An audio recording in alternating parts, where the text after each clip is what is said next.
Vibe blowing at the J, got the loud jumping at the bag. Everything I'm on slack. Everything I do is got the bands jumping at the bag. Vibe blowing at my J, got the loud jumping at the bag. Everything I'm on slack. Everything I do is got the bands jumping out the bag. Another milestone, look at that. Paper boy, got my paper route till I'm 6 down on my back. I'm an old soul like my dad. My old girl's still a fan. And yo girl at the live show, so don't act like I ain't the man. I'm kicking my feet up, get frank like Aretha. I'm calm, but I'm teed up, just flip me a stack.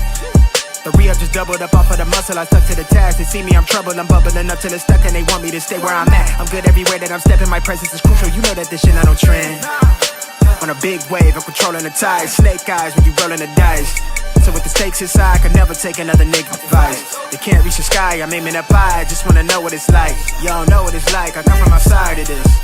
Out the quicksand, I'm the big man, doing big things. Cup a big change, up a state lines, doing stage dives on cam.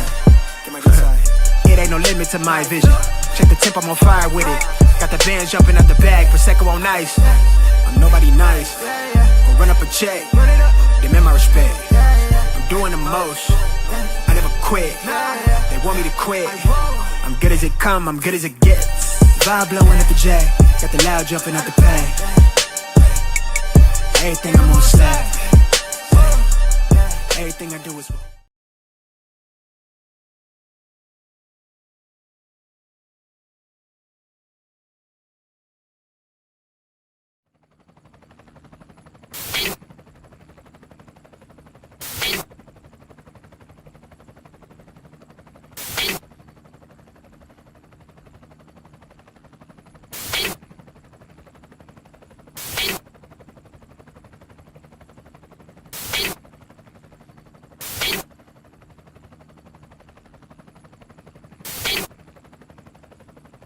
and you're in the Desert Storm bunker with Hollywood CGA.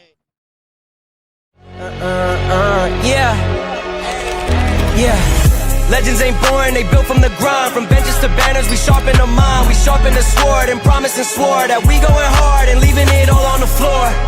Hey, yeah, we going hard and leaving it all on the floor. Hey, yeah, we going hard and leaving it all on the floor. Legends ain't born, they built from the grind. From benches to banners, we sharpen the mind. We sharpen the sword and promise and swore that we going hard and leaving it all on the floor.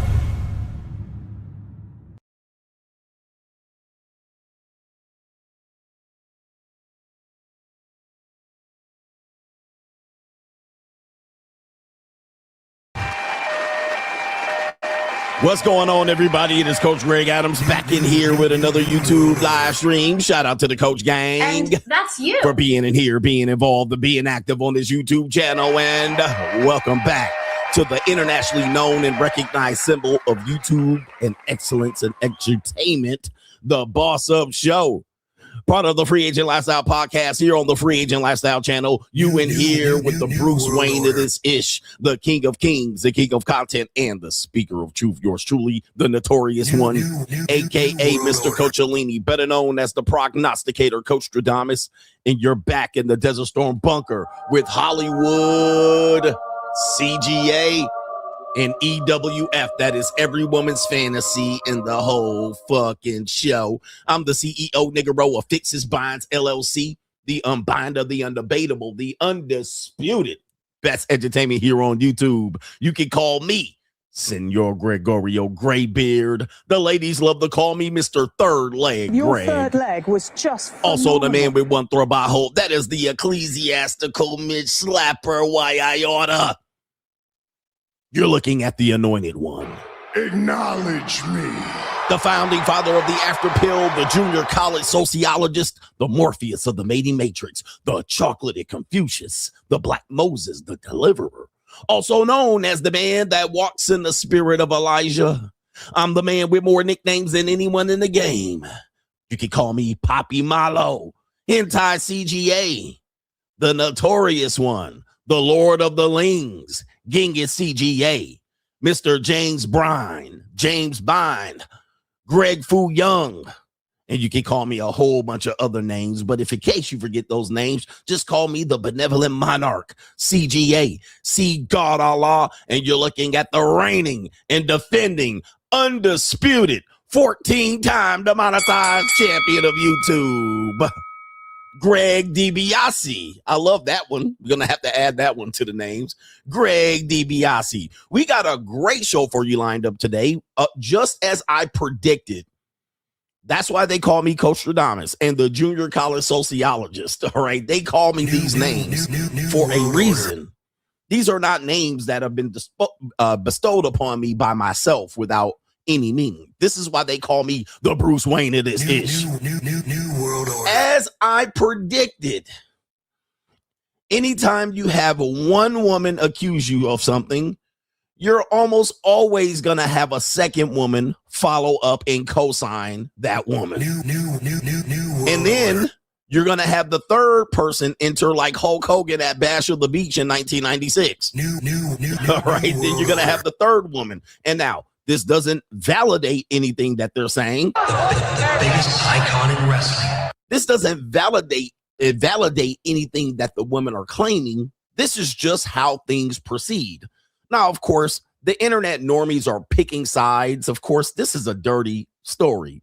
This story can happen to just about any of us. You know what I mean? Anybody can get this work if you out here penetrating hoes and skeezers. You know, like me, I'm out here. I'm the junior college sociologist, so I keep my paperwork clean a little bit. But every now and then I get a disgruntled worker.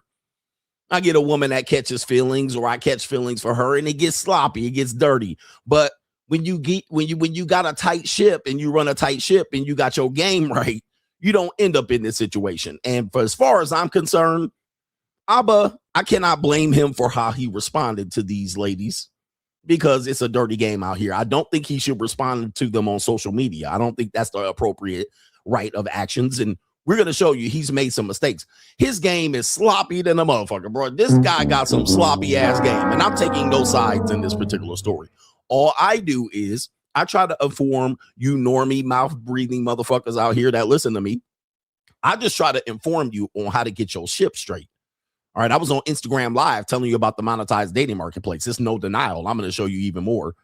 But when men are moving sloppy, when men think they're going to get some free love out here, I'm always going to tell you, all men going to pay one way or another. And this is his form of paying for being absolutely sloppy. Even the women are out here putting this business out here.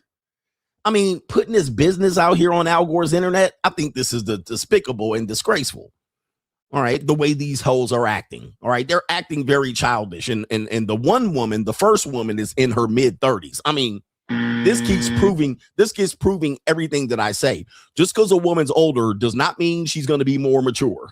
All right. Does not mean she's going to be more mature. And he also revealed that she's a nasty girl. All right. Which I've dated a lot of Filipinas in my life. All right. This lines up. All right. People are calling her crazy. Oh, that's nice. She basically is the handbook of how to deal with a Filipina. I mean, she has got the handbook. She is the stereotypical Filipina. All right. As much as I like me a Pina, all right, she is the stereotypical Filipina. I cook, I suck, I shut the fuck up. She is the sea Mexican extraordinaire. All right. She is doing nothing more, nothing less than I've actually experienced with the sea Mexican. All right. I cook, I suck, I shut the fuck up. I mean, this is not a surprise. All right. Even down the dirty stuff that Abba's now put out here in these dirty ass streets. Now, Abba's acting like a bitch, putting her information out here In these streets. And listen, man, like I said, I'm not taking any sides on this story here. Everybody in this situation, they'd acted normal or foul. We actually held Abba in a higher esteem because of how he presented himself. And actually, there's some evidence of him being a complete hypocrite. All right. I think somebody put out a clip of him being a hypocrite on this one. I had it lined up, but I'll actually have to pull it. All right. Because somebody put a clip out here talking about that was a pretty good clip. I'm going to have to find the clip. But anyway, I have to do it live. All right. Because I thought I had it lined up. But listen, we'll do it live later on. We'll do it live. Me. Okay. No. We'll do it live. Yes. Do it live. I'll write it and we'll do it live. Shout out to our sister Lovely says CGA called this yesterday.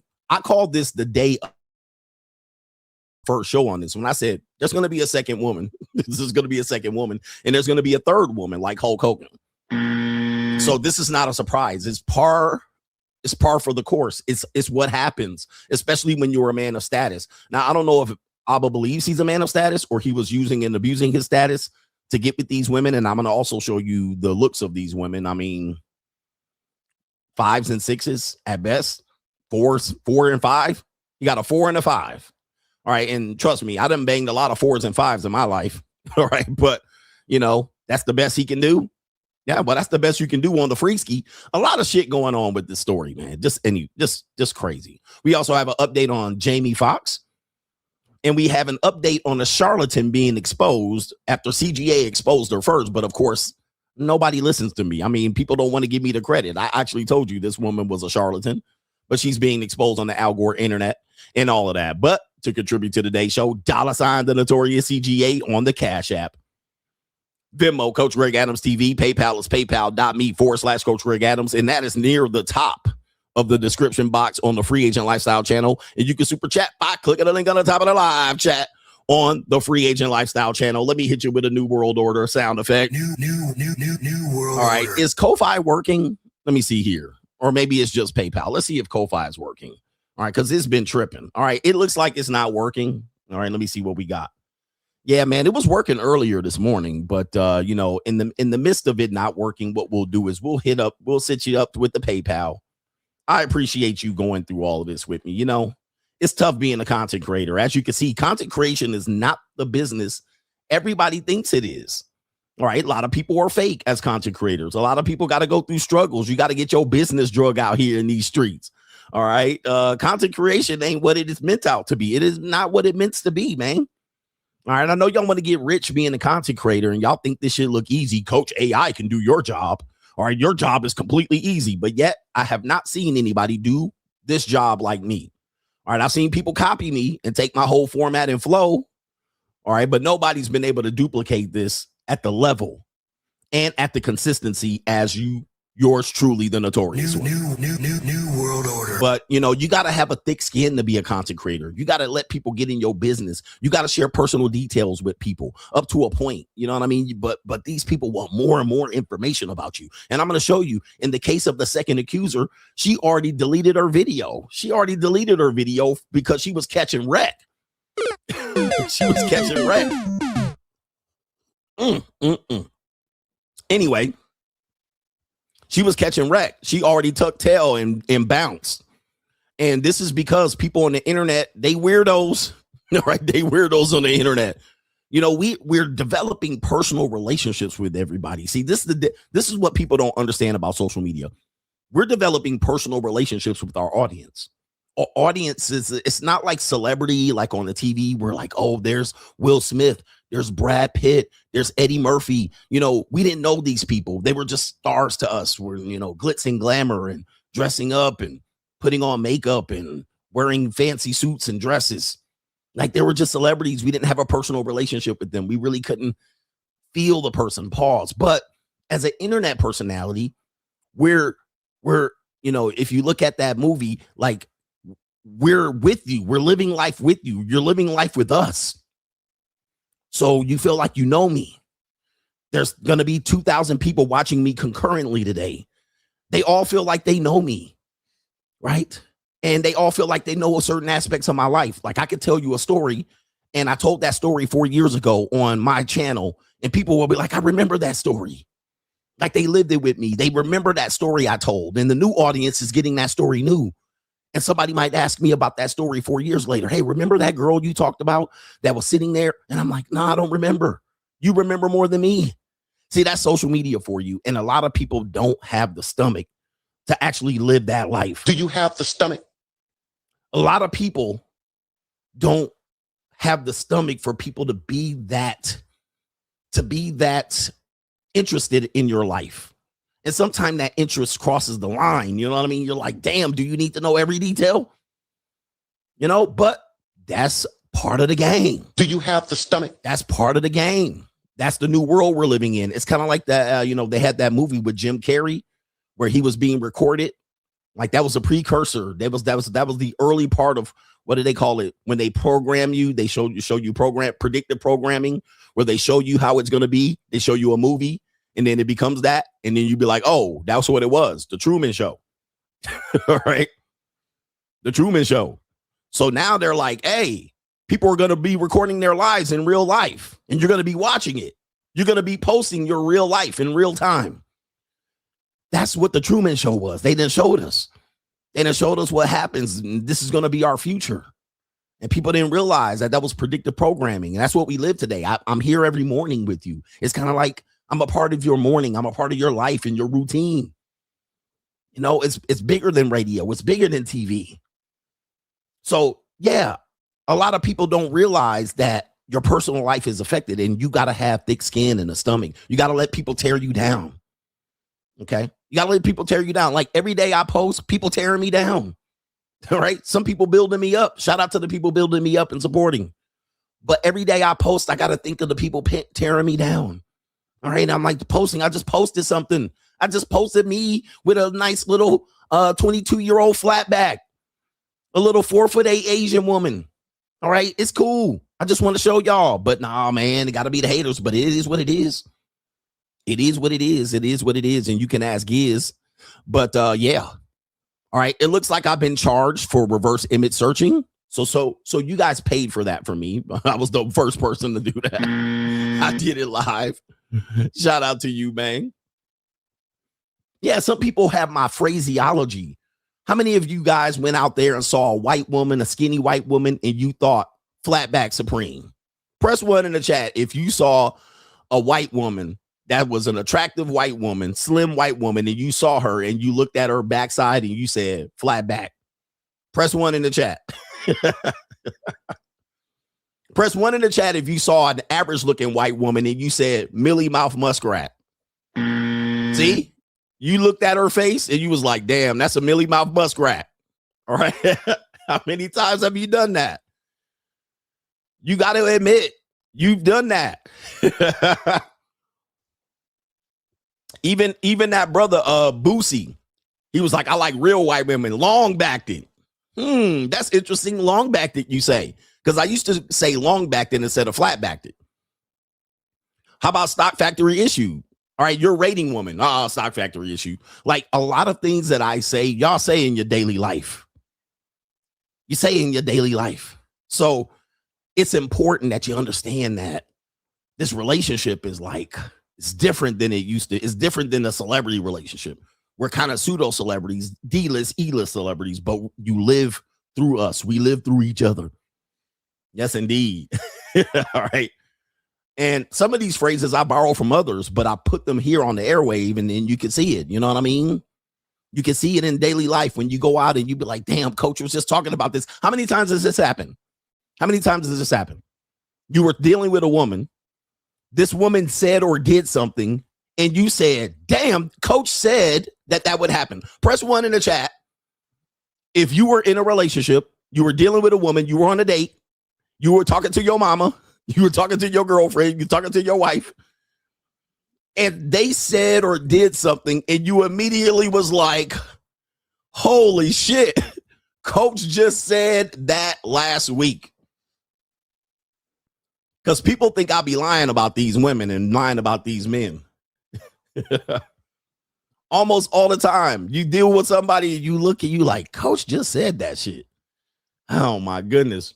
Somebody said, you said something I went through in life. Yeah. Or yeah, how many times does that happen? You're listening to me and you're like, that happened to me. That exact thing happened to me. Has he been watching my life? Have you been watching my relationships? Have you been watching my marriage, coach? What's going on? Have you been watching what I've been going through? Coach, have you been watching me?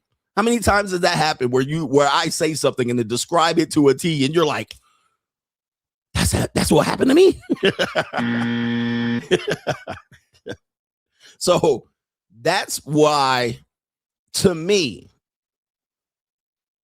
and I'm not shitting on other content creators, I can relate to you because I'm kicking the reel over here.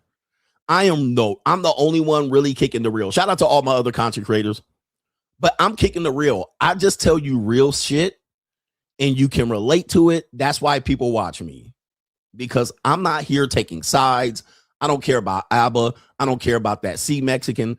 I'm just going to kick the real. And I am the real. I am the prognosticator. I am the anointed one. I am Coach Stradamus. We kick the real. Ain't no fake fluff over here. No government name says the more I watch CGA, the more content about relationships, marriage, and society overall is just normie banter.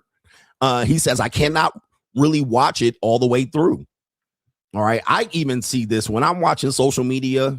It's frustrating being me with watching social media, because some things I watch, I'm like, this guy has got to see me once at least, because I'm like, this is literally word for word paraphrasing. Now, again, a lot of people have the same experience as we just acknowledged, but sometimes something will pop up on my Instagram feed and I'm like, this dude watched me for sure. All right. That is literally word for word, bar for bar. I mean, that's too close for comfort. And then the other stuff that I see is just like, I'm like, it's not inspiring me at all. It doesn't inspire me. It makes me think I need to change my entire niche. And it forces me to try to come up with new things and new concepts and new niches. Like the sugar daddy niche to me is the one that's going to take off, because you're seeing a lot of people admit that that's a decent lane to go to. And that's going to be the future of dating. So I'm like, I got to go with that, because not a lot of people want to admit it now. So I got to get ahead of it. So I've been ahead of it to an extent, but people were still pulling me back. And I'm like, no, it's going to be the future. Monetized dating is going to be the future. So we're seeing people make skits about it and stuff like that. But I have to really take my brand and go a different route, because people just taking my shit. You know what I mean? People just trying to get famous. But here's what I have to understand. Most of these people don't have the consistency to keep producing that content. They'll go viral once or twice on Instagram. They'll go viral once or twice on TikTok. They don't have the ability to keep doing the same thing over and over again, and going further in depth and telling you what that means. All right. You could talk about what I say, but you can't go further in depth and give real life examples. So they're not a competitor of me, but it's just appalling that I see that they're trying to produce this content. And it's shitty content. Right now, we just call it relationship slop. Okay, that's all. It's just relationship slop right now. All right, everybody's can get ahead by talking about relationships, and they can throw some slop at the wall. Even Shannon Sharp and Chad Ochocinco they'll engage in it every now and then. Relationship slop. They'll get some views, and then they'll go back to doing what they were doing. But anyway, it's crazy.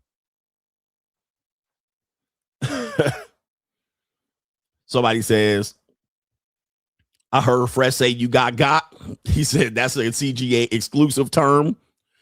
And I was watching them because I haven't watched them in a long time, but I was watching them get some research on the ABBA stuff. And their whole soundboard sounded like me. I was like, right? Their whole soundboard.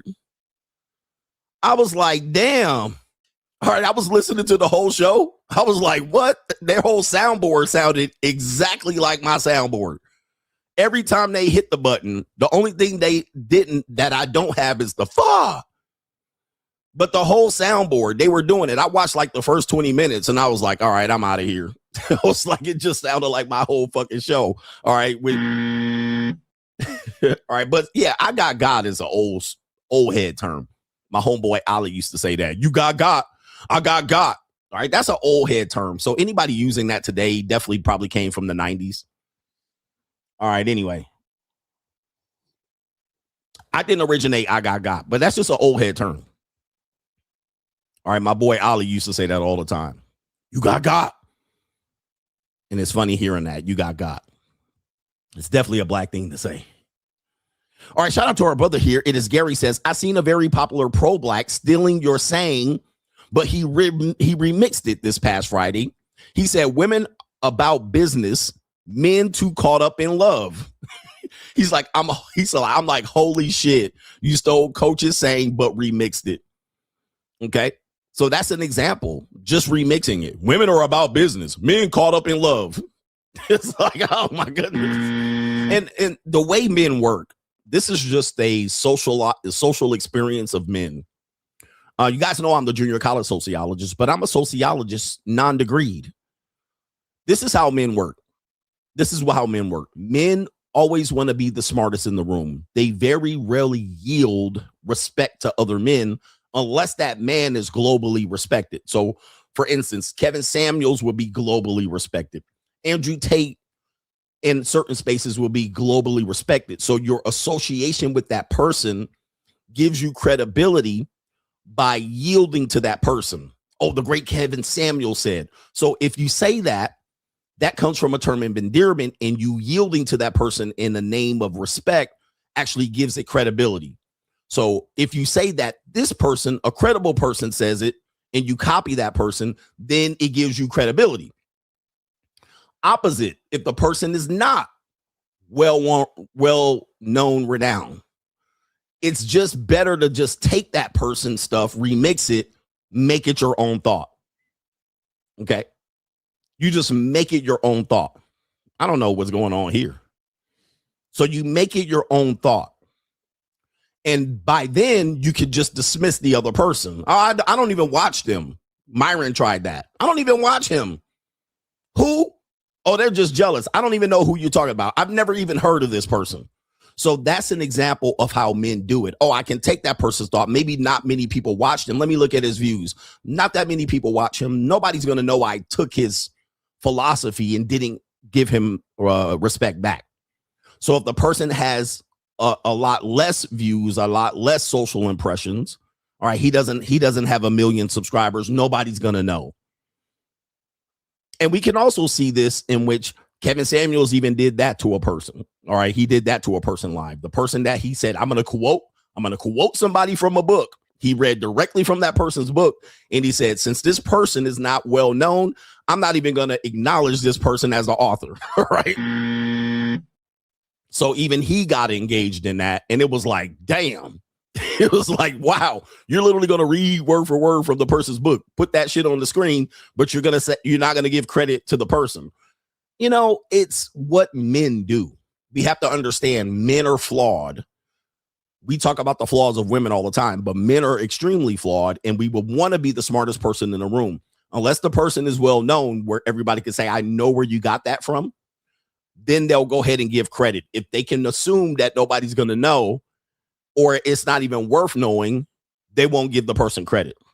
All right. So it's kind of a sad thing, but it's to be expected because men, they shitty, just like they're shitty, right? They're shitty people.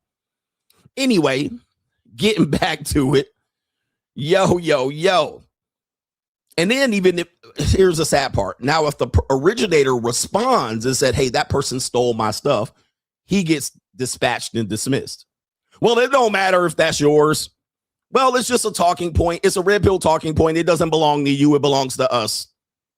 You know, you shit on the person. So if Alan Roger Curry comes back and say, hey, man, why you do that to me? Oh, you just jealous. Oh, just sit down. So now you can't even defend yourself when the person does that to you.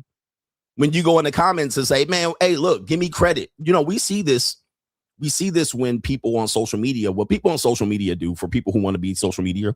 One of a common tactic is if a video goes viral, you could just copy that video. So if it's a skit, you could just copy the skit and then go viral. Now, some people will say in the comment section, hey, you stole it from this black person that did this skit, or you stole it from this person. There's an original person who did this skit. Well, guess what? Nobody cares, right? Nobody's like, oh, man, we shouldn't give this person attention. People will generally say, well, that's how it goes, right? You got your shit stolen. It's messed up. So as a social media person, you got to deal with that all the time. It makes me not want to even look at social media half the time because it's just people stealing other people's shit and rolling with it. But you do have to understand they can't do it forever. You know, I've been doing this forever, so I do appreciate that. And the real ones know that, yeah, people can steal your little sayings and shit like that. They can steal your skit, but they don't last. I've outlasted all of them. Remember somebody said Daffy Duck with the bill shot back. And then Corey Holcomb said it days later. Right. And I was like, Corey Holcomb stole my joke. Obviously, you've never heard that from anyone else. What did people say? Corey Holcomb don't know who you are. Okay. All right. Why would he steal from you? He's famous. You're not. And I'm like, yeah, but You heard me just say that. You've heard me say that for years. That he just happened to say that. That just happened to say that. You know what I mean? Like, yeah, I mean, don't underestimate who watches you. Don't underestimate who watches you. Some people just watch you and go, oh, okay, nobody's going to know I got a bigger audience than him. Nobody's going to know. Shit happens. All right, anyway. Anyway. Yeah, people know who I am. People try to just say that. That's an example of people saying you're small, you're local, nobody knows you, don't worry about it. Why would they steal from you? That person's bigger than you.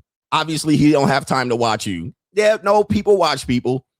You'd be surprised, man. People that have large audiences have to watch smaller audiences because there's not many people have, like, once you reach 500,000 subscribers, there's not many people above you.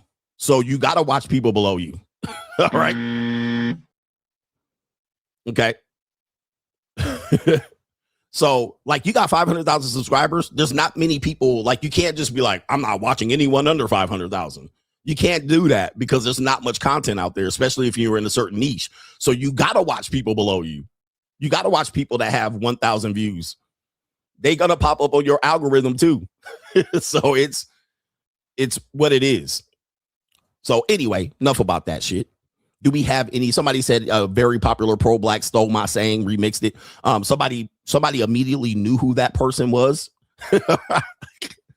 Right. All right. So somebody immediately knew who that person was. That's interesting because I saw somebody respond in the chat. And now that person came to the cape in defense of said content creator. So that's interesting.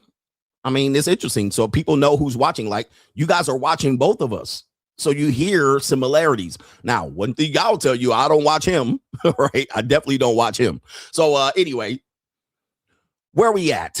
Do I have any other other ecclesiastical people I need to acknowledge? Shout out to our brother here, The Empire Podcast. He says, you make me happy. I think that meant. He says, caught myself. He says, caught myself saying straggles. What about straggles? All right. That was a phrase that, you know, I could say it was similarly I came up with. I know another guy, Grown Man Business, said something similar. I had a girl that I was dating, a Millie Mouth Muskrat, that used to call them straggle daggles. All right. And she also gave me the phrase thoughtin' and plotting. All right. I was dealing with this little JUCO for about 5 years. And thoughtin' and plotting came from her. All right. I owe her a little bit. All right. But never mind. Shout out to Hustle Every Day. Says, ABBA got post-nut cataracts. He says, nigga, did you? He said, ABBA got post-nut cataracts. Nigga did it twice. Sad. Not only twice, but twice in a short window. In a short window. Like, you got to think what ABBA is doing, what he's been accused of doing. And I don't understand how people are dismissing it. There's people dismissing it by calling the women crazy. Again, I'm not taking sides. But if ABBA was not ABBA, y'all would be calling him a pookie. Because ABBA is a pookie. He's not a pimp at all. He is a pookie. Now, not to say that we haven't done anything that ABBA has done. I have not had 2 women get an abortion. I don't have it. It is not on my resume. I don't have 2 women getting abortions. Not that I know of. And I certainly don't have 2 women jumping on the internet claiming so. I also don't have 2 women claiming that I don't do shit but play video games and cream pie 4s and 5s. Get them pregnant and then block them. I don't, bruh. I don't have this. I don't have 1. This nigga got 2. Not only 2 in the same window of space, like in the same calendar year. I also don't have an escort that claims that I've been impregnated her. Not to say that I won't, I just haven't had it. So what I'm looking at is this nigga is like the quintessential pookie. Game sloppy, dirty nigga, dirty Dick Rodney. I mean, you could just say, bruh. And the sad part about it is he tried to portray that he wasn't any of those things. All right. And you're like, y'all literally out here defending pookie behavior. Well, these hoes is lying. All right, hold on for a second. Yes, they are lying. These hoes are lying. We caught them in lies. Both of them. I could catch both of them in lies. But y'all dismissing the Pookie shit? All right, but hey, listen, aren't y'all anti-Pookie?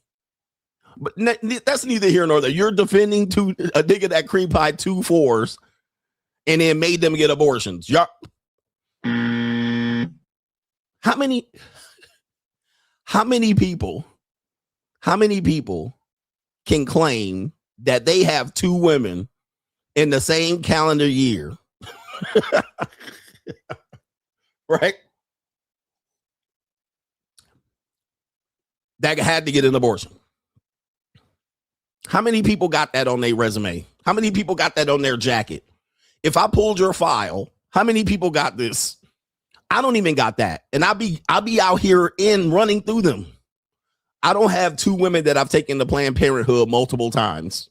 I mean, like, this is crazy work, man. This is some sloppy shit. You got to call it for what it is.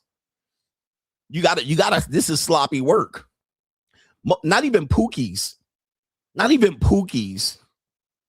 have this on their jacket. But man, let's go ahead and continue.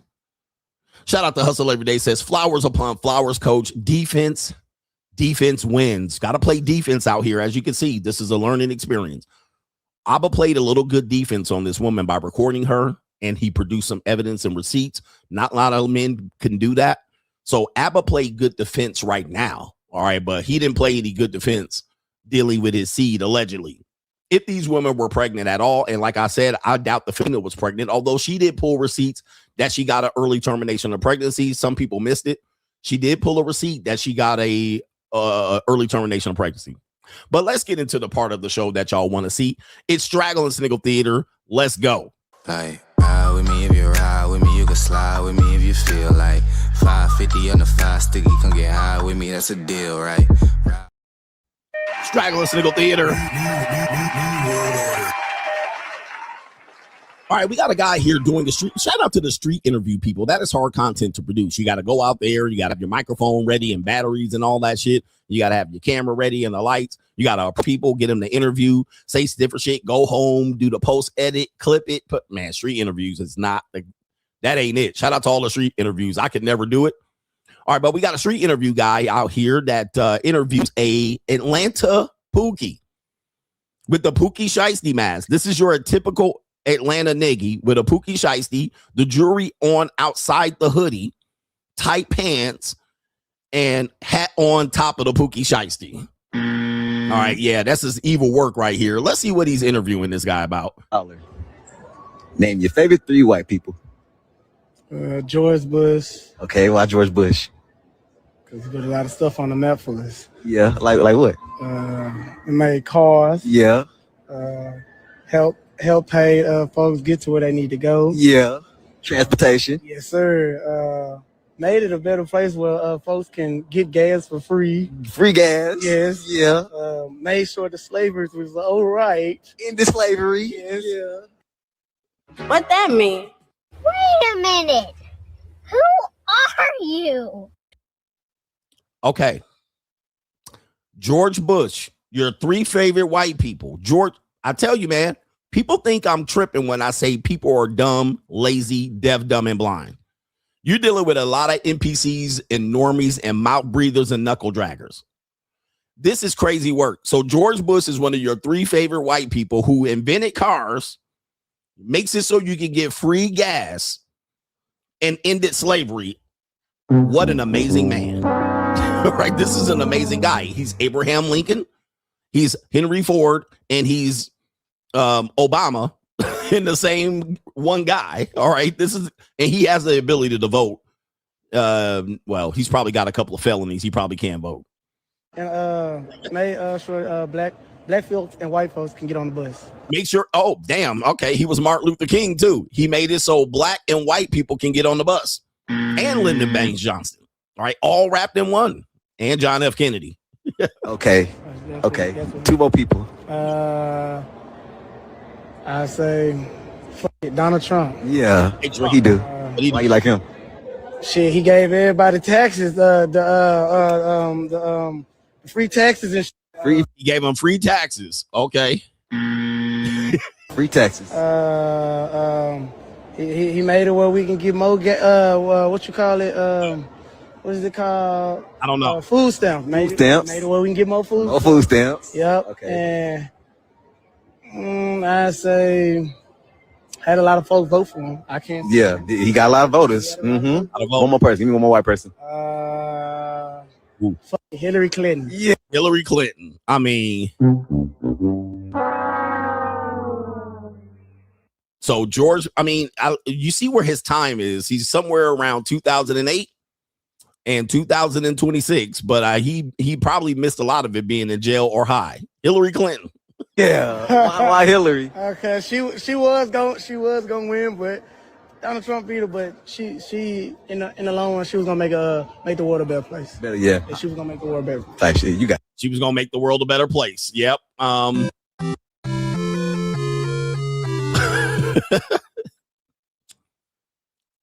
That's a sniggle. That's a sniggle. This is Straggle Sniggle Theater, bruh. I suppose people done their research. All right, shout out to everybody with the meta glasses, making meta glasses legal again. Apparently, we have guys out here, dating coaches, people who do the cold approach. They figured the cold approach was a little bit, it wasn't doing your content well. These platforms were taking these pieces of content down, and they figured there's got to be a new way to do cold approaching. And we talked about this yesterday. These cold approach guys with the meta glasses are going out filming them picking up fat white girls. All right. And what they'll do is they'll pick up the one woman that has on clothes that is going to demonstrate them uncooked Cinnabons. So we have another example of this here of a cold approach meta glasses guy. And they're going to curling fat white women is the new thing. I bet 100. I love the game. Hey, yo, I love the game. I love the game. Wait, I'm trolling her next, though. I'm trolling her next. I love the game. I'm trolling her next. Oh, do this. I do this.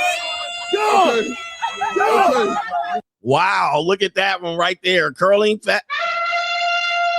Look at that. I'm telling you. Yeah, that brother's starving. And they was ready to get picked up. Boy, I tell you, these niggas out here, boy. Yes, here. Big Suey. Damn, she thick.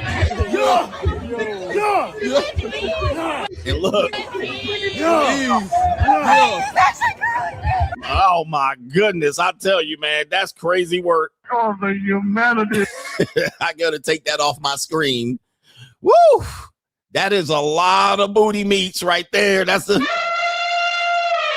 white man would never, definitely a rich white man would never, but them pookies was lined up like, I'm next. Oh, the humanity. All right, ready to go, man. I'm telling you, a woman loves that, man. Women of all sizes love to be picked up, all right, because they're big children with breasts. All right, women of all sizes like to be picked up. All right. That's why they always asking for a 6 foot tall and above guy, because even if they're 5'5", 375 pounds, they want to feel small. But look at my man back gone. All right. Goodness gracious.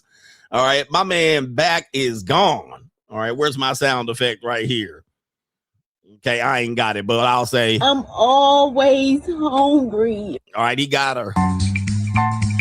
Big back, big back. Big back, big back. Yes, indeed. He got her up there, man.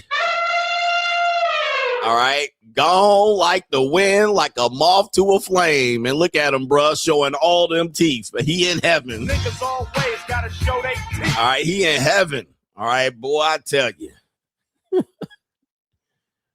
Where we at here? Straggle Sniggle Theater. Again, black men are the targets for men. You know, a lot of black men will be like, these women want me. You know, you don't realize that fetishizing black men is a thing, right? But also realize that men that are fetishized don't care, right? Why would I care that I'm being fetishized? But you guys have a history of being fetishized. You got to watch the movie Mandingo. It's from the 70s. It's a great movie about fetishes, about how white women were fetishized as a teen. All right, about how black slaves were fetishized as big bucks. All right, and they were used for fighting, boxing matches. A lot of the things that we celebrate today, and even we make black men celebrities, were things that they did on a plantation, right? Using men as bucks in orgies, the white men cucking letting the black buck slave bone their teenage mistress, the slave plantation mistress, if you will.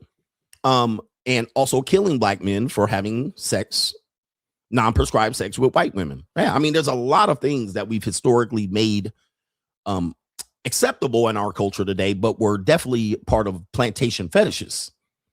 Right? We don't realize that. Older white women going after young black men. All right, this is a fetish. And we also see this in the pornography industry, in which you will see a mainstream black porn star. What is he always with? He's either always with the high level of it would be him with a small blonde. But of course, a lot of blondes don't want to do that because they'll get penalized in the industry. So blacks on blondes, but then you'll also see a lot of black porn stars with fat white women. That will be a niche. Or older white women. It'll be a black guy with a granny.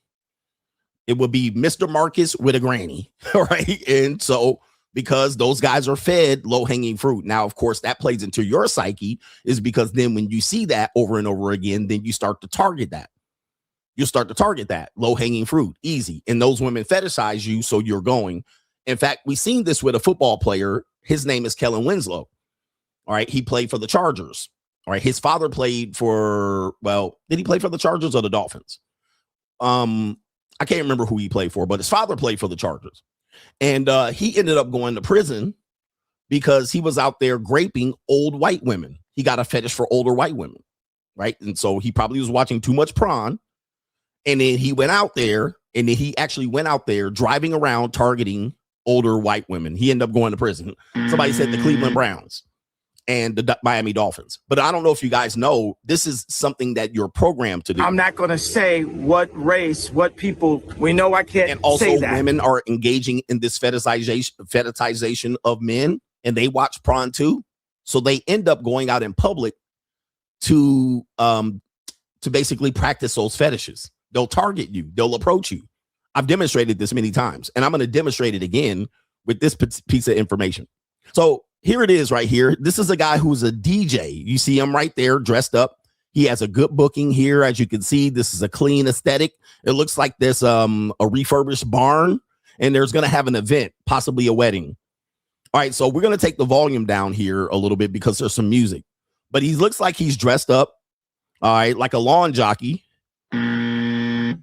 And as he's playing his DJ, take a look at this right here. Take a look at this. Oh, no, she going. Easy target, like moth to a flame. And there she goes right there. Look at her rubbing his back right in there. Granny Nana. Woo, she's starving. Yeah, that brother's starving. Nana is going, and she a nasty woman. I am a nasty woman. So this is the fetish in real time. And look at him. Niggas always gotta show they teeth. A set of full teeth. Happy to go with Nana. All right. He out here going, I've watched a couple movies banging out a 83-year-old Nana. Why not? And so there it is right there. Look at her. She said, she came in there. She said, are you alone? Are you all alone? And look at that. Ecclesiastically. Ooh, and she going, she looking at him. And it's not. Oh, no. And look at Henry. Henry that came and said, now, Ethel, why don't you go home? We need to go home. Ethel, you're drunk. Right. And Ethel's like, hey, you need to bring them back to the crib because you ain't going to put up no numbers tonight. Go ahead and bring that old BBC over here. Not her hugging in front of Ethel. Yo, she latched. Oh, my goodness. This is a disgrace. Oh, the humanity. All right. Lord have mercy. And he like, fuck it, bro. All right. Fuck it. Ain't nobody going to know. All right. Invite me back to the crib. You know he going to come one bright afternoon on a Tuesday because, you know, old people don't work. All right. They go to the country club. They go hit a couple balls at the range. They sit at the country club and have brunch.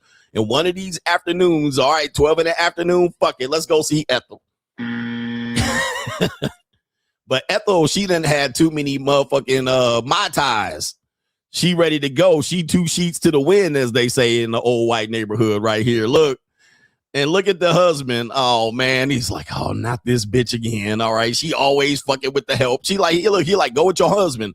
Oh, look. Oh, no. Hey, look. Hey, you can have her. Right? Have her for the night. Hey, somebody do something with her. I got some JUCO to go put my fingers up. Oh my goodness, Ethel, man, she's starving, bruh. Yeah, that brother's starving. She ain't leaving. She had one too many Bloody Marys. All right, Ethel she gonna take them dentures out and hit this nigga with the gummy. Ooh, she's still behind the nigga. Oh my goodness, calm down. Low hanging fruit. Look, she back. She is not leaving. Damn, look at this, bro. She's starving. Yeah, that brother's starving. Look how she looked up and down at the Kentucky Derby. She said, "Here's your purse." She put it down. He said, "Here's your purse. Let's go." She put that shit down. I'm taking him home with me. He coming home with me.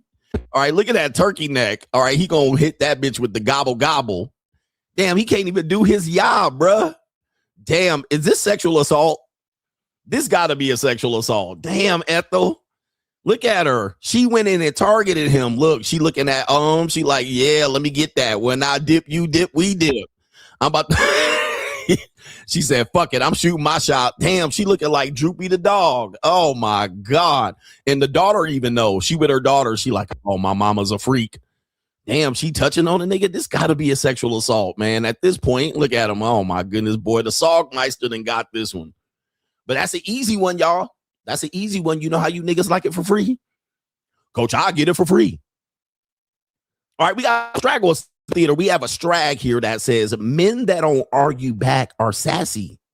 Men that don't argue back are sassy. Oh, man, you can't win. So first, arguing back, you're sassy. But men that don't argue back, you hold yourself into high esteem. You're stoic. You don't argue back with a strag. Okay, she's now saying that if you don't argue back, you're sassy. Here we go. In many words, describe the anger and hatred I feel towards men who don't argue back. Like, what is your problem? Like, you're so fucking boring.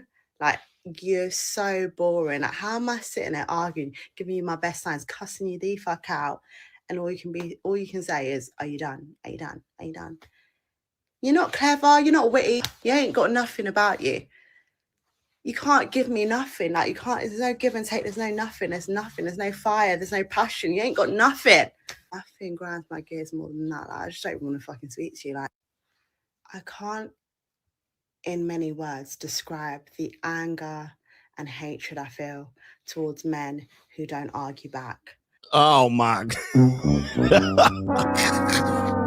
You know, we deal with crazy women all the time. And we deal with BDP, bipolar depressants. We deal with people who are cuckoo for Cocoa Puffs. And we come up here and people don't believe us, man. I had this one girl. She was pretty, but she was crazy. And well, oh no, what did you do to her? You must did something to her. Guys, they're always going to bait and switch you. When you're dealing with women, you can't win. All right. You're home too much, Chris Rock. You're home too much. You're home too much. You're not making money. You at work making money. You're not here enough. All right. You're always going to deal with the goalpost moving. Even in this case with Abba and Libby, she moved the goalpost. All right. Now, all of a sudden, she changes the direction of the argument for her to win. And they're going to always do this because they hella petty. Now, she's now saying that since men have found out that arguing with women puts you in the feminine and puts you in the disrespect category, men have said, okay, well, we're not going to argue. Okay. Actually, one of my first videos on YouTube was don't argue with her. Okay. I was like the first month I was on. Don't argue with her. Just stay stoic. Don't get involved in the argument. Just go ahead and let whoever needs to deal with it, deal with it. Call the police, go to the law, go to the court. Don't argue with them.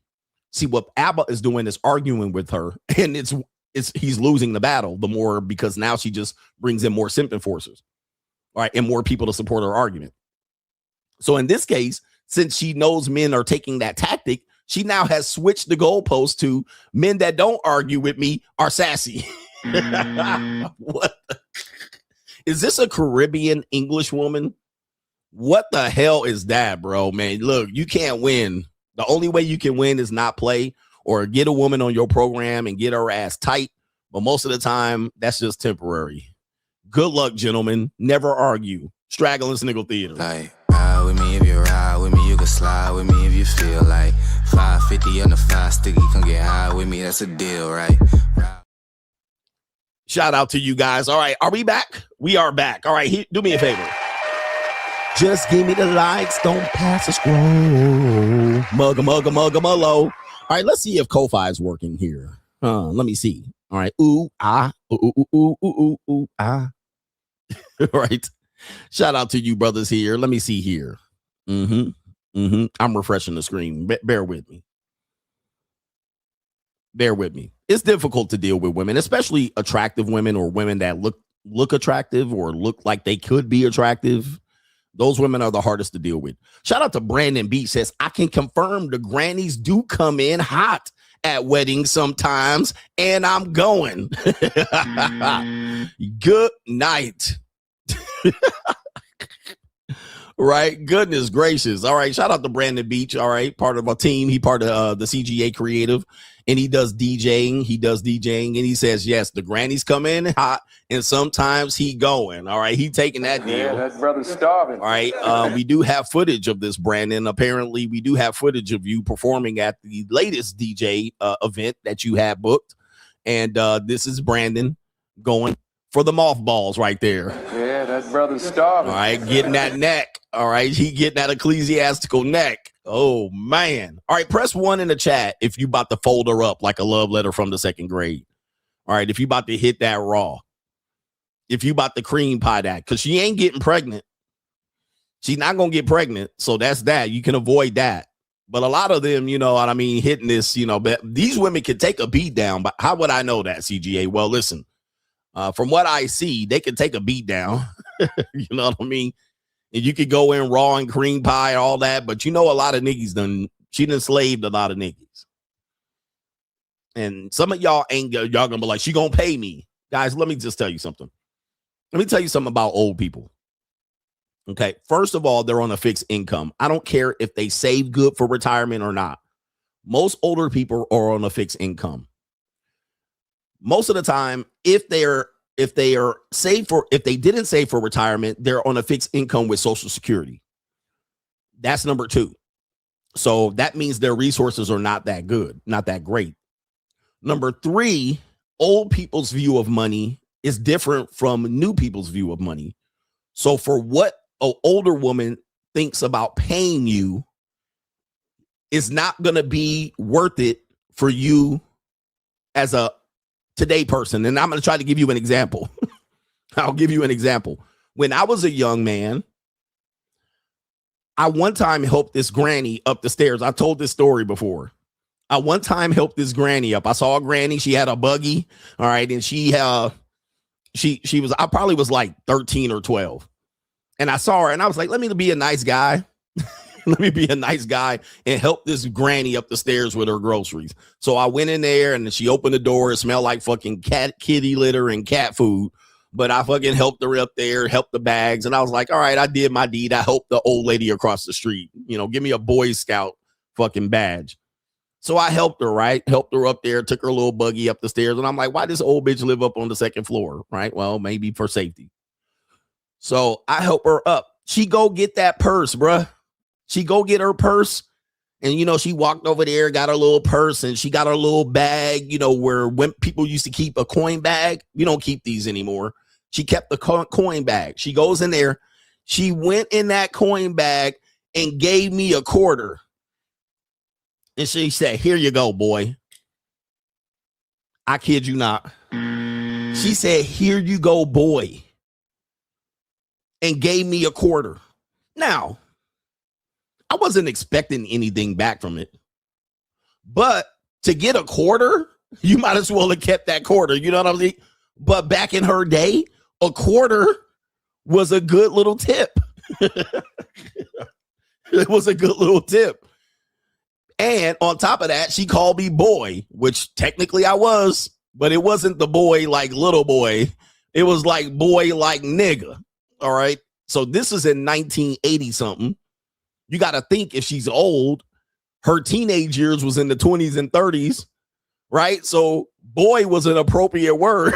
Right. So everything she did was literally appropriate for her generation growing up. She didn't do anything that was not considered normal for her generation. A quarter, boy, here, little boy, here. So now the reason why I tell that story is because men will try to frame that this woman's going to pay him for sex. And I'm going to tell you, it ain't going to be more than $25, nigga. We're not talking about she going to break you off for $200, $300 to come blow her back out. She's on a fixed income. Living off retirement is still fixed income.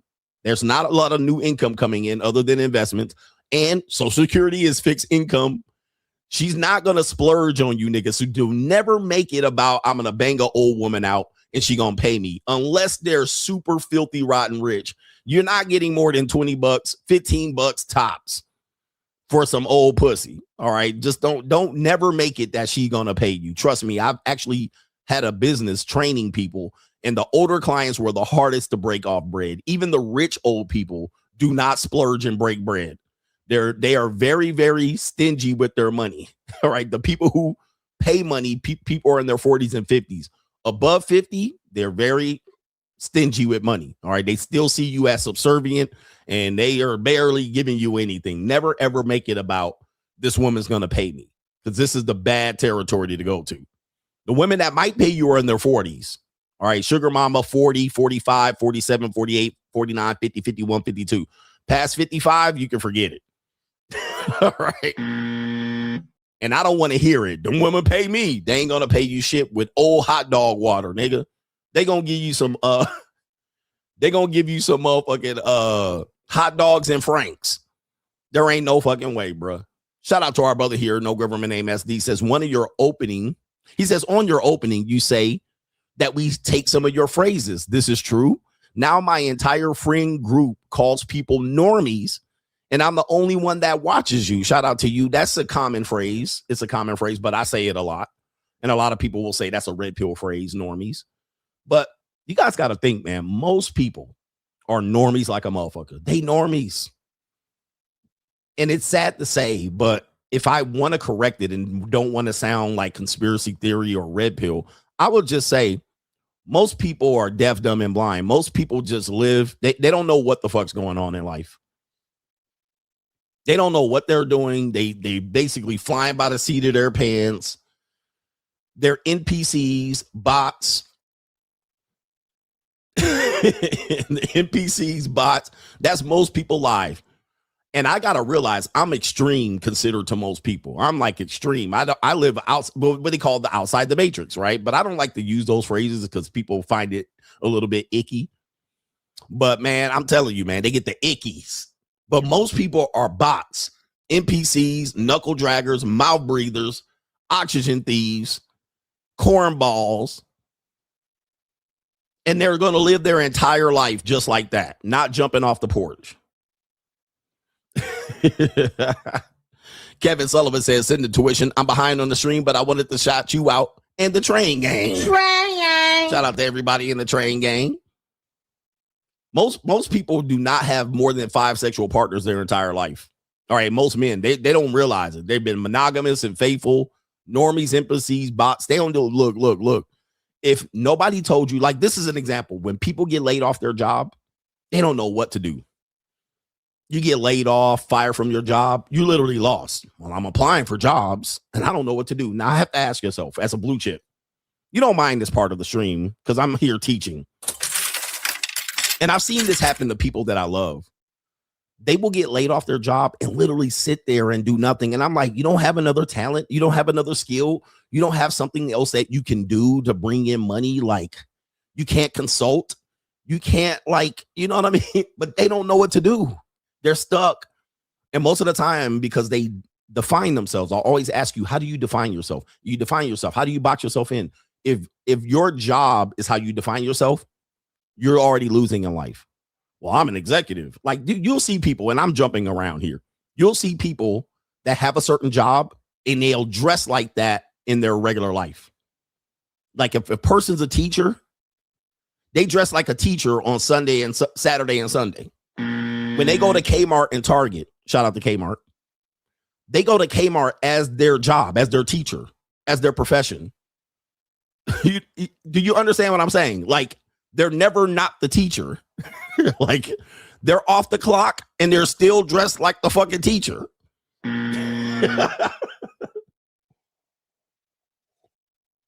Like they're like a middle manager at their job, and when they go outside, out office hours, when they're at Target, they're dressed like the middle manager in case somebody sees me, ass nigga. So that's an example of people can't separate their profession and who they are as a life. Their life is their profession. So then when they lose their profession, they don't know what to do. I'm like, well, don't you have a skill? And then you start telling them to do something. Well, jump on social media and share your knowledge, share your experience or your wisdom. Oh, well, I don't know. Okay. I'm like, it's like, what the fuck?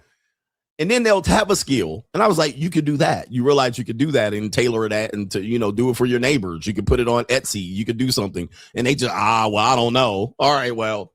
And then tell you that they can't find a job. I'm like, adapt, adjust. Your job is not you.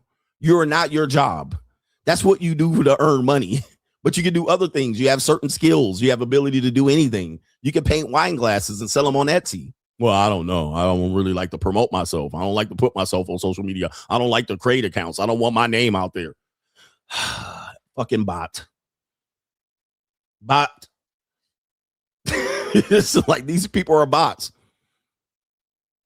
Like, I want you to look at this. This is another example that you're a bot.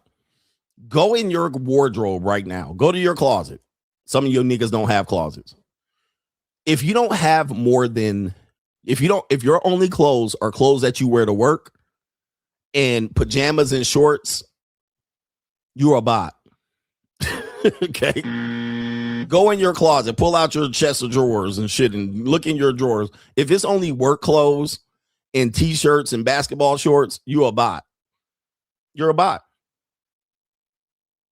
That's all you got. You're a bot. It's like that's all you do. You got clothes to go to the gym and play basketball and work clothes. Nothing in between. Yeah, all you got is basketball jerseys and work clothes. Bot.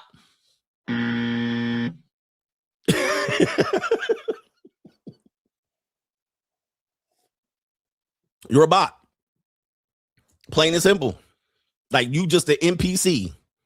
You just go home. You just go to the gym, stay at home, and go to work. Bot. How can I say it any better? Anyway. Yep, they ain't got no variety of dress shoes. No, dude, at least have a fucking pair of cowboy boots just in case. Just cause nigga, let me get a pair of cowboy boots just cause, nigga. You know what I mean? Let me get a couple of Chelsea boots or something. Let me get a couple of pair of slippery shoes from Stacey Adams. Let me get some motherfucking Annihilated Gators just because. Nigga, let me get a couple pair of ain't got shit but sneakers, flip-flops, and work boots. That's it, nigga. I'm like, you a bot. Bot ass nigga. Unbelievable, bruh. Anyway. Shout out to our brother here. Macaroni Tony almost crashed the truck laughing when you said there's going to be a third man like Hulk Hogan. So witty. Somebody said it in the chat early. But yes, a third woman's going to come forward. Who's the third man? Shout out to No Government Name. SD says, Coach, when Dr. Fraud Bryant first did her podcast tour telling men how to act, you questioned her title, added to the things that they won't give you credit for predicting immediately. I got the sense from Fraud Yane. I think you called her Fraud.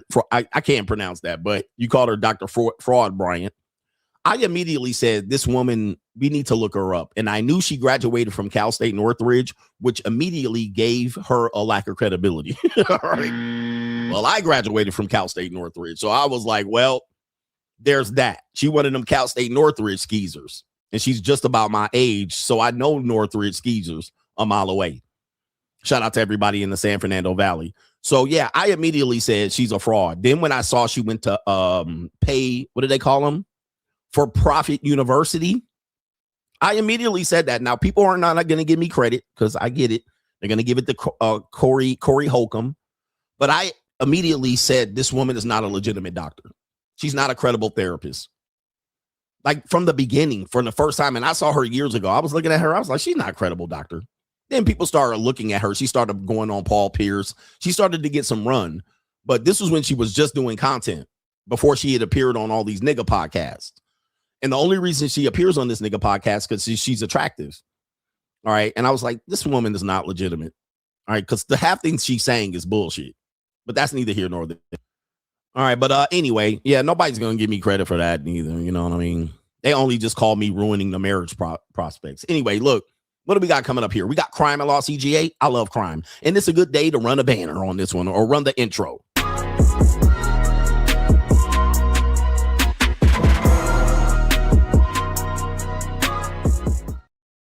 Shout out to everybody in the Northridge campus residents, also known as NCR on Zelza. Is it still here? All right. Shout out to everybody on Zelza. Cal State Northridge represent. Used to call it Cal State Northridge. They call it CSUN back again. CSUN. All right, crime and law CGA here. Let's talk about this, man. The free agent lifestyle reigns supreme, brother. Okay. Somebody stayed at NCR. I bet you that Cheyenne, Bryant stayed at NCR too. And NCR is for the hoes. All right. NCR is for the hoes. Anyway, the free agent lifestyle reigns supreme. Take a look at it here. Shout out to Jamie Foxx. He rich. He rich, bitch. But apparently, news from TMZ yesterday, Jamie Foxx is expecting a child with his girlfriend, Alice, another cream pieing ass nigga. And take a look at that. We got. Where the white women at? Oh, yeah. Oh, yeah, brother. Look at that. Hey, where are the white women at? All right. So, according to this source here, Jamie Foxx age. Let me see here. Multiple sources with direct knowledge tells TMZ that the couple who got back together last year after splitting in January of 2025 are already several months along in pregnancy. And there you go. He got a tall, statuesque, flatback supreme. Where the white women at? It's unclear where the due date is, but let's take a look here. I'm going to stop sharing because the TMZ be running so many ads and should they be popping up here. Jamie has it. Okay, here. Let's get in here. I got to get his age. All right, his age is in here somewhere. I think he's 58 years old. All right, 58 years old. And when you're 58 years old, we'll just go ahead and put 20 years on that. That's 78 years old. He's going to be paying what we call support. All right, so while we would assume Jamie Foxx was getting that nice uncooked Cinnabon statuesque flatback supreme punani for free, not so much. So she's not married, but she's gonna get major paid for the next 20 years of her life. We do got to get the ages of these two individuals here. His let me see here. Give me a second here. I got to do it live. I thought it had it in the articles. Jamie Foxx's girlfriend's age. She looks like she's in her early 30s. Okay, let me see how old she is. She is early 30s. They say around 30 or 31. All right, I know my white women. All right, about 31 years old. Apparently, she's native to Australia, so she's, yep, that sounds about right. She's a business owner and a former fitness model. All right, they've been together on and off since 2023. He's 58 years old, and her name is Alice Huckstep. All right. Yeah. White people be having the most fucked up last names. Huckstep.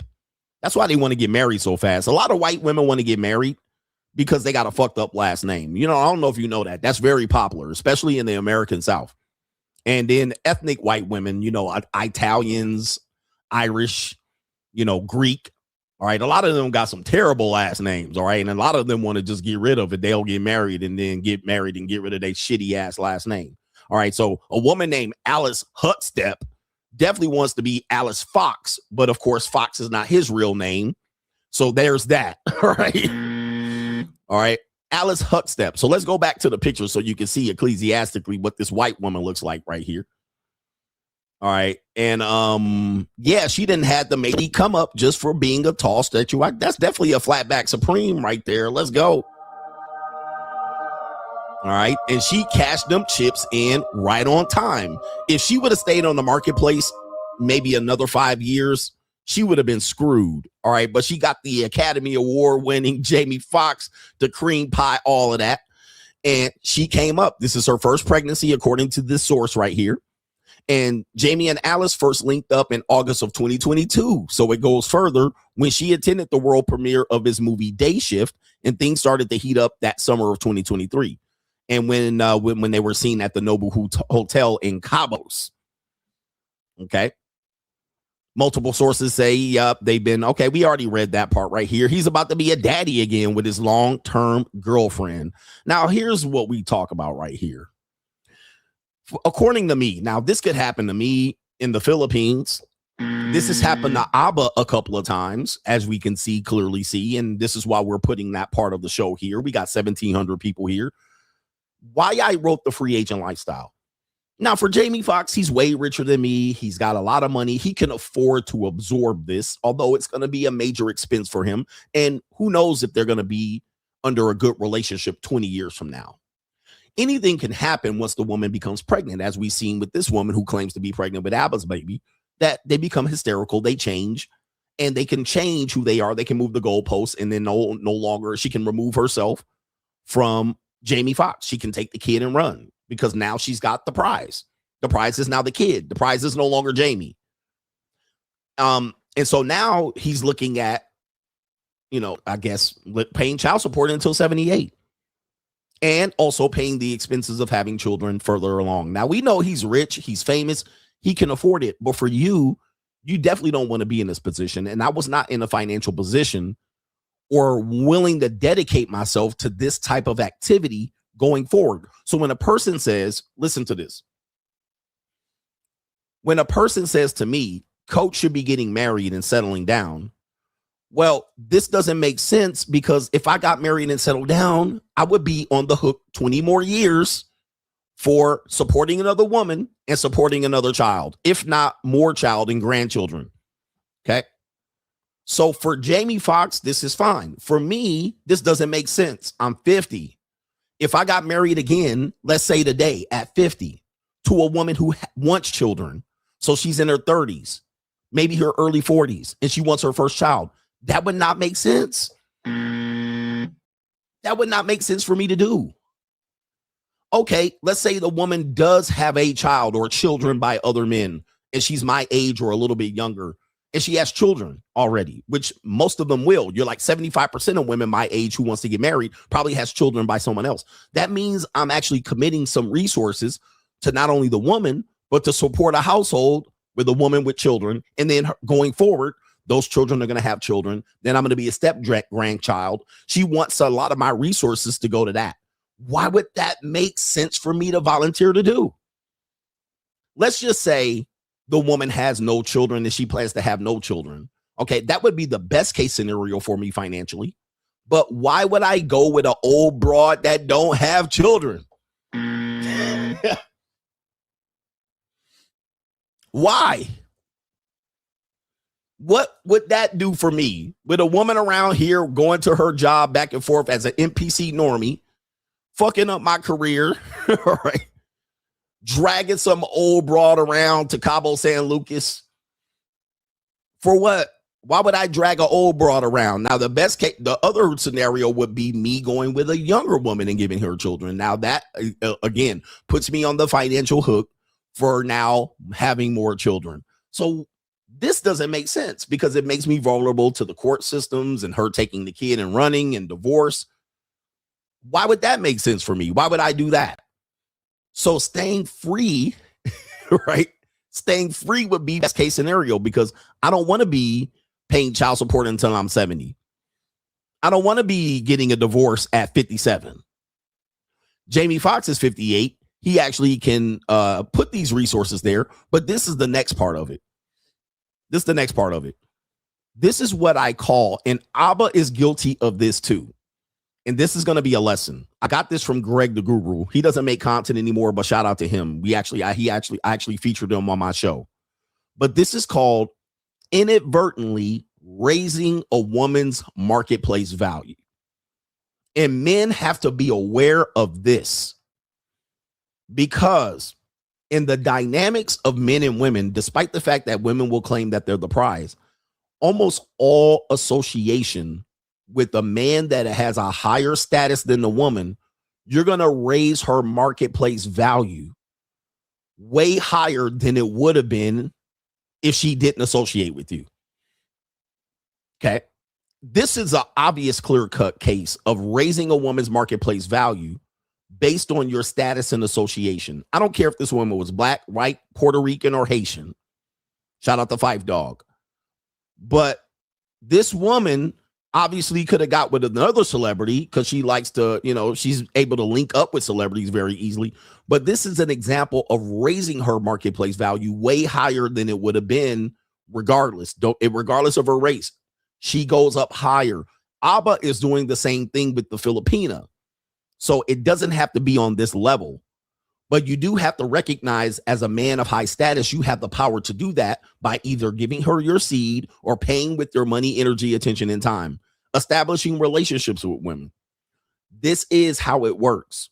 So Abba is doing this on a small scale because did you hear, you've heard of Abba before, but have you ever heard of Libby last week? You never heard of Libby last week, but because he impregnated her allegedly, because he had an association with her, because his status was higher, even though he doesn't treat himself that way, you have the ability to do what? Raise a woman's marketplace value inadvertently by your association. This is a power you don't realize you have as men because men operate in scarcity. This is why you guys are fucking grannies and fat women and then bragging about it. You're raising their marketplace value. This is why we tell you, protect your meat, protect your seed.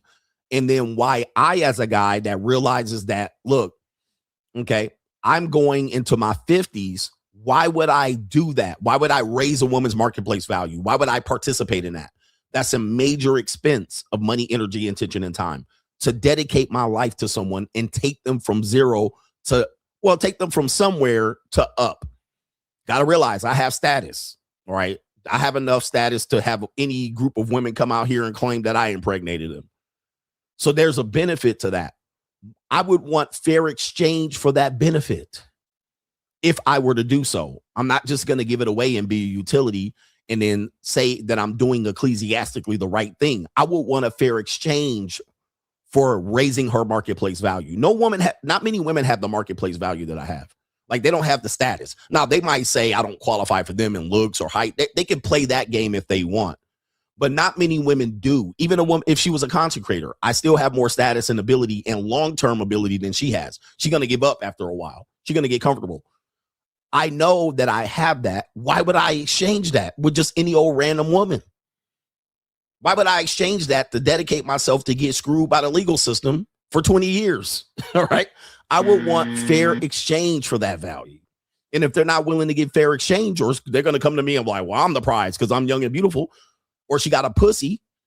Well, fine. All right. Go stay by yourself. But for men to tell you, Boyce Watkins, Andrew Wilson, Tony Gaskins, for them to keep telling you to give away your ability to raise a woman's marketplace value for 2 decades, when you know what that value is and you will stay free, they're committing a crime. They're hoodwinking you. They're bamboozling you. You're being led astray. Plymouth Rock didn't land on us. We landed on Plymouth Rock. I think I fucked that up. We didn't land on Plymouth Rock. Plymouth Rock landed on us. I'm not stupid. So I'm going to keep my status and marketplace value so I don't intentionally raise it on someone who wouldn't have raised it on their own. All right, anyway. Shout out to our brother Malcolm X, brother Malcolm. We got more crime and law CGA. Man, the lings have been running wild like Hulkamania. Hey, lings, are there any linglings watching me? What kind of fuck you give me? All right, you guys know I've been bigging up lings over the last year and a half. But these lings are running wild out here today, bro. I cook, I suck, I shut the fuck up. We got this ling with Abba. We had the ling with the billionaire Milwaukee Bucks owner. All right, these lings are running crazy out here. Apparently, we got news from California. California mayor resigns, admits to being an agent for China. Kind of fuck you give me. Oh, you gotta watch out for these lings. Yeah, we had Cassie and Daphne Joy. These lings been acting foul here in the last year, bruh. I had a ling go rogue on me. Oh my goodness, I had 2 lings go rogue on me. What kind of fuck you give me? Oh, first Fang Fang, then Ling Ling, then this. I mean, how far we even? Oh man, this is getting crazy. These lings know they marketplace value, bruh. It's in that Asian poon. All right, that Asian poon is powerful. All right, there's how many billions of Asian poon? 2.5 to 4 billion Asian poons out here, bro. They going crazy with it. They running wild. What kind of fuck you give me? All right, goodness. Let's read this article here. All right, we gonna keep the music going. All right, dang, Ling. All right, you making it so I'm gonna have to question the lings now. Goodness gracious, what is going on here? They need to give me some. I need to watch out. I cook, I suck, I shut the fuck up. All right, my goodness gracious, I can't even get no. They putting pressure on the nigga. Okay, it says the mayor of Los Angeles suburb resigned on Monday as U.S. officials announced that she will plead guilty in federal court to acting as an illegal agent for the Chinese government. Federal prosecutors announced Monday that Eileen Wang, Eileen my ass, age 58 of Arcadia, California, has been charged with 1 count of acting in the U.S. as an illegal agent of a foreign government, end quote, is expected to plead guilty in the coming weeks. The charges are punishable up to 10 years in prison. I think she's gonna snitch. Mayor Wang, she's the mayor, y'all. I think people who are not white or black should not run for political office in the United States. That's just me. That's just me being Coachellini. New world order. Okay. What is going on? What kind of fuck you give me? All right. Mayor Wang admitted to acting as a foreign agent for at least 2020 through 2022, promoting PRC propaganda in the United States. And acting at PRC's, the People's Republic of China's direction to promote their interests. This is according to FBI Director Kash Patel. The FBI and our federal partners continue to move aggressively to root out this kind of influence in American institutions all over the country. New world order. Wang was elected in November of 2022 to a 5-member Arcadia City Council where the mayor is selected on a rotational basis. City manager Dominique Lazzarito said in a statement on Monday that Wang became mayor in February and has resigned from the council. All right, the allegations at the center of this case that a foreign government sought to exert influence over a local elected election, they're deeply troubling. He clarified that the charges against Wang is for actions that ended after her swearing in, and that an internal review showed that the council can confirm that no Arcadia finances, staff, or decision-making processes were involved. False. Right. Right. That's crazy. All right. She definitely got some information out here, and definitely somebody smashed that. All right. Where's her husband? What kind of fuck you give me? Man, you got to watch out for these lings. I always tell you, man, the lings are crafty, bruh. The lings are crafty. They got time, bruh. Lings live forever. Go to somewhere. Go to Japan. That's why the birth rates are collapsing over in these countries. Because old people live long. These old lings live forever. They got great-great-grandparents still alive, walking around with their hands on behind their back, all hunched over, taking short-ass steps. They very, very crafty. And they got time. They'll just sit up in there, all right, dishing out Asian poon here and there, getting all into your finances, getting on your computers. All right, they don't bust up their coverage, all right? They don't bust up they whole thing. You got to watch them, man. You got to watch these lings. They know how to play the game. Honey pot, fang fang, ling ling. Goodness gracious. All right, we got crime and law CGA. Did you hear? I actually covered this case about them dumbass niggas that went down there and shot that rapper Fulio in cold blood on broad nightlight, all in public, assassinated that man in the most horrible and heinous way. And we showed you the verdict of them dumbass niggas, and we showed you in court the strag that set it all up with Sniggling right there on the stand. So she didn't care. She ruined 5 men's lives, taking 4 men down and putting them in prison, facing the death penalty.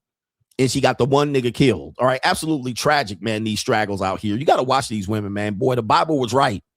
These women will take down kingdoms all through their vagina, easy peasy.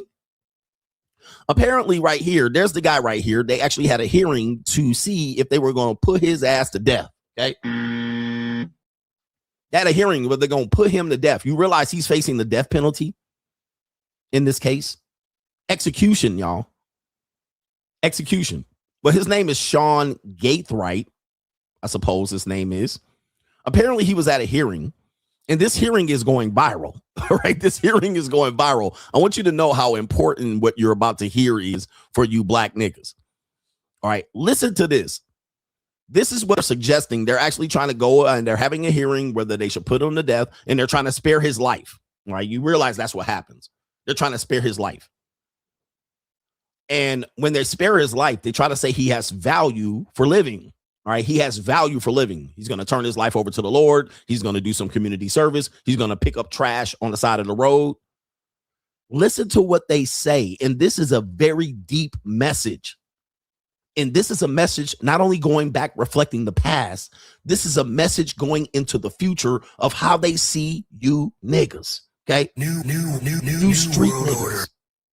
Right? You street guys, you thugs, right? We don't hate rap. We don't hate rappers, but we hate the thugs. They said you're worth more alive behind bars than executing your black ass. Woo! You're worth more alive than executing your black monkey ass. Listen to this. Mr. Gaithright's age, physical abilities, things like that, do you think that the prison would benefit from him in a work capacity if he were sentenced to life without parole?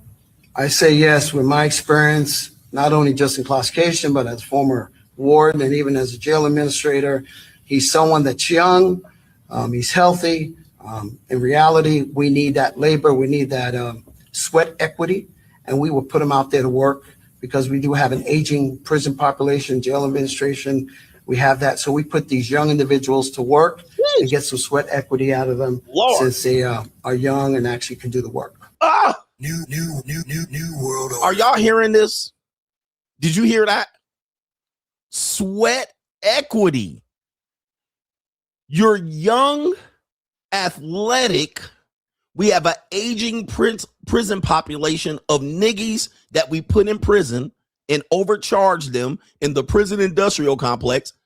There ain't enough of these thug young niggas out here. We need that sweat equity. We need slavery back. He's a young buck. He's virile. He got energy. We gonna castrate this nigga and put the balls in his mouth. Pause. We need these slave ass niggas. We need sweat equity. New world order. Man, this is humbling. Did you say this out loud, sir? New world order. Did you say this out loud? It's not worth killing niggas. You want them in behind bars? Sweat equity? We gonna put you to sleep. Now, he deserves this. Don't get me wrong. That guy I think he deserves the death penalty for what he did and the way he carried it out. Absolutely a pathetic human being. But again, I'm not one to just put people to death just because, but the way he carried out the crime, he need to go. But they said, no. Hold your horses. All right. Nah. We need more slaves. We need more slave niggas. All you hip hop, drill rapping, dumbass niggas. You're worth more alive behind bars because you can give us sweat equity.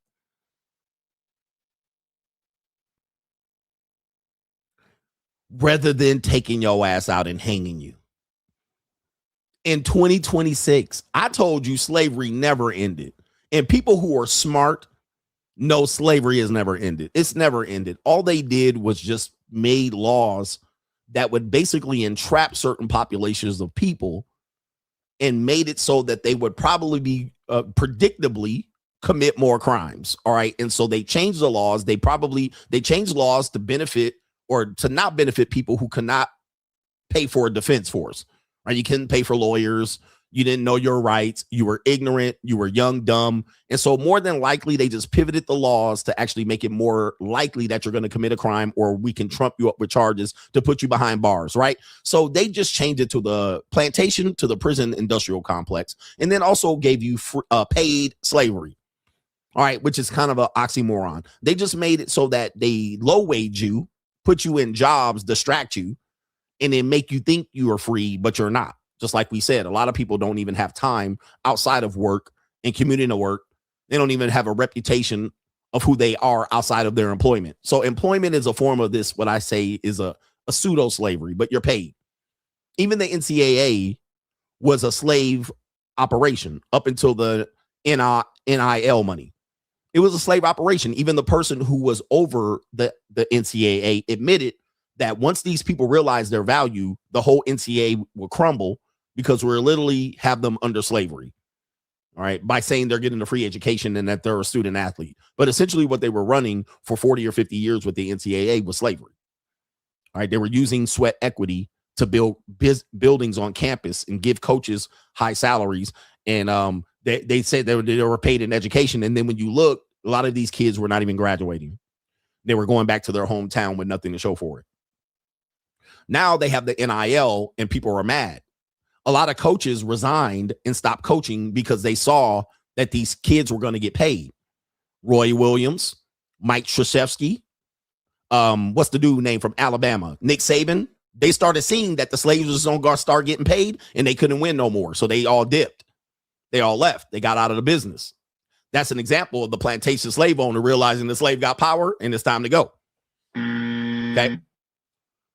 So this is a situation now that you guys got to understand that you're under this idea of they're going to see you as a paid slave or a slave that they can put behind prison. And that's the whole plan. Jay Wright.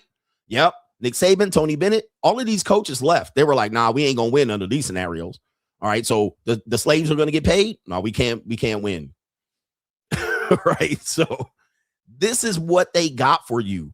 This is the worst case scenario outcome for you drill rap, gangster rap, living ass niggas. Also, what did they also give you? They also gave you music, guns, drugs in your neighborhood. As our brother Furious Style said, how do we bring in drugs in the country? We don't have boats, but y'all put it in the music. Y'all end up doing it and y'all end up going to jail. And they want you to do it. Why? They want us to kill ourselves. And I don't want to hear shit about, and it ain't the problem and whatever. Guys, this is the plan. This is what they got for you. Anybody promoting this type of bullshit in movies and rap, and you guys carry this out in public, what you're promoting is you're promoting what they got, what they new world order, what they have planned for you. Sipping scissor, partying, drinking, all of this shit, macking, having kids out of wedlock, impregnating women and not taking responsibility. This is what they got planned for you. Sweat equity and slavery. Oh my goodness. I want you to listen to this shit again, man. And y'all niggas are so dumb. Y'all help them promote this shit. This is a disgrace. Oh my goodness. And by the way, he deserves this, what he's getting, but this is what they got planned for you. This is their business model. To take this young black male, hop him up on dope and drugs and chasing pussy and going out there partying and drinking and smoking weed and dope. All right, out here listening to this drill music, trying to impress these skeezers. And this is what they got playing for you on the back end. On Mr. Gathwright's age, physical abilities, things like that, do you think that the prison would benefit from him in a work capacity if he were sentenced to life without parole? I say yes. With my experience, not only just in classification, but as former warden and even as a jail administrator, he's someone that's young, he's healthy. In reality, we need that labor, we need that sweat equity, and we will put him out there to work because we do have an aging prison population, jail administration. We have that. So we put these young individuals to work and get some sweat equity out of them since they are young and actually can do the work. Based on Mr. Gathwright's age, physical ability. Damn. My man. My man said, look at the comment. This comment right here, bruh. This comment right here. Number 1 draft pick ass nigga. Twin A, not B. This nigga look like the number 1 draft pick tonight. God damn, bruh. This should wake you up. This should wake your kids up. But again, people too young and dumb. Young people think they know it all. Number 1 draft pick. This nigga sound like the number 1 draft pick in the courtroom. God damn. What's your draft prospect? What's his future prospects? Free sweat equity. That is the definition of that is slavery. No, you cannot wrap your head around it. Now, listen, I don't feel sorry for him. I don't feel sorry for you dumbass niggas that participate in this system. I don't feel bad, because you guys should know that this is part of the propaganda. And anybody that says no, we just showed you the previous story of a woman accused of pushing propaganda for the People's China Republic, and she was an elected official. She was an elected official for China. She's gonna probably plead guilty for this. All right. The agenda is wild. New world order. The agenda is, man, I'm telling you, man, you guys gotta really push upstream like a salmon to beat the system. You cannot let the system tell you where to go.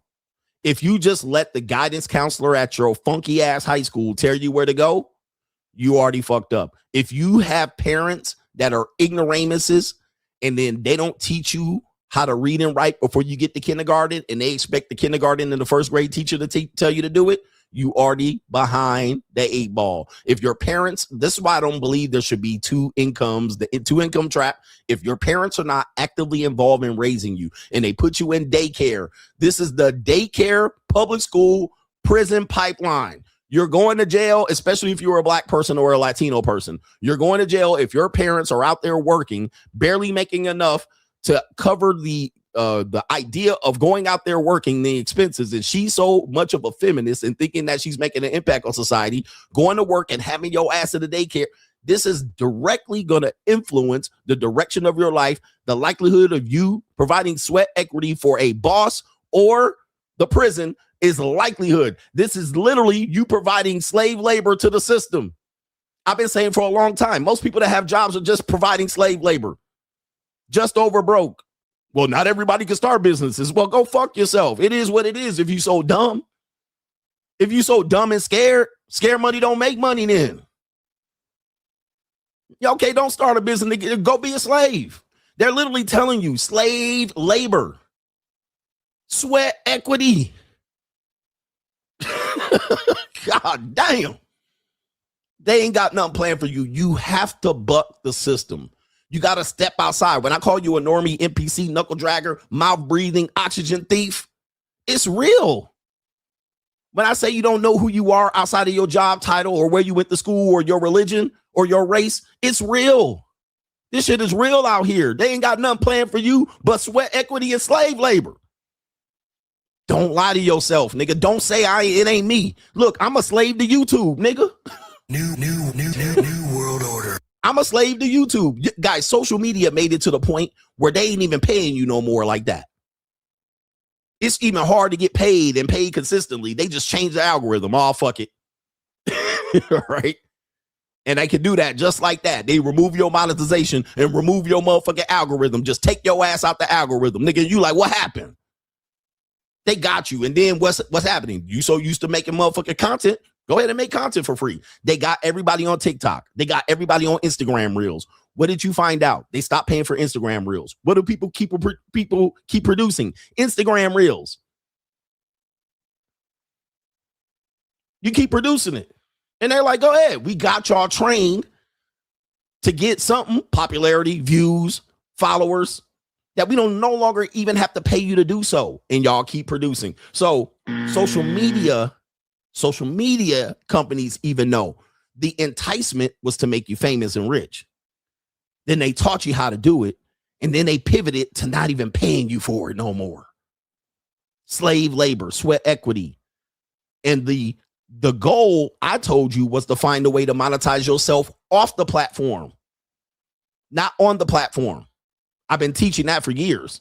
Find ways to monetize yourself off the platform. That's why you write books. That's why you do all of this shit. That's why you go on public venues. That's why you have a members program and a paywall. I teach you that. But y'all too dumb to realize it because you don't want to do the extra work. I heard a podcaster or a social media guy, I think it was MTR or Alba and Preach.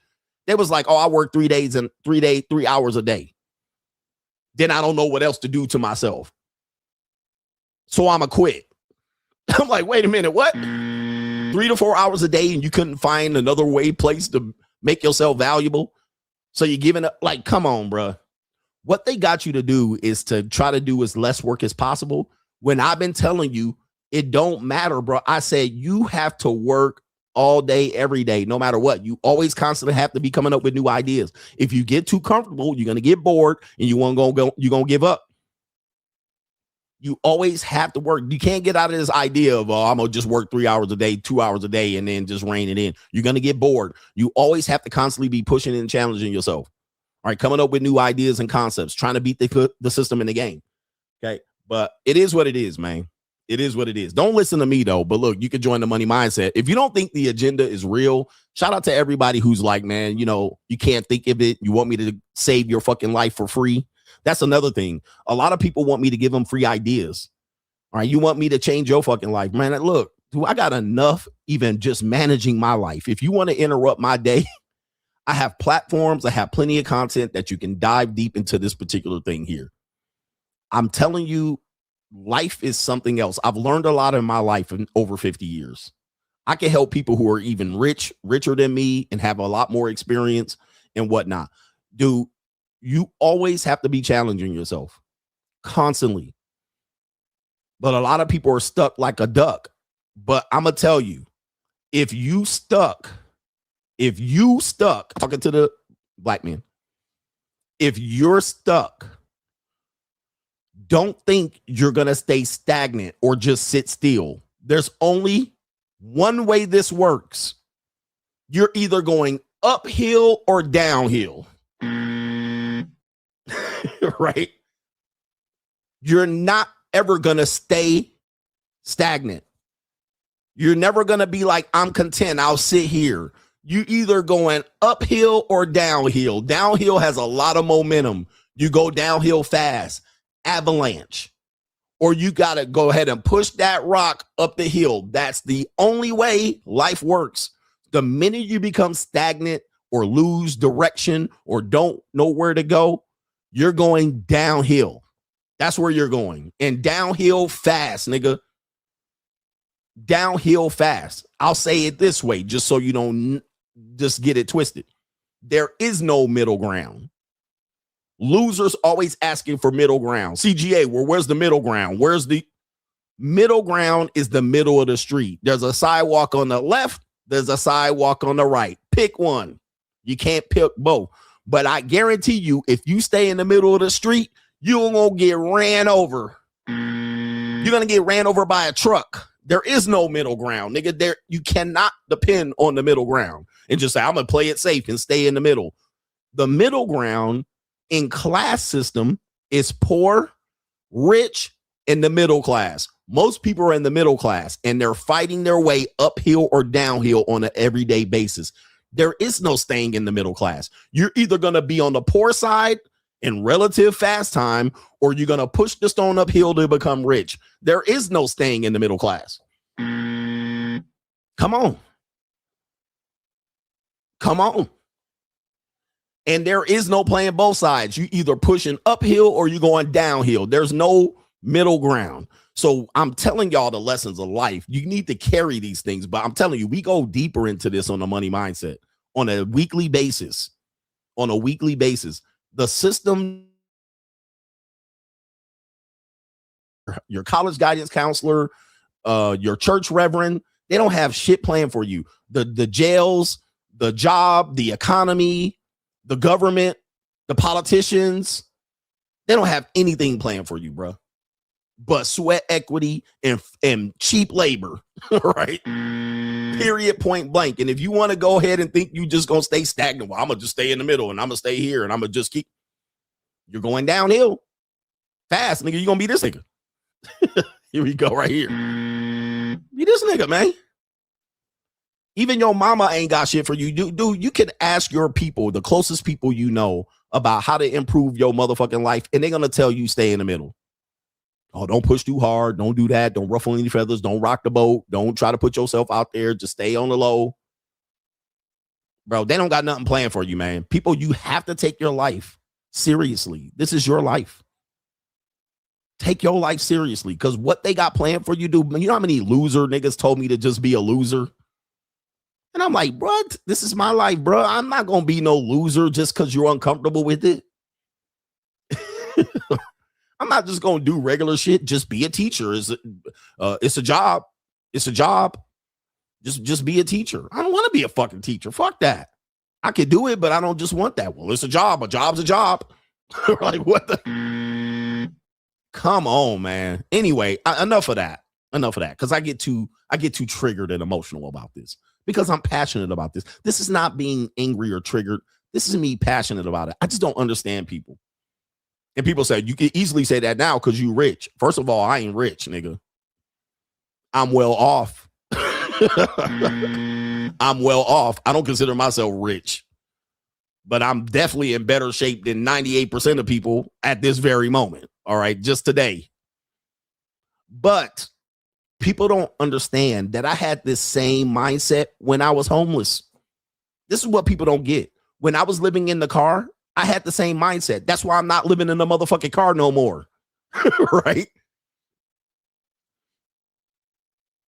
Like, that's why I'm not living in the car. People thought that, oh, you got a Porsche once you got up. When I was in the car, my vision board had a Porsche 911.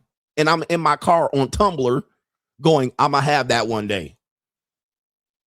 I knew then. People like, you changed because you got money. I'm like, bruh, the reason why I changed, you think I changed when I got money, is because when I was broke, I knew I was going to have money. All right. So I was already like that. I just sounded like that because I was in a damn studio apartment. And I was like, oh, he's relatable, in a black t-shirt. But I already knew where I was going because I was like, nobody's going to stop me from where I'm going. Whether it's fitness training, real estate, YouTube, one of them I was going to hit. And I was doing all three simultaneously. I was like, which one of these going to hit? So I already knew. I was like, I knew where I'm going. I know what I'm going to have. It's on my vision board. I'm going to see it. Okay. I'm living in a 400 square foot studio. I know where I'm going, and I know what I got to do to get out of it. What I got to do is get rid of these bitches and get rid of these losers. I knew. People was like, man, what about love? What about socializing? What about this? I was like, what about my motherfucking Porsche 911? Right? On my vision board for 10 years. 10 years before I bought it. 10 years. And I was like, dude, people are like, oh, you just went and bought that. I was like, I literally had it on my vision board for 10 years. I was going to have a 911. To the point where I had enough money, it wasn't even a question what I was going to get. Because I literally was looking at this every day of my life going, I'm going to get this. I'm going to get this. I'm going to get this. I knew what was going to happen. But anyway, enough about that, because y'all getting too many free nuggets and blue chips on the money mindset. Y'all getting too many free nuggets, man. But look, man, the money mindset is it. If you ain't on the money mindset, you about to lose. And at some particular point, man, I keep saying this, but it's really just going to be about the money mindset. I kind of do this as just lost leader material because I'm passionate about it. And I feel like I can help. I feel like I can help.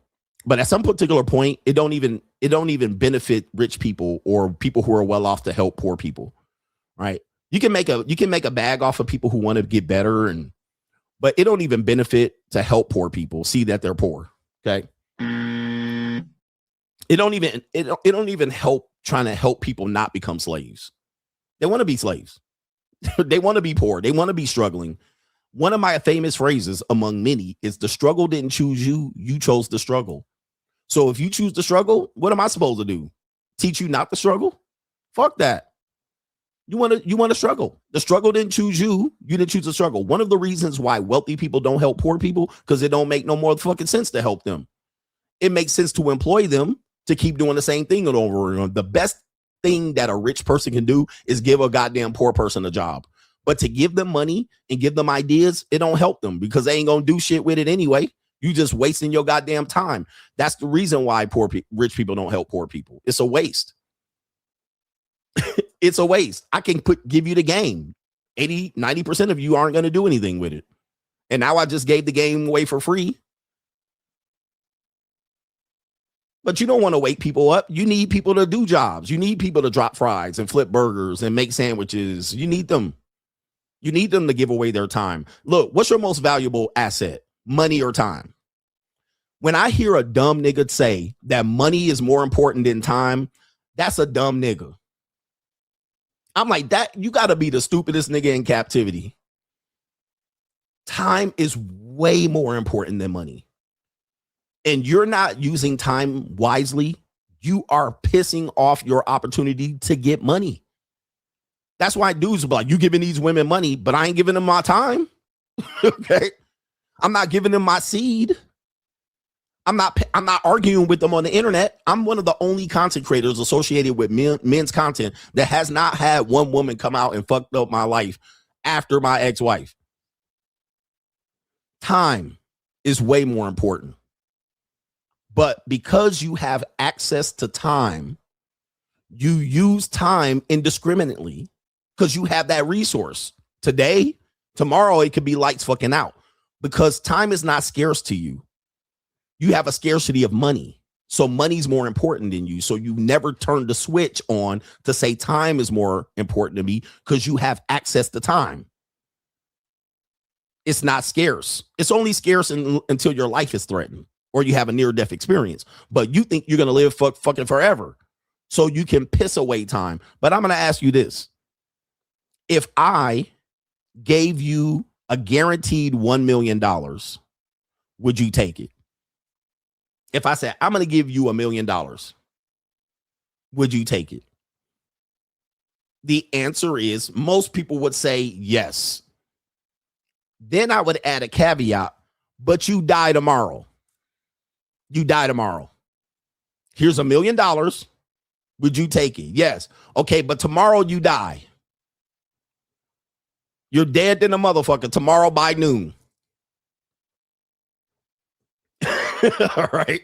Now, how valuable is that $1 million? That $1 million is not so valuable. The time is more valuable immediately. It's a no-brainer, which means to tell you time is way more important than money. When I talk about how you interact with women, y'all always look at the dollar amount. Oh my God, $200, $500. That's crazy. But I say, yeah, but you're going to trade 30 hours for that, 10 hours, 12 hours to get a piece of pussy. And you're talking about 250, 500. I'm like, that's an easy come up. You could replace the money. But all that time that you wasted for the possibility of having sex, because you're not always going to have sex when you invest in the time in a woman. You're just trying to beat the fact that you're trying to not waste as much time with her, which I'm telling you is a dumb idea. That's dumb. You're just trying to trade time for money. Trade time. So you're going, I'm going to realize I'm not going to waste much time, so I'm going to recognize it and I'm going to pivot. Okay, so you're playing the time game. I just proved that time is way more valuable. I mean, way more valuable of an asset. You can't waste it. You're wasting it. Yeah. But go ahead and think money is more valuable than time. Go for it. That's because it's scarcity. All right. And people have a scarcity around women and money. And so what they do is trade time. One of the reasons why you take a job instead of starting your own business is because you have a scarcity of time, of money, and you're willing to trade time for it because you have an abundance of time. Well, I got time. I got 40 hours this week. I got 45 hours this week. Well, might as well go give it to her for $20 an hour. And that's how you look at life for your entire life. And you wonder why you never get ahead. Because I'm gonna give you this. Here's because what that dollar was worth yesterday is not worth the same today. But you traded the same amount of time that you had that you would have today and tomorrow. Like So you got paid $20, but the value of that $20 has decreased the next day. But you still put in the same sweat equity yesterday and today, but it's not worth the same dollar amount. It's worth less tomorrow. And as the time goes on, that same $20 is worth less and less and less. And then the fact that you had to spend some of that money for these other resources that you need, those prices have gone up. So tomorrow's prices have gone up. They don't go down. You realize you're playing a losing game. You're playing a losing game. You're going to lose, but it's not going to be an immediate loss. It's going to be a slow loss. You're just going to keep doing this every day right here. And then you're going to look up 5, 10, 15, 20 years and you go like, how did I not get ahead? Money mindset, bro. Money mindset. Y'all don't realize, bro. It's yeah, I got time. Anyway, at some particular point, I'm gonna be tired of teaching this shit. Right? I'm gonna be tired of talking about it because you guys done heard it a million different times, not just from me, but from other people. It's so obvious. It's so obvious what you're doing out here is a failed philosophy, and then you try to justify, well, I'm doing it wrong. And I'm like, I'm here tomorrow. I got the same amount of money. I got more money tomorrow, and I got less time. Why would I continue to do it your way when it's obviously not working? Anyway, money, energy, attention, and time. No Government Name says, I saw your episode from last Friday and everyone in the RP is doing an episode about what you said about Dave Ramsey. Plus last night's IG was fire. Keep doing the Lord's work. Shout out to you. Appreciate you, man. Yeah, last night's impromptu IG live I thought was a good one. Yeah. Shout out to our brother here. It's Kenyatta. My ex told me that I offered to take her to Vegas back in 2018. I told her I never said that. And they sent me the text message from 2018 where I did say that. He said, huh? These chicks keep a file on you. No more free women for me. So that's an example of free becoming paid. So she remembered that. You promised her that you were going to take her to Vegas. And you said, I said no such thing. And there you go. You were selling her a dream. And guess what? She said, yes, you did. Here's a screenshot. These women keep a file on you, man. These women keep a file. Do you have the stomach?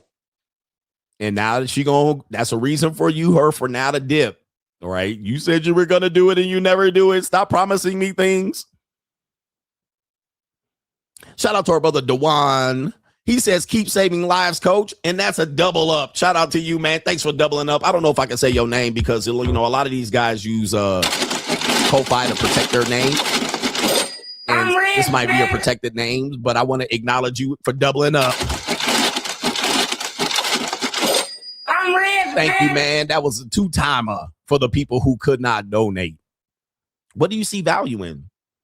You don't see value in CGA. I get it. All right. Anybody can do this. AI can do your job. We got our brother here. It is, let me see what I can say your name is. It's FZ says, hit me with the I'm broke, coach, but small things I noticed. Jamie got 1 pregnant.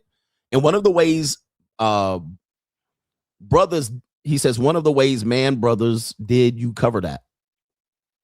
He says, I wonder who's next from the show. He says, crazy how we see the lives of so many stars going. Shout out to you right there. There was a little typo in there, but I think maybe you're going to correct it because it looks like you followed up with another one there. And maybe it was a correction. Yeah, I think there might be a correction. And he says, also, I sent you an article of a clip. They murked that uncle that did it with the niece. She was 14. I can't remember the story. He was light-skinned and pookie, the one with the braids that looked like he could have been pulling hood rats with ease. So it was an uncle having sex with a 14-year-old niece, and they murked him. Well, that'll get you murked. All right, shout out to you. That'll get you clipped real quick. All right, that'll get you clipped out here. Shout out to our brother. My brother named Edwin says, this is what certain folks mean when they talk about placing low IQ people in menial positions. The Hispanics have the field, and the construction jobs locked down. Assembly line jobs are automated and don't exist anymore. So the only blue collar positions left are in the prisons. This is a fact. Okay, the Hispanics, especially in the West Coast, I mean, they got construction jobs locked up. All right, they building houses left and right. Like, it's hard for you to even get in because they got it somewhat, what I say, street unionized. So it's hard for you to get a job and you're not Hispanic. Like, if you're a poor white person or a black person looking to get in construction in certain areas, they got a creative way to keep you out of there. Similar to landscaping, they can price you out and, you know, make the product cheap. Right, landscaper comes over and do your whole backyard for $85. All right, obviously that's not an affordable rate for you, so you don't get involved in that business and you get priced and edged out. And then at that point, they can raise the prices once they have less competition. All right, so that's there. But now that since the assembly lines are automated and those jobs are hard to get, then the blue collar positions are only left for prison. All right, they need that sweat equity. And dude, another thing that I said, sorry, man, money mindset people. What have I told you? I've told you this and people don't believe it because they, for some reason, think that the economists and the government and the rich people somehow need you motherfuckers, right? I said the only way countries can become rich and the only way you can have people become rich is have free labor. That's it. Now, we develop a system of growing up believing that people can work their way through the system by continuing to work and providing value to a corporation, and then they pay you all the way up. But I said people can only become rich by providing free labor. The United States became one of the richest nations because of slavery. Right? Once they started having to pay people, you can see where the problem started to lie, right? The economy became a little bit of a struggle, but then you had to have and the have-nots grow crazy in the class system. But if you want to become rich, you have to find people to work for you for free or near free. Look at the NCAA in college football. I mean, that's another example. They had athletes believing that they were giving all of that they were bringing in TV deals. They were bringing in sponsorships. They were building stadiums and campuses on buildings by simply putting free labor in to go to the NCAA tournament, and the schools got paid. Bro, it's the only way. It's the only way. Now they start paying the athletes, and it's tough for them to even turn money.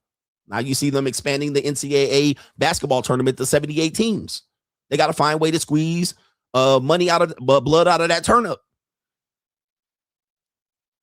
You need near free or slave labor. That's how you're going to hold on to more money. That's how you're going to do it. You need that. You need that. Now, if you don't have that, then you're going to have to find other ways to make money, which is in the United States. What did they do? They took the gold standard away and they provided you with fiat currency, numbers on the screen. They take away the cash. You're just numbers on the screen. You're out here working for fake money and you're trading money from one screen to another screen. Okay. And then meanwhile, while you're doing that, inflation goes through the roof, making life less affordable. Now, let me stop the bullshit. Money mindset. If you're on the money mindset, press 1. If you're on the money mindset, press 1. This is the shit we program you with every day, all day to wake you up, number 1. Number 2, to shift your mindset. Number 3, to direct you in the right places. Number 4, to get you from being a bitch ass scared nigga. Number 5, saying fuck your family and friends who scared too. Number 6, separate yourself from the pack and keep it going. Nigga, where should I keep going? Money Mindset Affiliated. Go on over there. Click the link. Don't be scared. Don't be scared. All right. And we have a network of men that we actually go, and there's a couple of women over there, all right, that we go into, and we have a group, a network that keeps people motivated, provide real life examples. Sure, you can watch a free YouTube video on this shit, but we have a network of people here that keep you motivated, provide you with real life examples, and they'll tell you stories and testimonies of how they turned their life around. That's what we doing. Money Mindset Affiliated. DJ says a Caribbean person with a British accent is usually from one of the British Virgin Islands. My mother has a British accent since until she was age 12. So an example of that would be Turks and Caicos, the Virgin Islands, or any of these. I think Aruba, possibly. I'm not sure if Aruba is the British Isles. So she might not be from London. Jamaica. What is Jamaica considered? I don't know. Shout out to you. Thank you for that perspective there. Blue Baggins. They said it's not as easy to give these niggies these long sentences anymore. And unfortunately, the crime rate is going down. We need more slaves. You better boss up. Okay, slave or cheap labor is the only way to go and become wealthy. All right, another example of this is conservative people who are against immigration often hire immigrants to do the majority of their work. Right, Aruba's in the Netherlands. Shout out to you. So a lot of people who are conservatives, they'll come out here, anti-immigration. We need to stop the immigrants coming along. Most of the people they hire for their work are immigrants. Okay, maids, housekeepers, nannies, landscapers, people who do repairs, right? Handyman, plumbers, and so forth and so on. All right, so these people will be staunch critics of immigration, but most of their goddamn employees will be immigrants. All right, so I don't know what to tell you about that. Yeah, man, shout out to MC Hamster, says life in prison isn't just illegal labor. He says ultimately pardons will be used to lose criminals upon the populace for further destruction of private property and greater control. Shout out to you. He says, look at Biden's pardoning. So that's the Democratic Party. They want to get the criminals out and cause chaos and destruction, which does happen. Which does happen too. So yeah, man, boy, it's an evil system. But again, you can't change the system. You have to adapt to the system. All right, Cash App done kick me out. All right, what's going on with Cash App? Shout out to you. He says the new name for you is the Professor of Thoughtology. Shout out to Korean Treadwell. He says my new name is the Profession of Thoughtology. The Professor of Thoughtology. I'm going to copy that. The Professor of Thoughtology. Okay. Yep. Shout out to you. Well, I like that one right there. The best way to actually survive a system is know what's coming. Most people have hope and prayer. And some people think prayer works. Shout out to you for the people who believe in the Most High. Prayer works. Not as fast as knowing. Right? When you know and you have knowledge, prayer seems to be fucking delayed. All right. But when I know faster than prayer works. 100% every single time. All right. But when you have hope in prayer and you have a lucky star, nigga, or you manifesting, that shit ain't gonna do nothing, nigga. That's delayed gratification. I need some shit to happen now. I need to have prediction. I need to make predictions. I need to make educated guesses. I need to take history and put it together with current trends and go, all right, this is what's gonna happen quick. You waiting on, living on a prayer, nigga. Prayer take too long, nigga. Prayer take too goddamn long. All right, I gotta wait till motherfucking God figure out. Oh, let's see what Greg Adams doing today, man. Fuck all that. All right, I ain't got time for God to get in here. God put me in charge and gave me free will. I gotta make a decision, nigga. The thing that separates the winners and the losers are people that can make decisions in a timely manner that can affect them positively. The difference between winners and losers are people that can make decisions in an effective manner, in a timely manner, that will affect them more positively than negatively. The indecisive people in your life will fuck up your life. And prayer seems to be indecisive activities, right? Prayer is just an indecisive activity. I refuse to take action, so I'm going to put it up to the Lord and then just wait. All right, that's an indecisive. You don't want to make a decision. All right, you refuse to make a decision. Now look at your bitch ass. All right, go ahead. But people who can make decisions faster than others, that gets you paid. That gets you paid in this world. You get paid for making decisions. You get paid for making decisions more successful than non-decision. Like you're getting paid to make decisions that affect us more positively than negatively. All right, you're good at making decisions. By the way, what separates winners in gambling from losers in gambling is a small margin. What is the margin for a person to be considered a successful sports bettor? Because most of y'all margins, you ain't got no fucking margins. You out here getting cooked. The successful sports bettor, okay, can bet between 52 and 55% accuracy. 52 to 55. In some tables, you got to win about 52. I think the house has a 2% advantage. A 2% advantage.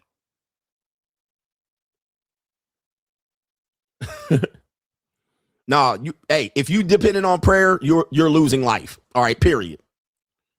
You're depending on prayer, you're losing life. You have to take action. All right, prayer action will always be prayer. But let me go back. Even bad action will is better than prayer. All right, but let's go back. The house has a 2% advantage at best. At best. The house has a 2% advantage at best. Look at this guy right here, spoken like an atheist. Bye-bye. We don't want, look, losers, you got to go. Don't convince my audience to depend on your fake false God. Getting back to some real shit instead of fake gods, let's get back to some real shits. See, these guys want to distract you to believe in their bullshit. We ain't got time for that shit. We're here trying to win. We ain't here trying to promote Christianity or atheism or Allah. We ain't got time for that shit. Sky Daddy magic. We don't got Sky Daddy magic time. We ain't got time for that shit. We trying to win. Let's get back to some real shit. We pushing real shit over here, bro. You pushing real shit. Fuck you fake ass Christians. We ain't got time to wait on God for us to do shit. We come out here and we win in life. God gave us free will. Let's get back to some real shit. All right, I ain't got time for these niggas in here, these fake lukewarm, fake ass Christians and shit. Look at this nigga Abba. We ain't got time for fake niggas. We only got time for some real shit, nigga. Right here. Nigga want us to believe in the Easter bunny and shit. Well, the Easter bunny really brings eggs. Nigga, I ain't got time for that shit. Let's get back to the real shit. There's most tables, most sports bets, they only have a 52% advantage over you, which means if you bet better than 52%, you're a winner.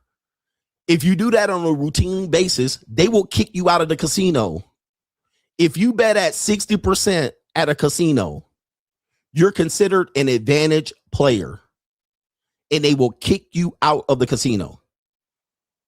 Okay. They will kick you out. Go to a casino and bet 55% wins on a routinely basis. They will kick you out. They be like, you can't bet here no more. You can't bet here no more. They won't even take your bet. You'll go to the pay window. You'll go to the window and be like, I want to bet this. And they'll look at your numbers and they'll be like, you can't bet here. 55%. That's it. That will get you banned from casinos. Betting just like that's more than half, slightly more than half. They'll be like, nah, you know something.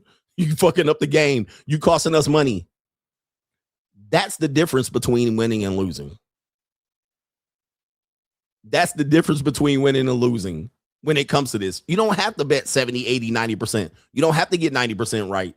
You can just get 55% right in your life and you're winning life.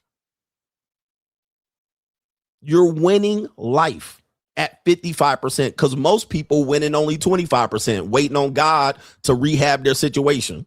Okay.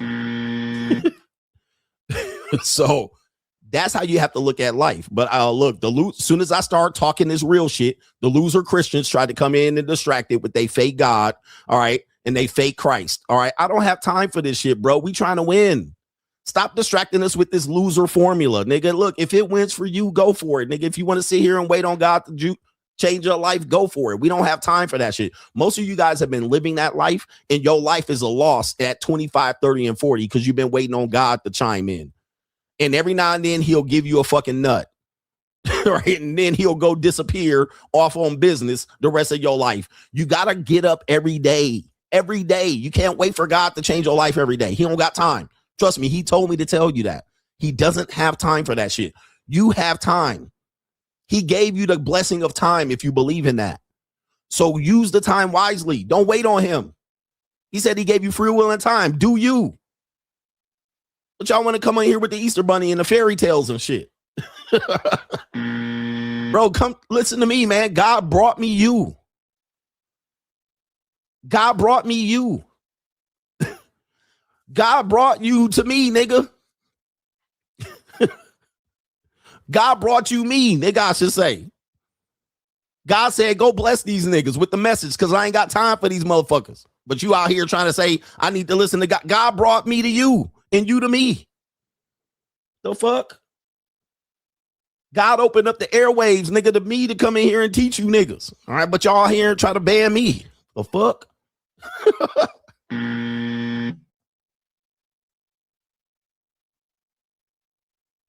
Tranisha says, I respectfully disagree. There is no such thing as a middle class. Either you're a working class or you're the haves. He says, who are the owners of the production? Middle class is just a fairy tale sold to Whitey. I side-eye a ninja who pridefully claims he's middle class. Keep riffing, though. Middle class is a dream. It is a facade. It actually is sold to you, by the way. Most things marketed to you are sold to the middle class. Most things that are not marketed, the upper class buy. Okay, there was a statement that said Rolls Royce doesn't have any commercials. For a long time, the upper class, anything the upper class has doesn't have a commercial. They might have an advertisement in a magazine. All right, but most of the things that are sold is for the middle class to buy. Even luxury items like Louis Vuitton, they might have the idea of the marketing that it's exclusive. Rolex. There's not many Rolex commercials out here. They brand people, they sponsor people, but Rolex, they limited you. You never bought from Rolex? You can't go in and buy a Rolex. They can put you on a list. But some things are not made some things are not made to promote to the middle class. They keep it exclusively to the upper class.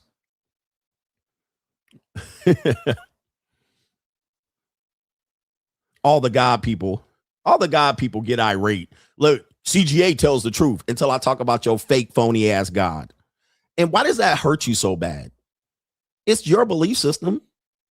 It ain't mine. Why do I have to believe in your fake ass God? Why do I tell the truth, but all of a sudden when it gets to God, y'all be out here hurt and shit?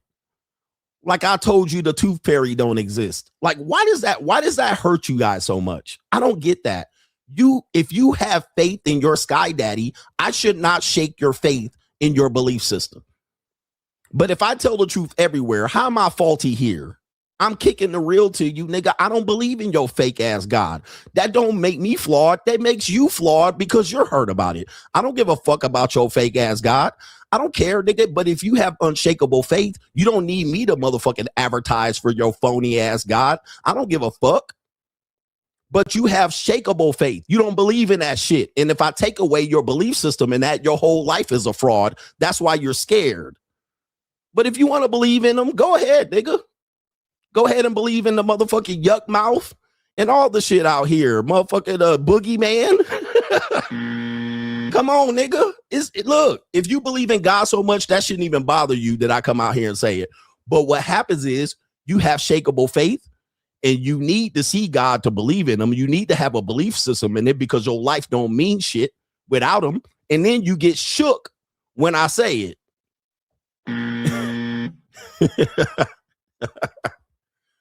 And then you want to come in here and try to prove me talking about prayer does work. Nigga, well, look at your life. Nigga, you watching me. Okay, prayer does work because I prayed to your fake phony ass God to have you watch me. So apparently it works. I actually prayed to God that none of you niggas watch me, but I guess it was wrong. It didn't work. Your God is your God. Do not bring your God over here, nigga, because I'm going to go ahead and poke that. I'm going to poke your God like the goddamn pop the balloon contest just so you can believe in yourself. But you got less belief in yourself and more belief in somebody you can't see. And I'm sitting right in front of you because God put me in front of you. The fuck? You have no belief in yourself, nigga. You got $2.80 in your pocket, but you want to come in here and tell me about God. Like, this is crazy, bro. You guys are insane. Nigga, one thing about you mentally ill niggas is you will clamp to God so fast that I can't even believe it.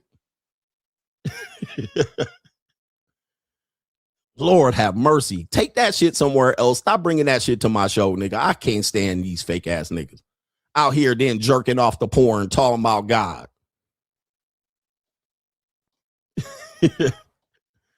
Leave me the fuck alone, nigga. And I love attacking Christians and fake believing ass niggas. I love attacking you niggas because you niggas are despicable. You don't even know how to respond to it. Like, you guys are worse than white supremacists. You're worse because you come in here trying to convince me of some shit that I obviously don't believe in. Nigga, I don't want to believe in it. Go ahead. Move on. Go for it. Get the fuck out of my face. But see, why is it problematic for me to say it? But you can just come in here and say that shit willy-nilly and we supposed to back down. Well, it is a sky daddy. I do fear him. No, nigga, bitch, nigga, I'm gonna slap that religious shit right back to the back of your fucking throat. But you can come up and talk to me in the store. Do you have a relationship with Jesus Christ? Get the fuck out of my face. But I can't tell you to get the fuck out of my face because I got to respect your phony ass religion. Hey, look, believe in what your fuck you want to believe in, nigga. But I believe you broke today according to your bank account. And I guarantee you I'm right.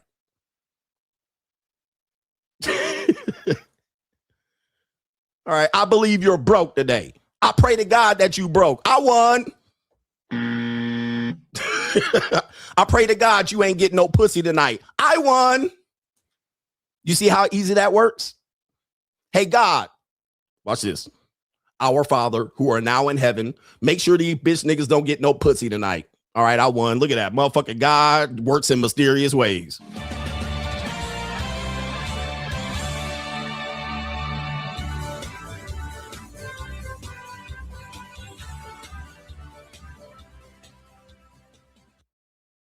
Prayer does work. You see how prayer works?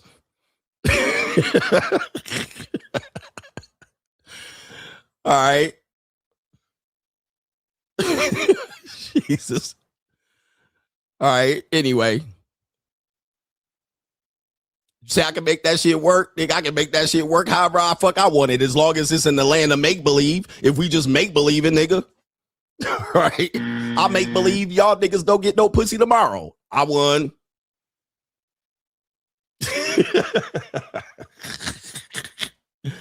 Oh, shit. Lord have mercy, man. Lord have mercy, Jesus Christ and the Latter-day Saints. Jesus.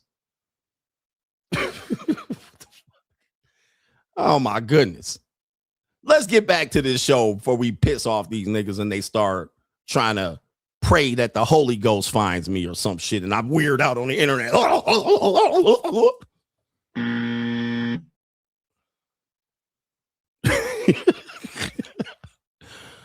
I pray these niggas grow a whole full beard tomorrow instead of that patchy ass shit on their chin today. Lord, thank you and God bless. Jesus' name, amen. All right, look. Where we at? They done distracted me. Now I got an appointment at 1. I got to get out of here. Shit.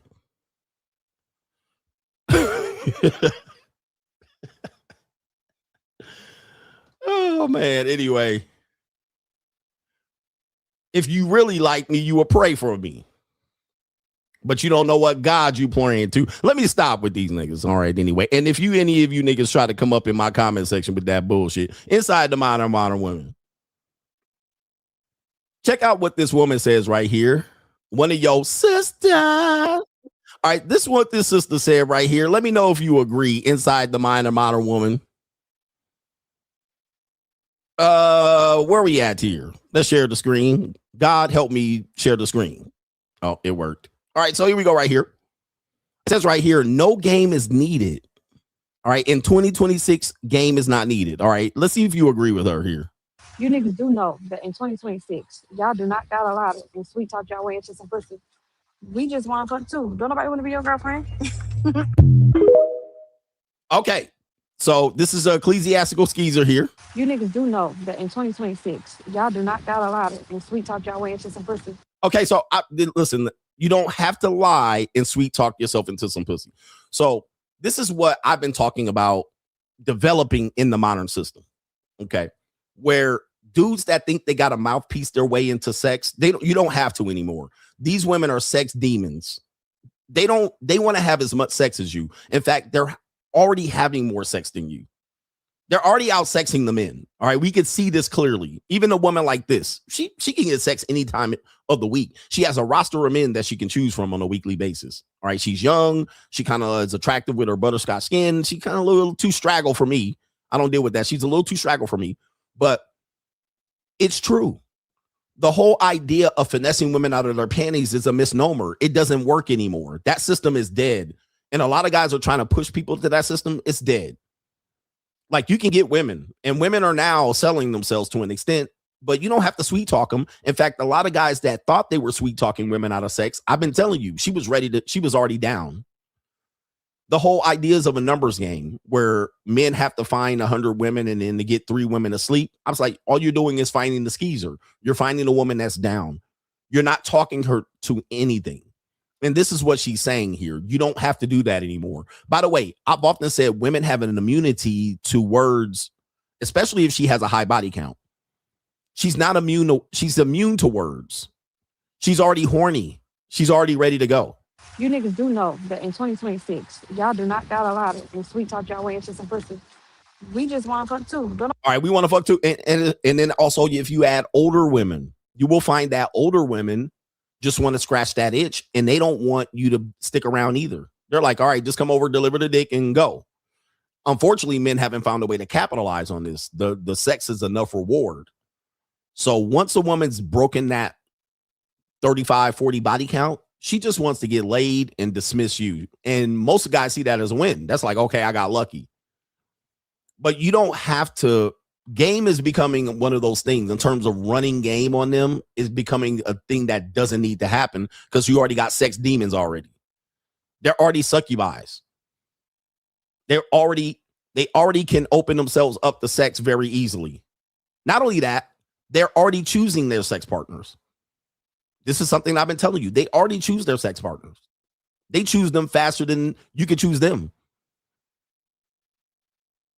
So when they're choosing, they're the ones out here. They got the DMs, they got the dating apps, they got past lovers, Pookie Ray Ray, Chad Tyrone, Sugar Daddy. They're choosing. I've been saying that for years. They're the ones choosing. You don't have to sweet talk. Alan Roger Curry said, mode 1, just tell them directly what you want. Most skeezers will be, okay, they can either put you in the yes or the no category. No, you're never going to get it. No, I don't care how many dates you give me. You're never going to get it. You're going to get it. Right? You'll get it if you ask. There's no more needing to finesse her out of the punani. That's dead, y'all. I've been saying that's been dying for forever. And guys are still subscribing to that, what we call sweat equity, that free labor that you don't have to do anymore. Guys don't have to do it. All right. So anyway, we have a woman that says, oh, it's a guy. It's a male. Let's see what this male says. Okay, so this is a young man. He looks to be in his mid to early 30s. Mid to early 30s. He said he had an experience that he can no longer unsee. Let's see what his experience is. It's a long story, but he'll get it out. But we'll let him speak the story.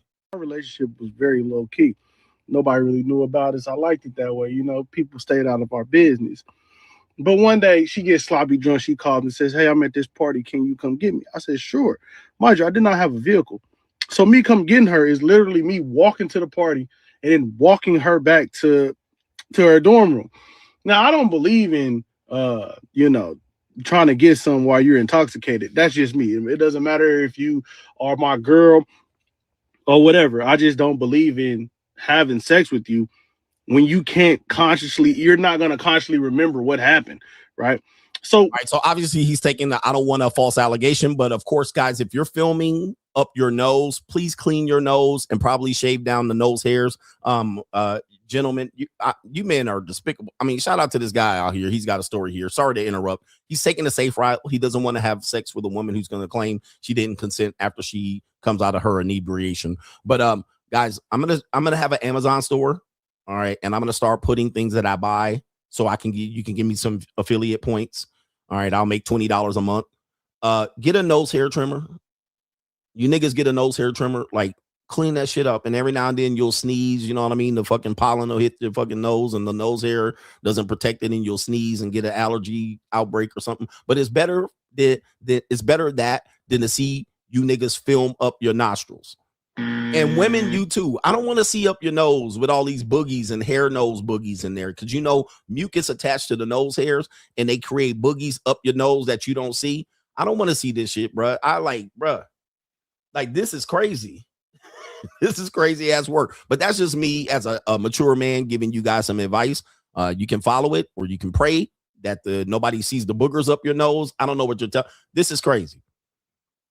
Nobody wants to see this shit. All right, start getting a razor and look at this patchy ass beard. This is like what is going on here, bro? And get some. What is we doing here? But let's get to it, man. I was a little distracted by that, but at least he's a good man, and he says he doesn't want to have sex with an inebriated woman. All right, let's continue. We get back to the dorm, whatever. I lay her down, cool, tuck her in, real nice. For some reason, I just sat at the edge of her bed on my phone. I had no clue why I was doing this because typically I would have just left, right? Her phone started pinging. Okay, so let's just look at this because this is a long story. As you can see, the timeline's down at the bottom, so I do have to interrupt because this nigga's not going to filibuster my show. But as you noticed, he took the woman home, but he didn't leave. You just sat there on the edge of her bed. Now, let me tell you what he was doing. He was fighting demons. He was like, damn, I want to fuck. You know what I mean? I want to touch. You know, he was thinking about taking her socks off and looking at them toes and licking them. All right. He was over there looking at you, trying to touch them titties. All right. He's trying to at least to give her the finger poke of doom. All right. He was fighting a demon. He was like, oh, Lord. All right. That Shannon Sharp used to do. Oh, boy. All right. He was thinking about it. He was like, oh. All right. So he was fighting some demons. That's what he was doing here. Why you stand? You just lock the door and leave, nigga. All right, but you know he wanted to at least ejaculate on her toes or something. He was like, I got to think of doing something. I can't let this moment pass. All right, anyway. You could be a good man, but sometimes, you know, them demons. All right, so he's fighting the demons, but he says he started hearing her phone ring. Do you have the stomach? Now, this is where it really gets going here. The phone starts buzzing, and he can't help himself. And I had the urge, you know how your heart starts beating fast? It's like, well, maybe that's her homegirl or something. Something told me, like, just look through the phone. Uh-oh. And that was mistake number one. I looked through this phone. Uh-oh. Every good morning text. Uh-oh. Every photo that I received.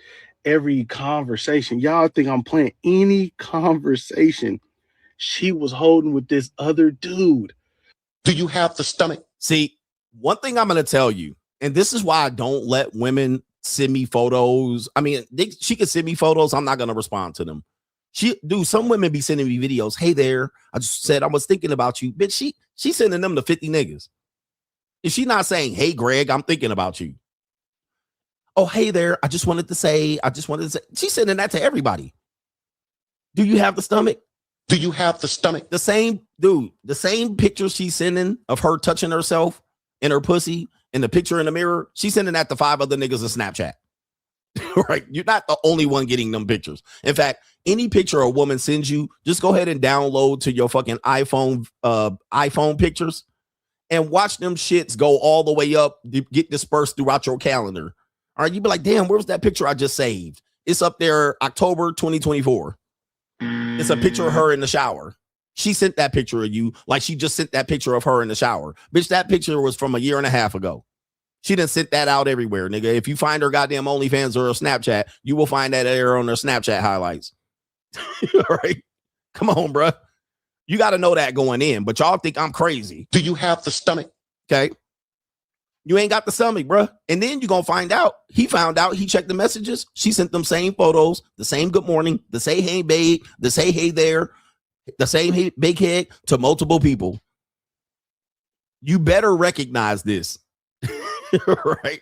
You better recognize this. And now he thought he was special. What, you think you getting girls now because of your looks? Negro, please. You know mustache having with whiskers like a rat compared to beans a rat, nigga. What? You thought you was special, nigga?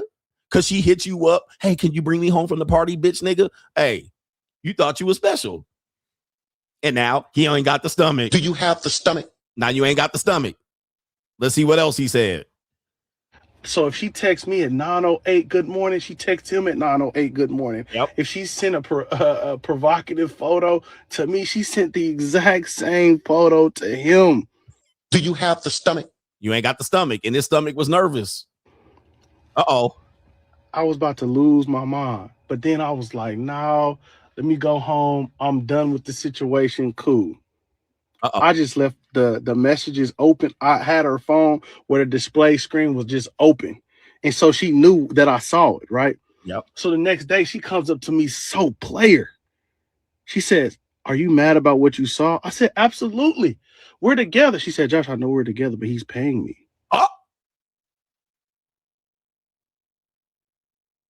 Uh-oh. Cause I got the pussy for the money. If you got the money for the pussy. Did she find messages to CGA? What do I tell you about the spectrum? Cause I got the pussy for the money. If you got the money for the pussy. What do I tell you about the spectrum? Y'all, I'm telling you, y'all thinking, man, not this girl. She different. She got a job. She a neurologist. She not like that. She a regular girl. She found out she not your girl. She our girl. Cause I got the pussy for the money. If you got the money for the pussy. Look at him. Hey, player, I thought this was you, big pimpin'. Yeah, your girlfriend at the JUCO. Listen to this. She says, I'm not making no money in college. He pays for everything we do. I said, what you mean? She says, remember those reservations that I had out in the city? Yeah, he paid for that. I looked at it as I have an ATM between my legs and I'm just using it. All I got to do is put my card in. And that's it. And put the PIN number and boom, money. As I say, get him, daddy. It's get him daddy season. Your girl is going. YGIG, you better have a stomach. You young men, you better have a stomach. We're not competing with 40-year-old dudes. Yes, you are. I get your girl first. She texts me in the morning before she texts you. Everything she texts you, she texts me. I just don't babysit her. See, nigga, she know I'm not coming to pick her up at the party. You babysitting her. You spending time. You the time trick. She got you locked in. Mr. Time Trick. Mr. He get it for free. All the attention, all the picking up, all the babysitting. I don't come babysit. You come babysit. She said, oh, yeah, about him. Get him, daddy. That's my sugar daddy. He pays for all this. And you should be out here feeling like Mr. Big Pimpin'. But he ain't no pimp. He ain't got the stomach. He ain't got the stomach. He ain't got the stomach. You remember those shoes that you wanted? Yeah, he paid for those. I don't ask you for anything because I really like you. Go with somebody who really likes you. Go with somebody, if she really likes you, she'll spend money on you. Bro, this is everything that I tell you. If a woman spending money on you, that came from me, nigga. Get him, daddy. That came from me touching that twat and hitting that bottom. Come on, man. Or a real woman, a woman who really likes you, spend money. That's my money. Because I get her first, nigga. You get her last. I've been trying to tell y'all what's going on out here. Go with a woman who really likes you. Look at these niggas leaving. Look at them leaving, bruh. They leaving. They cannot have. These men don't got the stomach out here. They're mad that I right. Do you have the stomach? They mad that I'm right. Why y'all mad? Why y'all can't handle the tooth? Okay. Do you have the stomach? How many years have hey, put in the chat, how many years have I been telling you?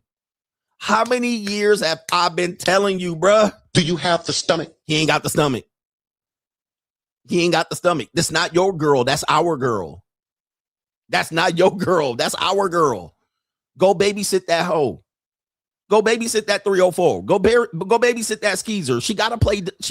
This economy don't allow them to be staying with no broke nigga. I've been telling you this. This is a prime example. And look at him. He gone. Do you have the stomach? He don't got the stomach. Been telling you this, man. I don't see that. She be with me every weekend. Okay. What about that weekend she went to go see some family? Oh, yeah. She went to go see her family in Atlanta. Mm-hmm. She said she went on a girl's trip to Vegas. Mm-hmm. Oh, she just said she went by herself. Mm-hmm. Sure. Mm-hmm. Do you have the stomach? She just came to Vegas by herself and did what? All right. She went to come see daddy. All right. Listen, man, it's the economy. This is the monetized dating marketplace. Yes, the women play the spectrum. They're on the spectrum, guys. They're not one dimensional. Well, she don't seem like the type of girl that will do that. Well, she seemed like the type of girl that would do that to me. Okay, daddy. Ooh, look at him. He don't know how to deal with it because he thought CGA was wrong. He was praying to God that I was wrong. I was so enraged, but I thought for a second, she's thoughtful. Do you have the stomach? She's thoughtful to watch a girl? Because I didn't have it. Back in college, I had this. She's thoughtful. She really likes you. Go with a girl that really likes you, coach. Okay. Yo, but y'all didn't believe me, man. Y'all thought I was lying to you niggas. I ain't here to lie to you, bruh. I will not lead you astray. All right. The Lord said I will not lead these people astray. All right. This woman out here, man, I'm running behind on this show. Okay. You got to have a stomach. We have a woman that says this right here, a man's worth in 2026. Somebody got to say it. And I'll be the bitch to say it. Sorry to say this, fellas, but in 2026, your worth is not proven by your loyalty. It's not proven by your consistency. It's not proven by your discipline. Not by your masculinity. Definitely not proven by your emotional intelligence. Your protection? Nope, not proven by that either. Your honesty? Nope, don't prove enough. How well you lead? That's not enough. How you treat women? Not proven by that either. It's not proven by how solid you are. It's not proven by how hard you work. And it damn sure ain't proven by how you keep your word as a man. No, baby. In 2026, your worth as a man is proven by how many bills you can pay, how many women you can save financially, how much money you can spend or send, how many vacations you can fucking take bitches on, how many BBLs you can sponsor. Oh, and how many people she can brag to about what you bought her. I'm rich, bitch. Motherfucker. I got money. I'm telling you. It's tough out here. It's tough out here for y'all, man. I know. You want to fight this. Not me. All right, look. Check your girl's phone and see if CGA ain't in it. If you live in Las Vegas, check your girl's phone and see if CGA ain't in that. It's tough world, bro. Monetized dating is here. There's only one way it could go. Everything's monetized. In fact, I just wanted to let you guys know everything that a woman buys is a consumable good. It needs to be replaced. If you use this logic, it's going to make sense for you. It would make sense to spend time with them. That's invaluable. That's invaluable time that you're wasting. It's invaluable time. Everything they buy gets consumed.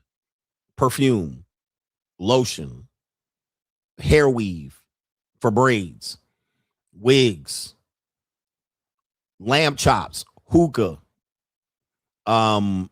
drinks at the bar, Temu, Shein outfits, once or twice wear, trash, makeup palettes, lipstick, lip gloss, lip glop, as I call it. Okay. Skin treatment, massages, facials, waxing, weed, eyelashes. They got to tear them things off every 2 or 3 days, or they get it left on my pillowcase. Foundation, concealer, sprays. Man, ride from Uber, Plan B.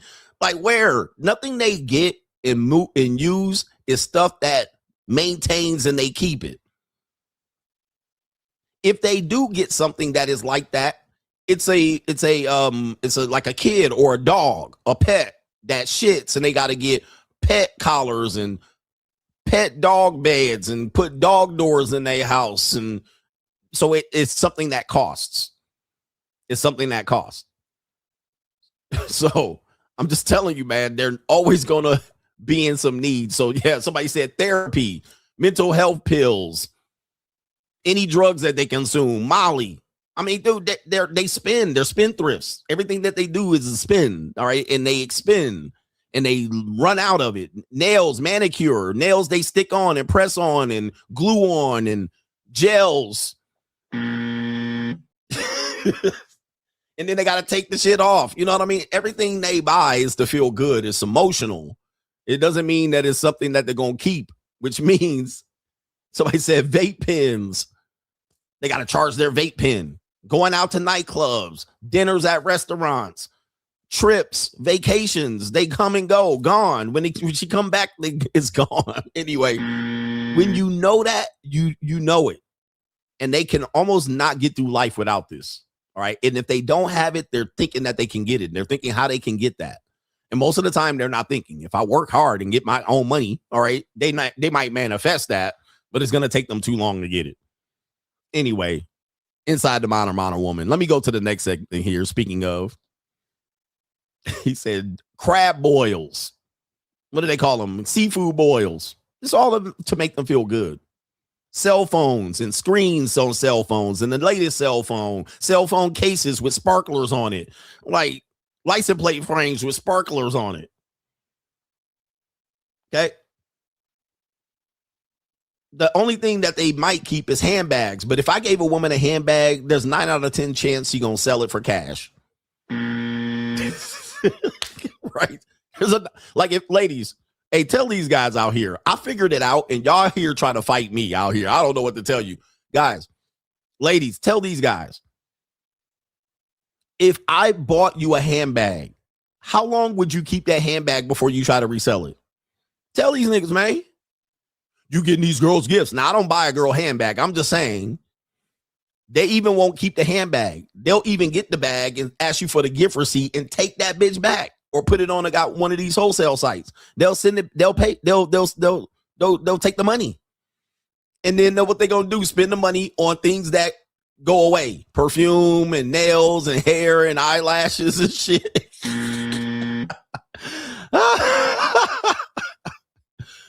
Right? Dude, you got to understand how women work, man. When you understand how women work, you look at it and go, time is the worst thing I could give to this woman. Time would be the dumbest thing I could give. Like, when you give them time, it's a failed experiment. You almost inevitably lose when you give them time. We're going to talk about this with Admin and Preach. It is the dumbest thing you can give them. And thank God we live in a marketplace where you don't have to give up your time anymore. They actually feel like they can do on their own what they want to do. Just rent, lease, give them in here, come and go, in and out. Don't invest time in them. It's a loss. That's where you're going to lose anyway. Shout out to y'all, man. Look, crazy shit, man. I'm trying to give y'all the game. Anyway, we got Dr. Cheyenne Bryant here on this evil world we live in. I call her a educated skeezer a long time ago. All right.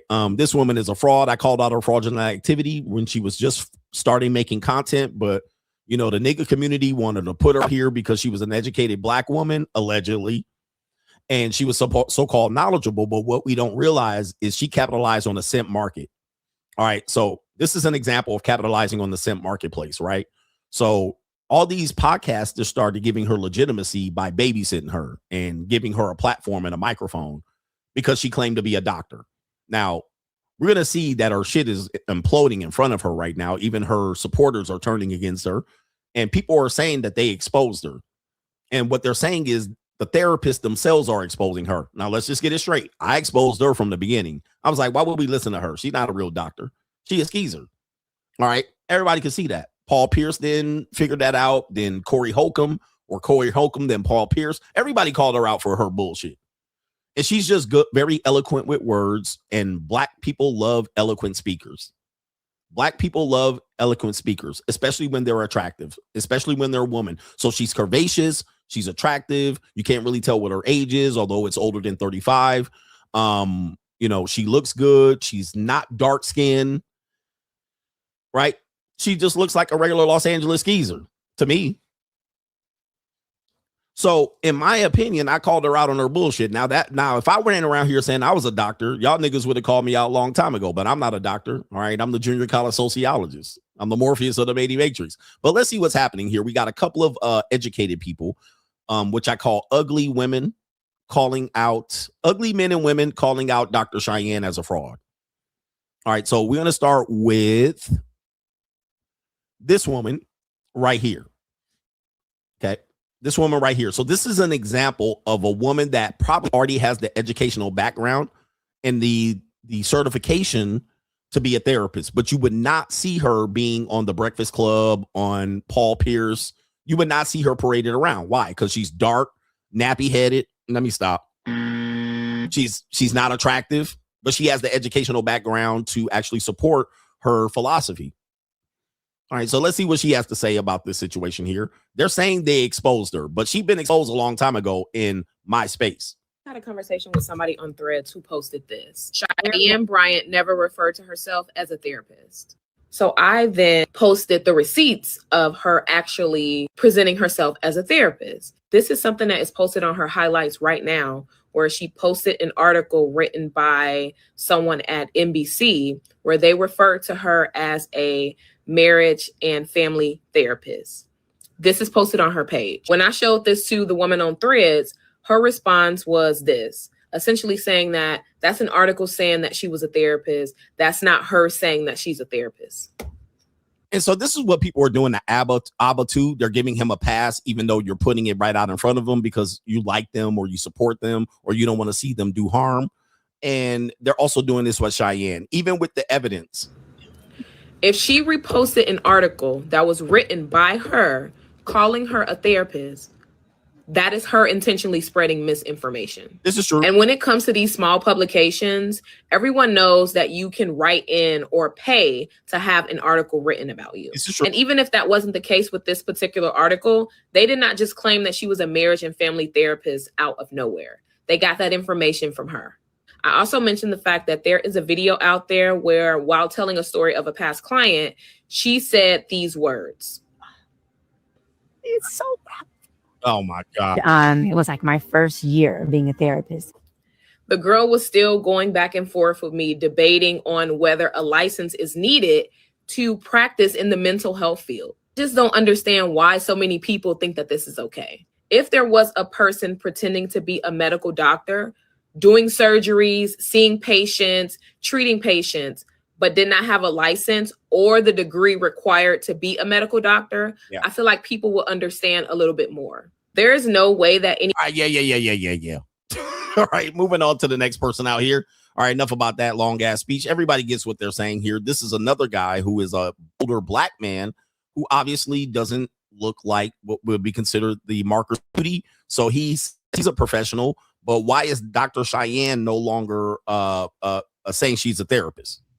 Once Dr. Cheyenne Bryant went super viral earlier this week for saying that she no longer practices with a license. And she went in even further in saying the only purpose for having a license is to bill insurance.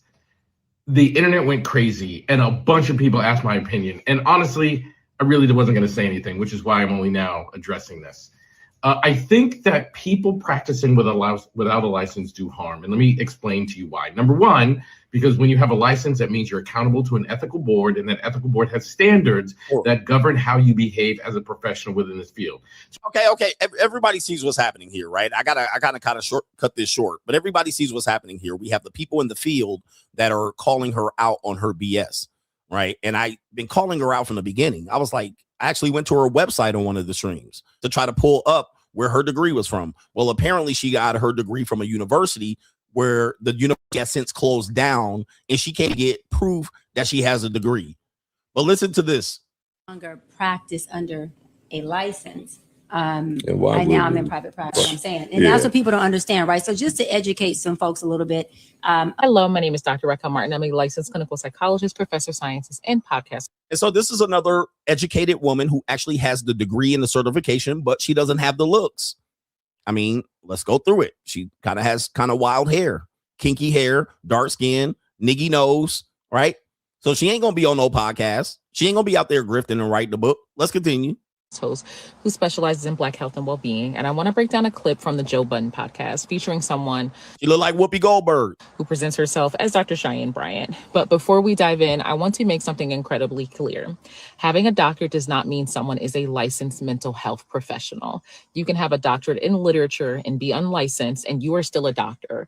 You can have a doctorate in education and hold an LPC, being a licensed professional counselor, and you are a licensed mental health professional, and you are still a doctor, but your doctorate is not in psychology. When evaluating anyone's credentials, it's really critical to look at two things: what their doctorate is actually in, and whether they hold a relevant clinical license. Okay, let me just make a long story short here, just to clear this up. Dr. Cheyenne Bryant has a degree from Cal State Northridge. Shout out to everybody in the Matadome. That's her bachelor's degree, but then she also claims to have a doctorate degree from Argosy University. All right, Argosy University. All right, and it says right here, if you go here to Argosy University, this is what it says here: permanently closed. Right, permanently closed. All right, there's no, you can't get any Argosy University right here. So it says Argosy University, Seattle, located in Orange, California. All right, permanently closed. So you can't go to Argosy to get confirmation that she has a degree, because the university doesn't exist anymore. So this is Dr. Cheyenne Bryant that I called out a long time ago. Corey Holcomb called out. I called out. The Manospheres called out. You can't produce any transcripts. This is her here shucking and jiving on the Breakfast Club, allegedly, about this particular situation right here. Conversation about your doctorate because people can't find your dissertation online. How are you responding to that in this new era of your life? Very simple. I went to a school, Argosy University, completed an entire program. I went probably not. Look at she's stuttering back online to get my official transcripts. Yeah. School said, "Hey, I need my official transcripts. I need my entire thing," and there was no school. I was like, "Okay, I'm confused." I Google. It says this school has been shut down.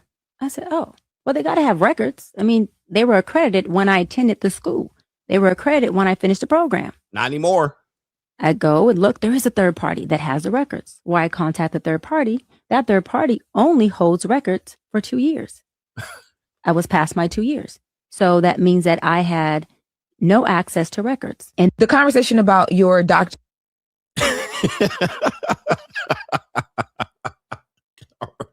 Look, bruh, I mean, it is what it is. You know what I mean? I'm not one to come out here and try to expose people. I'm not the exposer or content creator. But as you can see, she's a fraud.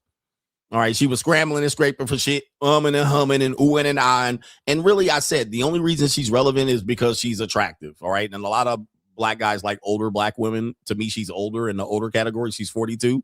All right. And they see these women as easy or women that they can actually try to get.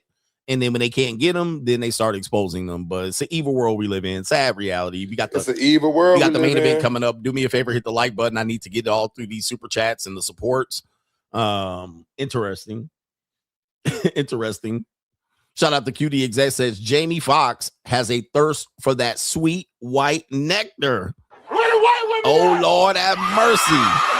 On another note, it brings me such joy to hear you shit on these loser niggies. He says it should be motivation, if anything, to get your shit together. Fuck your uncle. But they don't see this as motivation. You know, in our world, we gotta, coddle people. What I've noticed is that coddling people doesn't work. It just makes them believe that they're doing okay. Oh, it'll work. It'll turn around. Just have belief in yourself. Just pray to God. No, man, you got to slap people in the goddamn nose in the face. Because look, either I do it or life will do it. And when life does it, life comes at you fast, bro. Life is a teacher. Life will teach you real fast. Fuck around and find out. Life takes no prisoners. Okay. And I hope life smacks you in the motherfucking face, because it slapped me in the face and it woke me up. Oh, shit. Shout out to Kevin W. Says your comment about needing slave labor made me realize that the reason why kids cannot read and do mathematics is because we need more slaves. We've been talking about it. The public school indoctrination camp, as I've been calling it from, for a long time. I didn't make that up, but it's the public school indoctrination camp. They benefit from you not knowing. Okay. Most of you guys did not go through a rigorous curriculum at all. All right. And that started from the origination of your application in the public school. All right. But the public school's job is to figure out what you're good at. Unfortunately, they're overpopulated because people do not school their kids at home. All right. And as a result, they got to take on more students and get more government funding as a result and pay these goofy ass teachers that work 7 months out of the year to push out fucking worksheets to loser kids. And their job is to find out what you're good at. They used to have a curriculum in which they would provide you opportunities to learn blue collar work and, home economics for women and high educated classes for college prep students and people who had a intention to go to college, and then provide athletics for the athletic people. Now, what we did, and this was a mistake, is we tried to treat every school like it's Harvard. We try to treat every student as if they were going to Harvard. So what do? We took out physical education. We minimized athleticism. Athletics is not the only thing. Yeah, it was for these dumbass niggas. All right, these dumbass niggas 6'5" and 250 and they freshmen. Yeah, they need to go on the basketball court. We took out blue collar work, auto shop, wood shop, mechanical, drawing, architectural engineering. We took all of that shit out and gave all of these people literature, all the academic classes, math. But these niggas weren't getting past math A and math B, right? They weren't even getting educated all the way through, especially in nigga cities. So they took out all of these jobs, all of these career home economics. All right, this gender biased. All right, home economics. Well, look at these women today. They can't even cook. Bitches can't even boil eggs and shit. All right, but they coming out here getting C's and B's in academic classes and academia. But look at the results. They can't even read and write. All right, but they would have had an opportunity if they would have had these things available. But you guys were put on this track a long time ago to be mainstreamed. And if you're not in college prep and literally taking AP courses, you're losing in life. If you didn't take college prep and AP courses, you literally had a piece of shit public education school experience. You literally were lost in the system. You're a number. I'm gonna say it again. If you didn't and I didn't take them either, so I'm just telling you, but I went to a school that had auto shop and mechanical shop and shit like that and home economics, but that was my time. If you didn't take college prep classes and AP, you were cooked. You didn't get an education. You didn't get an education. You did not. You did not get an education. He said you're inmate 789. You did not get an education. You literally were showed up enough to get a degree a diploma to graduate from that school. All right, that's all you got. All you got was a certificate. Period. Right? That's all you got. And you got lost in the system, and now you out here floundering trying to figure out your fucking life. And don't get mad at me. I didn't make up the system. I'm just reporting from the sideline. You didn't get no education, nigga. You did not get no education. All right. And if you went to a junior college, which I did, all right, they have a graduation rate. They have a transfer rate of 30%. Ring the bell, bruh. Ring the bell. You went to a community college?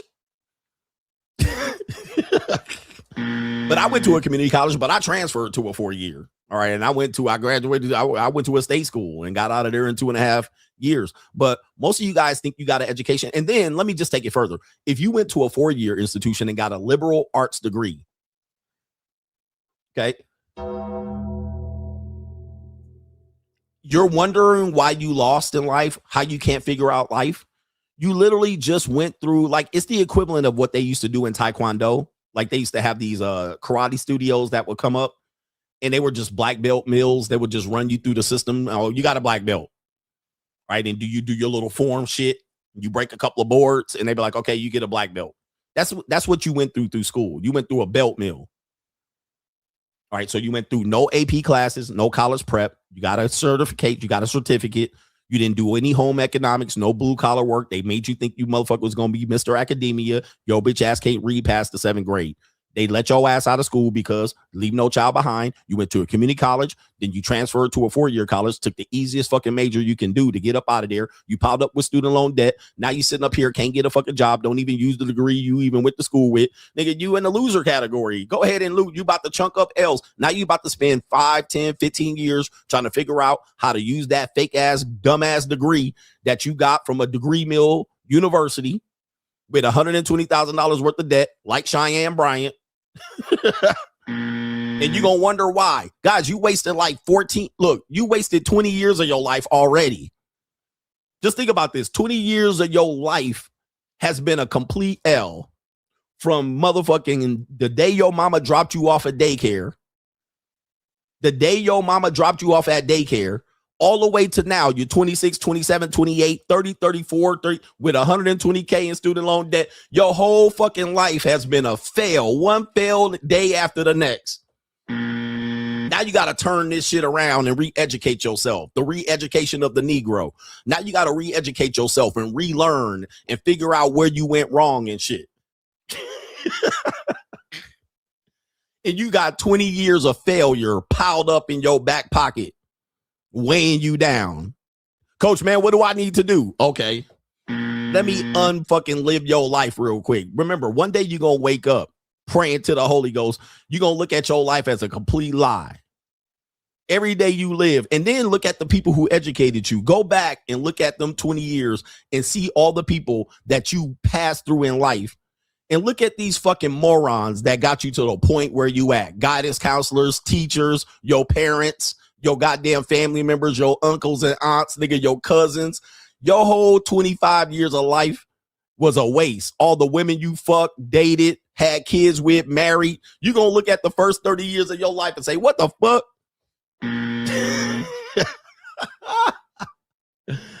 What?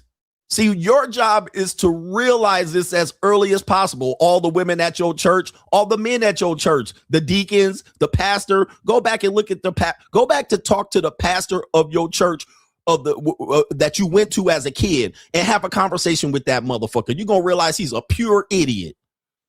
Let me say that again.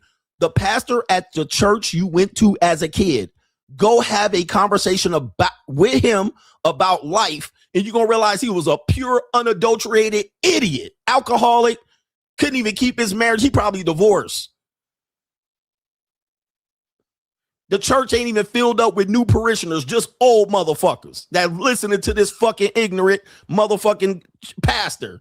I guarantee you, go back to church and listen to your fucking pastor. Hi, pastor. How are you? Hey, how's the economy going, nigga? Can you tell me what 3 + 3 is? I guarantee you that nigga will be dumber than a box of rocks, but you believed in this nigga. Hey, man, stop. I'm the one to say the real shit. You was listening to an idiot for all through Sunday school. He was leading all the parishioners. That nigga probably can't read. Hey, man, stop the bullshit. Womanizing. The reason his church is empty because he done fucked all the parishioners and they left. Man, stop the bullshit.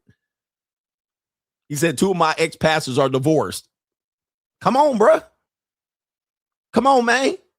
But you put your whole faith in life into these fucking ignorant people leading you, only for you to look back and look at the ignorant people that was leading you, and now you 30 and 40 and shit, and now you got to reinvent your life. Realize you done wasted 30 years of your life, nigga, listening to these motherfuckers. Go back and look at your high school guidance counselor. Look at that motherfucker over there. Stop, bruh. It is what it is. It is what it is. Hey, man, it is what it is, bro. Hey, look, don't be mad at me. Don't be mad at me. Look, you watch me every day. I figured it out, man. I figured it out. Everything that I'm accusing of your life, it was me too. It happened to me. It happened to me. And I had to look at my life. I had to sit back and wake up in the back of a Ford Explorer with raindrops just drizzling on my damn, and look back and go, damn. You know what? It stops now. That was at age 36. I said, this stops now. I'm going to tell me, Everything in my life prior to this don't exist. It was a lesson to not do whatever I did at up to age 36. I want to listen to this because this is me too. Everything that I did up to 36 was a lie. It was not the way to go. I either led myself astray or let other people lead me there. I was trying to live for other people and not myself. I gave away my time equity. I gave away my sweat equity. Never again. Never again. I'm going to live for me. Fuck that. What did I have to show for it after all that shit?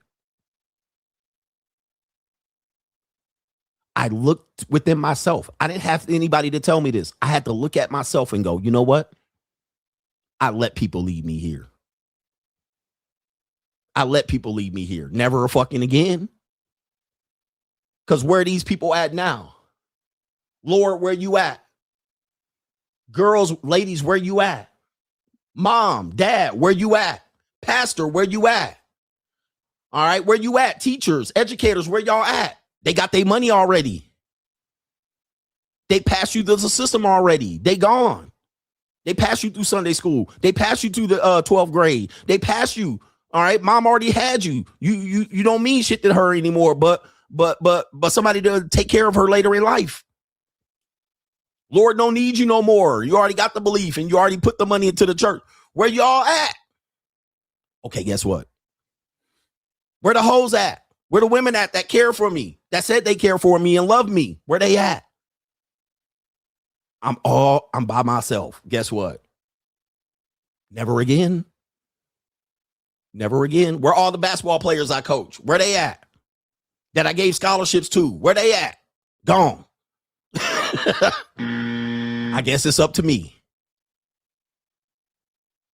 That's why I teach you to be selfish. That's why I teach you to look at your life. So I tell everybody else go fuck themselves for about 5 years.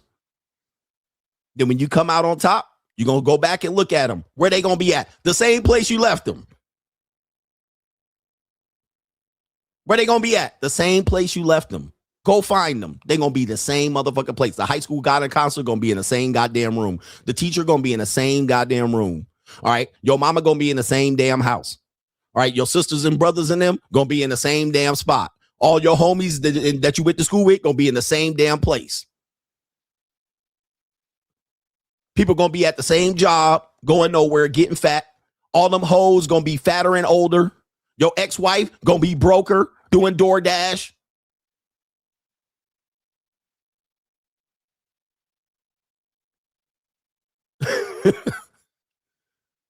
Come on, man. But you don't got to live it. You're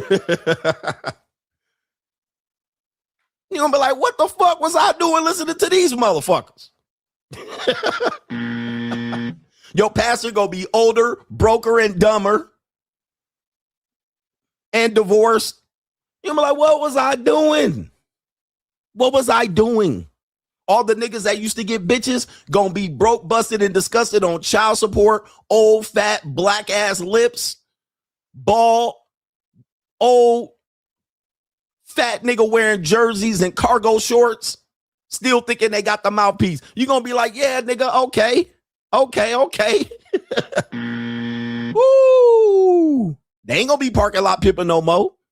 The Jerry curl gone, nigga. All them 360 waves gone, nigga. They gonna be on child support with no passport. That's where they gonna be at. Because you're gonna say, hey, let's go to Jamaica. Oh, I ain't got no passport. Woo! You gotta wake up, bruh. It's the free agent lifestyle. Shout out to Jay McGee says, I've been seeing niggas get mad all over the internet over white streamers saying the N-word, saying someone should do something about that. But I make too much money to get tricked out of my spot over a word. He says, but now I'm thinking I'm a sellout. Yeah, look. Hey, guys, don't get tricked out of your spot and giving sweat equity because some white person said nigga. Now, if they start saying a hard R to my face, then we got a problem. But look, I don't give a damn about no white people saying nigga. Like, I don't think nobody should say nigga. That's a sponsorship. I'm rich, bitch. I don't care about white people saying nigga. You know what I mean? Y'all niggas been saying nigga since forever, like for 45 years, openly on the airwaves. It's only a matter of time that they gonna say it. What they supposed to do? Not say it. All right, y'all say it every other word in a rap song. Nigga, please. If she's on, bruh, it is what it is, bro. Let them say whatever the fuck they want to say. I don't care. All right, they can say what they want to say. If y'all can say nigga, white people can say nigga. I don't get that. Y'all fighting over that, man. We need to do something about it. You ain't gonna do shit. Shut up. What you gonna do? Like, what are you gonna do about it? Nothing. I showed you that video of a black dude. He was like, he was on live, and the white dude said nigga, and he was like, oh no, you can't say that, nah. And the white dude was like, what? He didn't even back down. He's like, what you gonna do? You ain't gonna do nothing. You try to trick me out my spot, right? Now, what if they said the ER? They dropped the hard R. What would you do? You walking down the street. You at 7-Eleven, the Circle K, all right, and the dude called you the hard R. What you gonna do? Like, what would you do? Just for shits and giggles. But what would you do? Call Al Sharpton? Can't call Jesse Jackson. What would you do? Knock him out? Call the police? File a lawsuit? What would you do?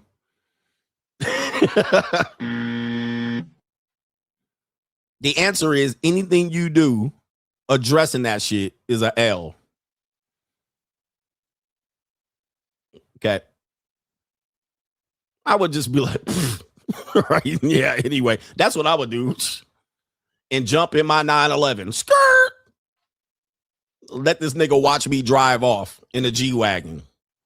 Get on my Harley. All right, bro. Yeah. Good luck in life, sir. All right, you gonna need it. You gonna need it, bro. Ain't no big deal to me. Now, if he come in with a noose and there's 5 dudes standing behind him in a hood, all right, now we got some problems. All right, yeah, bro. Whatever.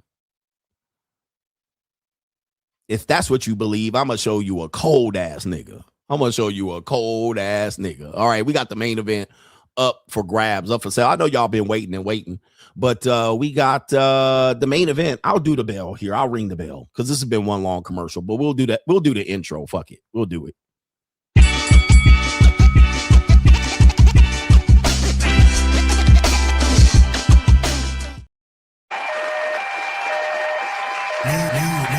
Is Abba Preaching here? Shout out to Abba Preach. I know they're paying attention to what's going on the airwaves, and they want to know what's going on with this story.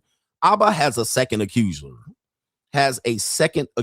Now, this is a lesson on things that I talk about on how men pay on the back end, and they end up having to spend time trying to talk about the women that they didn't vet well. They're ending up spending time trying to prove that they were not as bad as the person that's presenting in front of them, right? So this woman has come out and said Abba did her dirty, and now he spent more than, I would say, 5 hours of live streaming time trying to prove that she's a liar. Now, he's been successful in many cases of proving that she is at least deranged, she's sick, right? And she has some issues. That has stopped him from going raw and cream pieing her several times and lying to her. All right, we're going to prove that he lied to her too. All right, so yeah, if she's a liar, he's a liar. But he's also trying to prevent her from dragging his business down, and that's surely he doesn't want her to do that. So he feels that because of his reputation and the things that he stands for, he can't allow her to do this. He has to protect his reputation, all right, because his reputation means a lot. It's his entire YouTube career. Now, she's hell-bent on trying to take her down, right? Which I've been saying for a long time. You guys can't let women that have little to lose take you down. She was giving you what I call free access to her. He was spending time on her. He was flying her out, and apparently there's up to $9,600 associated with that. She said she would have paid him back a couple $1,000s as a means to kind of make it a wash. But he already invested $10,000 plus in this, and he's given her access to what's behind the scenes, what people don't know. But now what she's doing is, because he did not have a non-disclosure agreement, She's putting his information out, how he lives, how much he cleans himself, what they do in the bedroom. And now because of that, he's mismanaged these women. He's now having to come out and even do things against her. Talk about what she was like sexually. Talk about what she liked to experience. And this is where I say Abba is sloppy. If anything he's accused of, I don't think his career should be affected. I think he's a fraud, just like Cheyenne Bryant. But that's neither here nor there. I think this woman is crazy and insane, mentally unstable. Even probably she would admit that. But I also say how he was moving was very sloppy for a man that has status. We just determined earlier for like Jamie Foxx, you are raising and unintentionally raising a woman's marketplace value by her giving access to her pussy. This is how it always works. Now, what people do is they try to pick sides. I'm trying to teach you a lesson. As you rise in stature, you have to move differently. Cold approaching, pump and dumping, and just discarding women without aftercare as you rise in status is a bad move, especially when your image is predicated on the fact that you care for women. I'm going to demonstrate this here. Let me see if I can find this guy. I'm going to have to go through my history because I thought I had it lined up, but apparently I didn't. We're going to try to give this as fair as a shake as we can. And again, remember I said, guys, I don't really care who wins or loses. I'm just going to use this as an example to teach. This is just a teaching example. I'm not trying to ruin Abba. A lot of guys are trying to ruin Abba because they feel a certain way. They feel like Abba was unfair to them. Okay, so here we go right here. Let me go ahead and line this up. This is Poetic Flacco with the clip that is pretty ironic. All right, so let me see if I can find this clip right here. Let me see here. Anybody that's trying to defend Abba or the woman, please leave my stream. All right, this stream is not for you. I'm not trying to take sides. Anybody trying to say, well, it was not as bad as this, please leave. We're not doing that. This is not the gossip stream. This is not the bitch ass nigga stream. Okay. So anybody trying to defend the woman in this case, please go somewhere else. I think both of them were wrong. All right. Both of them were obviously wrong in this case. This is Abba after, I believe, him, the Fresh situation. All right. So you guys know Fresh and Fit. You know what happened to Fresh. He knocked up Asian Ling Ling. All right. Now Abba has knocked up allegedly an Asian Ling Ling. All right. So let's play this clip just so you can see in context. Abba critiquing other men, criticizing other men, going off on men who don't take terminating pregnancies seriously. He will say that men who are asking women to get multiple pregnancies terminated, they're wrong. And, terminating a pregnancy isn't something you should take lightly. And then she immediately followed through by claiming that she has proof that Abba has asked other women to terminate pregnancies and has abandoned other women who were pregnant by him. It shouldn't be something you guys take lightly, okay? Abortion should not be some form of birth control that you guys heavily rely on. All right? A lot of you guys are just busting inside of people, no birth control. They're not on birth control, don't care. And then when shit hit the fan, you just looking at the ladies like, yo, take a pill. Go to the clinic. Like, that's an incredibly physically traumatic thing for a lot of women to experience. It fucks up their hormone balance for an extended period of time. It has physical ramifications, and it messes with their psyche. If you've never had your hormones completely out of whack, you may never be able to understand. But just casually saying, yo, just take a pill, do this, just get rid of it. You guys are asking a lot, okay?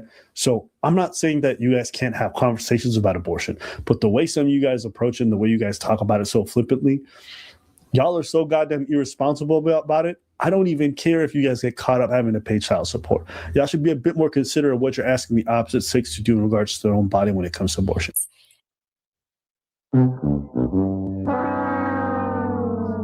Well, gentlemen, ladies, the internet is forever, as we teach. The internet is forever. Now, that was his shtick. His shtick was the virtue signal. His shtick was to play the middle of the road. His shtick was to play the progressive. His shtick was to play the normie, the one that looks out for men and women.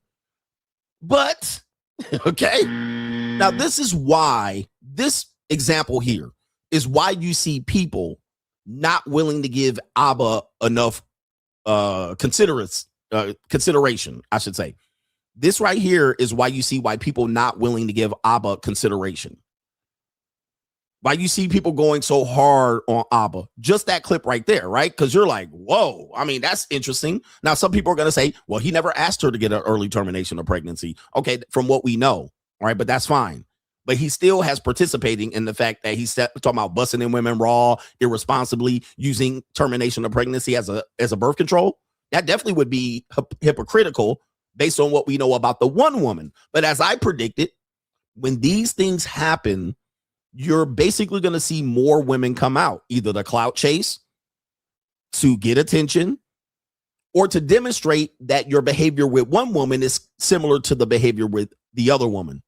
So normally they're going to come out, it's going to be 2 or 3 people. And that means they're going to pile on to the situation for whatever reason. Again, like I said, I'm not believing either of the women on this situation completely either, but there was a pattern on how he treated these women, which means in effect, your game is sloppy. When your game is sloppy, but you rise in status, you reward women by inadvertently raising their importance for a temporary time to destroy your credibility. It happens to everyone. But men have to realize, this is why we say men are the prize.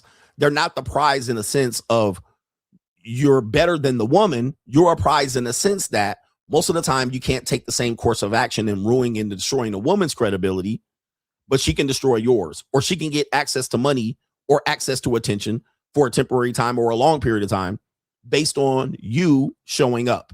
Without you showing up, she doesn't do that. There's no Libby without Abba, but there's Abba without Libby. You see what I mean? That would mean he's the prize.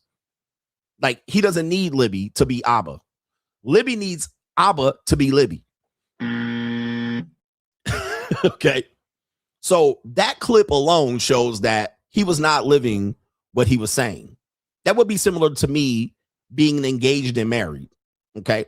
You would definitely look at me and say, that is hypocritical. And you would come up with pieces of footage to show Coach is a hypocrite. He's engaged to be married. He had a secret wife. He has a fat white wife. You see how hypocritical that would look? And then so any woman that comes out and say, you know, I've been secretly married to Coach for 3 years while he's making content. I've been living with him and he's been telling you to be a free agent for life. She's a single mother, fat, overweight, Mexican white woman.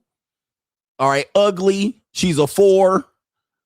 I tricked on her and spent, you know what I mean? Like, so you would look at it and say 8 years worth of content is down the drain. So now you would see why people will look at it and say, well, Abba's content is down the drain from here on out. You can't believe a word he says. And then anything he says after that, related to relationships, certainly intimacy or sex, maybe lifestyle choices, is down the drain. All right, you can simply say that.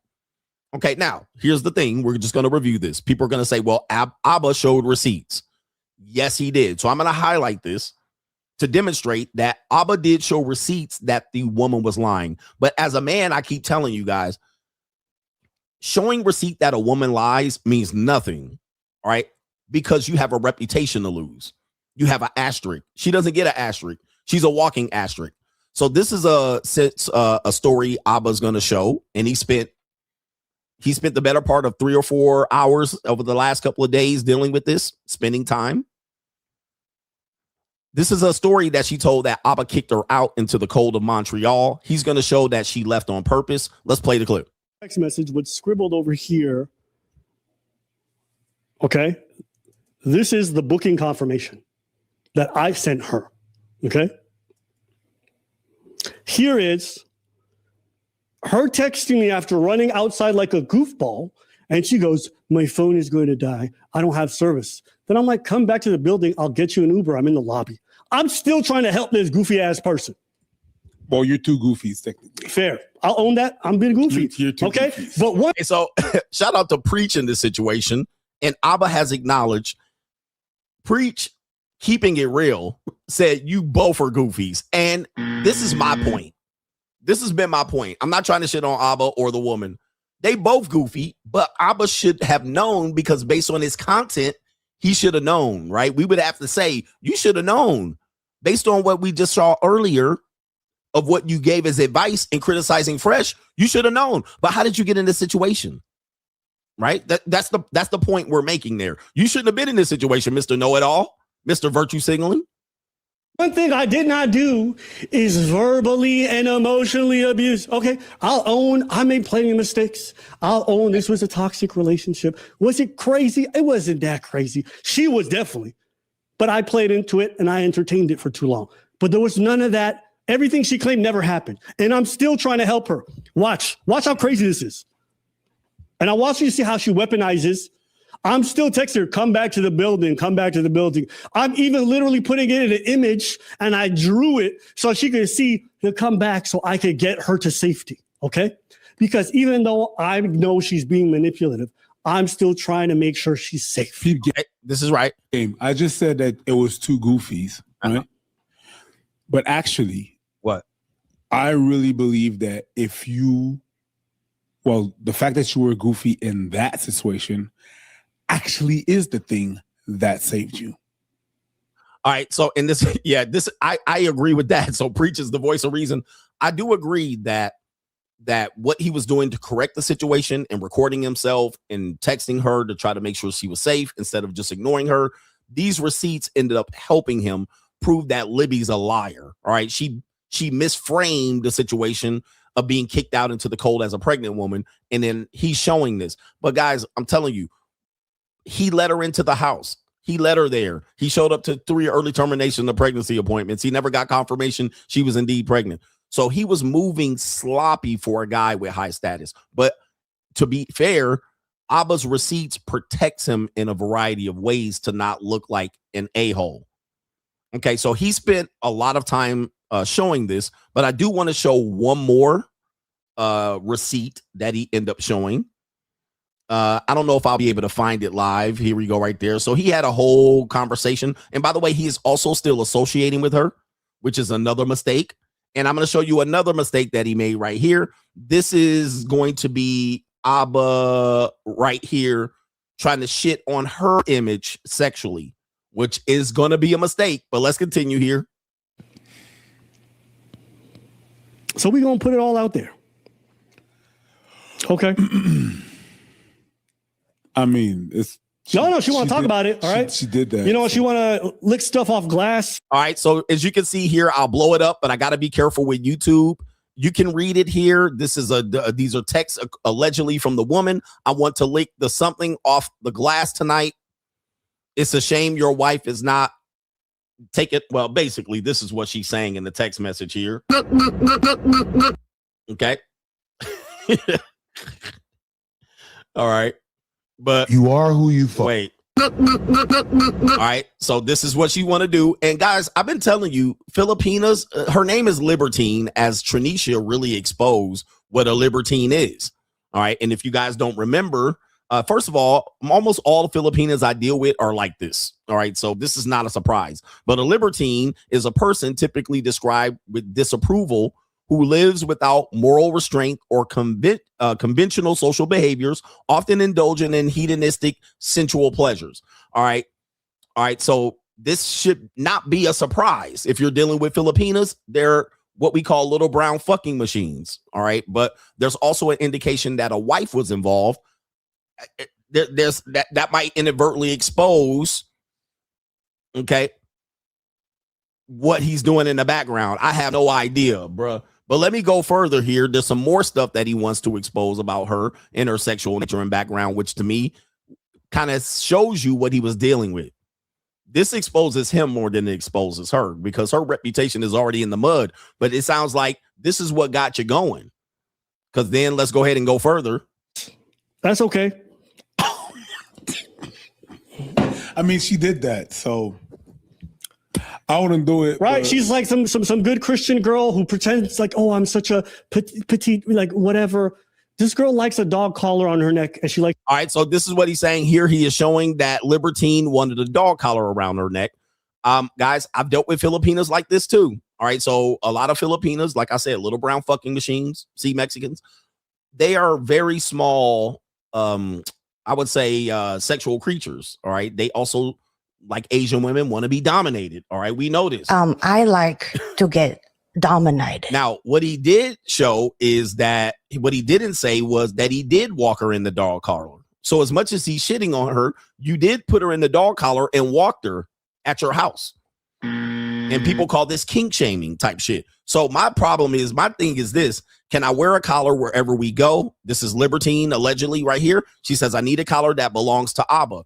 You guys know my collar. I have a collar as well. All right. I miss my collar. There's some text messaging missing here. He's copy and pasted these. I should be in the collar all day, sitting on the floor by your desk, just waiting until I'm called to be used. And this one says, I like having my collar on and you effing me anywhere you please. Guys, I mean, I have women of all races that do this, except for black women. Black women tend to be the ones that not do this. But I have Mexican women and Latino women and see Mexicans and Asian women that say the same thing. I got a collar that says daddy's girl. They want me to put the collar on. It happens, but it apparently shows that he did this. So if you participated in this, why are you showing this on the internet? You're engaging in what I call punching down. All right. You're engaging in trying to shame her for actions that actually fits the description. But it also shows you that that's why you lost in the sauce. That's why you got in this situation in the first place. Okay. That shows you why you got in this situation in the first place. All right. Kink shaming. He says all women will go forward in their life knowing knows he won't keep confidences. One of the things about the JUCO is discretion. When you're dealing with women, men are supposed to be discreet, not kiss and tell. You're actually wanting her to be discreet. Now you just encourage her to whatever videos or pictures she has to come back out on you, because I hope she don't got no pictures and videos on you. This is why I say, bro, this is a sloppy work. This is sloppy work by Abba. Okay. Because the further he shows stuff, the further you're showing that there's chinks in his armor. Okay. Now, one thing that I've done with my content creation is I started participating in a lifestyle that I didn't tell the public about. But what I did was try to figure out how to weave it into my reputation, into my content. So now, if you knew me prior to 2022, if any JUCOs came out, y'all would have been shocked, right? But if a woman comes out today and says, Coach put a dog collar on me and paid me $500, it would hit like a fucking fart in church. Because I said, I can't be out here doing this and not weave it into my personality. So I successfully weaved it into my personality. Persona. Daddy. Smart move by me. Not only that, now I disarm them. I'm disarming them. So any woman that comes out and says it, oh, he did this and he flew me here and he did this and he bought me this, he tricked on me and he did this, it'll be like a fart in church. You'll be like, okay, I'm not holding the moral high ground. I'm not holding the moral high ground. But some of these red pill guys, I don't trick, I don't pay, I always wear a condom. I sell these souls a dream. I get her. You see what happens? Those guys like Fresh and Myron set themselves up for failure because when their life was exposed differently, you saw a different thing. Oh, you got sugar babies. You date escorts. You impersonated an escort. You tricking on her. She got your credit card. You got this your first girlfriend. This is what I'm telling you about how these men are moving in the internet. They're portraying one image to promote to their audience, and they're living foul on the other side. That is sloppy. That's sloppy. You can't do that. That's why then people then say, well, you're not living how you're not talking how you live. You're not practicing what you preach. That's why then Abba then loses respect by a certain audience. And it'll get worse if what? More women come out as I predicted. And it happened. Like I said, guys, you can't control it. Once one woman comes out, be ready for more. Doesn't mean we believe them. That means they just have an incentive to do so. And yes, another woman came out. Now, I do want to highlight that this came out prior to Abba's second stream. Although Libby didn't post it, it was posted on Steve Knight's channel. But Abba, let me show you this where he made another mistake. He's trying to, this is why I tell you, man, trying to clean it up after the fact is never going to be a good look. Not for me, it won't. And it certainly won't be a good look when this comes out in court. If it does, even if you think it's a slam dunk case, court doesn't work that fast. Lawsuits don't work that fast. And lawsuits open up opportunities to learn more about you. So this is, again, what I say is not a good look by men. All right, you don't want to constantly do this. And then now he's got to do this for the second woman. If there's a third woman, he's got to do this for the third one. By then, your reputation is dirt. So Abba and Preach types in the chat, into the description box. He exposes the first woman's full first, middle, and last name. This is called doxing. This is called doxing. Then he discloses her location. This is called double doxing. Okay. I have managed to never even do that for my ex-wife, but that is called doxing. Doxing is illegal. Doxing can get you sued. I don't know. I'm not suggesting that she sue him, but that's called doxing. All right. You can't even do that to a person you hate on the internet. Like if I did that to Andrew Wilson and I went and looked up his public shit and I put his address and location on the internet in the description box.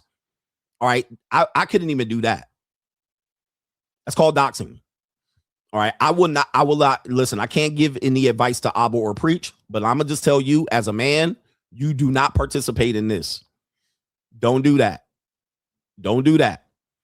Then he pleads his case to the court of public opinion, which does not advantage the male. It always advantages the female. Then he says right here, she's been harassing and blackmailing me, which is his truth. She claims otherwise, but I tend to believe him. Then he says she enlists the aid of this woman, Stephanie Oshwanden, which I said, what? You named another person that was not known to us? Who is Stephanie Oshwanden? She's the second woman. Now, that woman did appear inadvertently on the Stephen Knight channel. I showed it yesterday. But she was supposed to be anonymous. But because Libby doesn't know how to do social media, she did not protect her video, or she did on her stream. But then when Steve posted it, her face was in the video. So now we get to the second accuser, which is going to be this woman who confirms the story that happened to you, Libby, happened to me. He would fly me in. Apparently, she's in another country, I believe Switzerland. If you look her up, and unfortunately, because she was doxxed, you can look her up on LinkedIn. She's in another country, but she would go visit Abba, aka getting flown in. So I don't know what to tell you, man. All men pay. He was flying her in. As we can see, both of these women on the look scale are marginal at best, but we are all probably gonna still fuck. Okay. But they're not high-end women. They're definitely both marginally in attraction, right? They're probably in that 5 or 6 range. Maybe one is a more of a kind of thicker woman here, but she's not all that, but she ain't ugly. Now, here's the thing. This woman was also young at the time. She was about 22 years old. Abba, we know, is in his mid-30s, maybe close to 40. He's also said that he doesn't deal with younger women or something like that. People, and I don't have the clip, but he also kind of made this insinuation on his show that has an age gap issue, right? Right. Oh, I don't know how dudes deal with younger girls. But this woman, definitely, when you hear her speak, she sounds like a very young, her brainstem didn't develop, inexperienced woman from Europe. All right. So, right. Okay. So let me play this a little bit of a clip. She also has a voicemail during this stream while Libby was talking to the woman known as Stephanie. Abba was calling Stephanie live, and she would stop the stream with Libby and then have a conversation with Abba. So what Abba was doing was, obviously, he knew Libby was getting in touch with Stephanie. They were sharing stories. Like I said, women will do. I told you they'll do this. Your enemies will become the main enemy. They're just going to team up like Voltron. And now they're both comparing stories and realizing there's some overlapping. Now, this leads to me believing if Abba was concerned about Libby cheating on her, you're a hypocrite if you were cheating on Libby. I'm not saying you shouldn't cheat on Libby, but I say you should be open. You should tell them you're non-monogamous. You shouldn't be selling them dreams and lying behind the scenes. This is why then this is sloppy. So now you got you saying Libby was cheating because she had an Instagram, no other proof of cheating, no receipts other than an Instagram account that you didn't know of that she showed that she opened after she broke up with you and got a termination of pregnancy. Now you also have this woman saying he was cream pieing me and I got an abortion. Same time period or slightly overlapping. Like, man, I'm telling you. So let's hear a little bit of this just so we can see it. This is what you want to prevent. Say you're non-monogamous. Say you're a trick. Pay up front. Provide aftercare. You got to do this. Otherwise, you're going to be in this situation, scrambling and scraping for shit. What was the shitty thing? This is what I have to issue with. Is these things happen complete, it's fine. And then you want to retroactively come back and then get involved in my dating life and who I'm talking to and who fucked me over. You don't know anything. They don't say, well, I did care about you. I did think good things, but this is how you're doing it, and this is how you're engaging with it. All right. And another thing, I mean, he moving sloppy, bro. I mean, leaving voicemails, getting recorded on phones. I mean, sloppy. For a guy that's supposedly worth millions of dollars. I don't know. I don't pocket watch. I don't care. I hope he does well. You cannot be moving sloppy for two women that don't make more than $100K combined. I guarantee you that's not a $75,000 combined in that room. This is sloppy work. This is all I criticize him for. I don't criticize him for cream pieing them two women. Shit, if you go through my past, you're going to find out a bunch of women done been cream pied. It is what it is. I ain't had no women come up pregnant. I ain't had no abortions. I got 0 of those. But he has 2 women alleging that they were cream pied and had early terminations of pregnancy within a 3-month window. A 3-month window. Bro, that's Pookie level. So my thing is, you can't sit up here and criticize other people if you have 2 women in a 3-month window saying that they were cream pied and had a termination of pregnancy. That is hypocrisy. I'm not picking sides. That is straight up hypocrisy. And then both of them got recorded memos, voicemails, mad text messages. You need to really clean up your shit, bro, on how you manage women. You can't do this, guys. I would encourage you, even if you weren't Abba, you can't move like this. Because in 10 years, this could be you. This could be anybody at this point, just to let you know. And if these bitches come out like this, all right. All right, on me, I'm going to be out here saying ignore these hoes. But he too busy trying to argue them, threaten them, kind of manipulate them on the phone, and then claim you're being manipulated and gaslit. Now, let me just say this here. This woman here, her name is Stephanie. She's inexperienced. She's kind of what I would consider most regular European women to be. Kind of inexperienced. She was young, 21 or 22 at the time. She probably doesn't get a lot of attention. She probably doesn't live in a major metropolitan area. And you're a celebrity to her. I think they met on Instagram or YouTube. All right. And so you were using her, right? You were using her and discarding her. And she allegedly says she came up pregnant and took a pill. Neither one of them. I think Libby produced at least one receipt to say she got a termination. Although I still don't believe she was pregnant, but that's just my point of view. But also the other woman now, the second woman says same thing. I mean, this is tragic. Now watch this. Okay, I wish I would play more, but both of these women are hoes are boring as hell, bro. Right? Both of these women are boring. The Asian woman, in the case the Filipina, is definitely what you would get. This is standard issue Filipina. This is standard issue Filipina across the board. All of her behaviors are exactly like what you would experience with a Filipina that you did dirty. All right, I had one of these. I have several of these, but they can't really come out because then, I know they're past. But she's also exhibiting characteristics of she's in love with him. So what Filipinas typically what they'll do is they'll neg you, They'll find a way to keep attached to you. They'll start contacting people behind the scenes. They'll do this. They'll come on the internet. They'll claim to be the victim because they're small. They'll lie and manipulate. They also have a history of histrionics and mental health issues. She's older than she looks. She's 36. So she's portraying herself as a vulnerable 20-year-old when she's in her mid-30s. Supposedly, she's highly educated and works in a high-end profession. Unfortunately, Abba has doxed where she works. I'm telling you, Abba moving sloppy. So Abba doxed where she works. From what I knew about her, I didn't know where she works. Abba on the second live stream doxed where she worked. He named the place where she worked. I'm not going to say it because I don't want no bullshit. But he said the place that she worked on the stream. The actual company. You got 22,000 live viewers. Y'all want me to defend Abba so much and say I'm defending these women? Bro, you cannot do that. That is terrible. That's a terrible thing to do to a person, even though she's attacking you. But I think also he's still in love with her.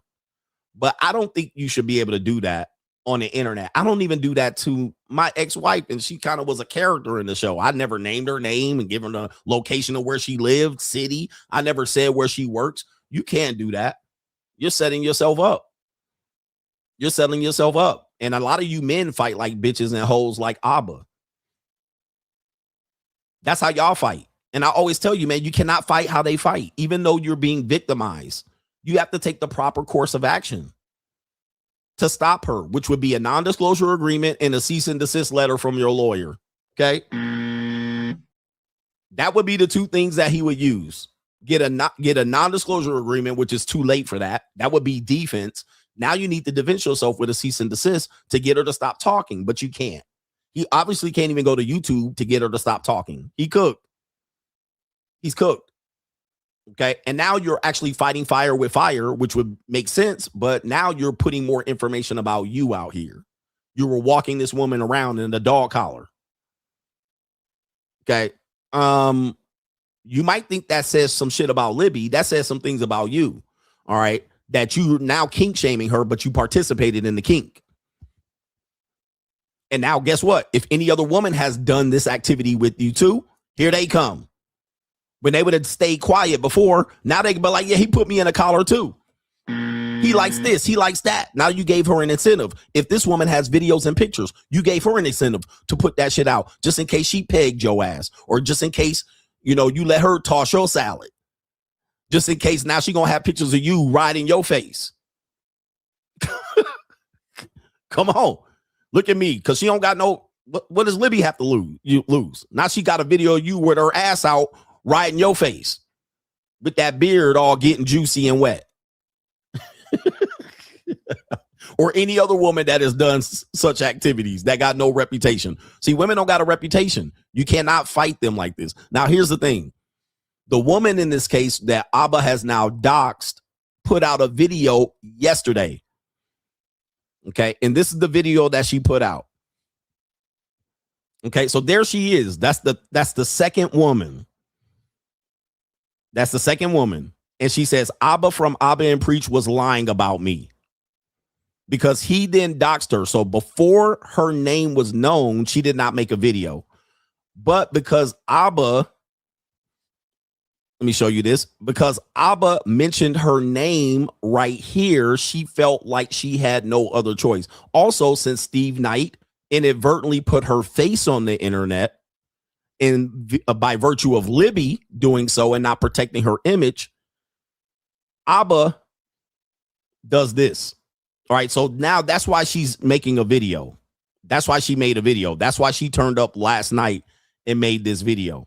Now, the video didn't tell us much, right? It didn't tell us much other than she felt hurt that she was 22, she was from Switzerland, and that Abba lied to me. All right. And basically, she was using the timeline between Abba saying Libby was cheating to demonstrate that she had some sort of relationship with Abba. She also revealed some personal information that maybe Abba didn't want to let people to know, that he kind of sloppy. His living situation is not good. He plays video games all day. All right. He doesn't take showers and baths. I mean, I basically what she was insinuating, which you don't want women out here telling you about what goes on behind closed doors. So this woman is insinuating, as you can see, she's kind of a chunky white girl, but hey, listen, I've had worse and better.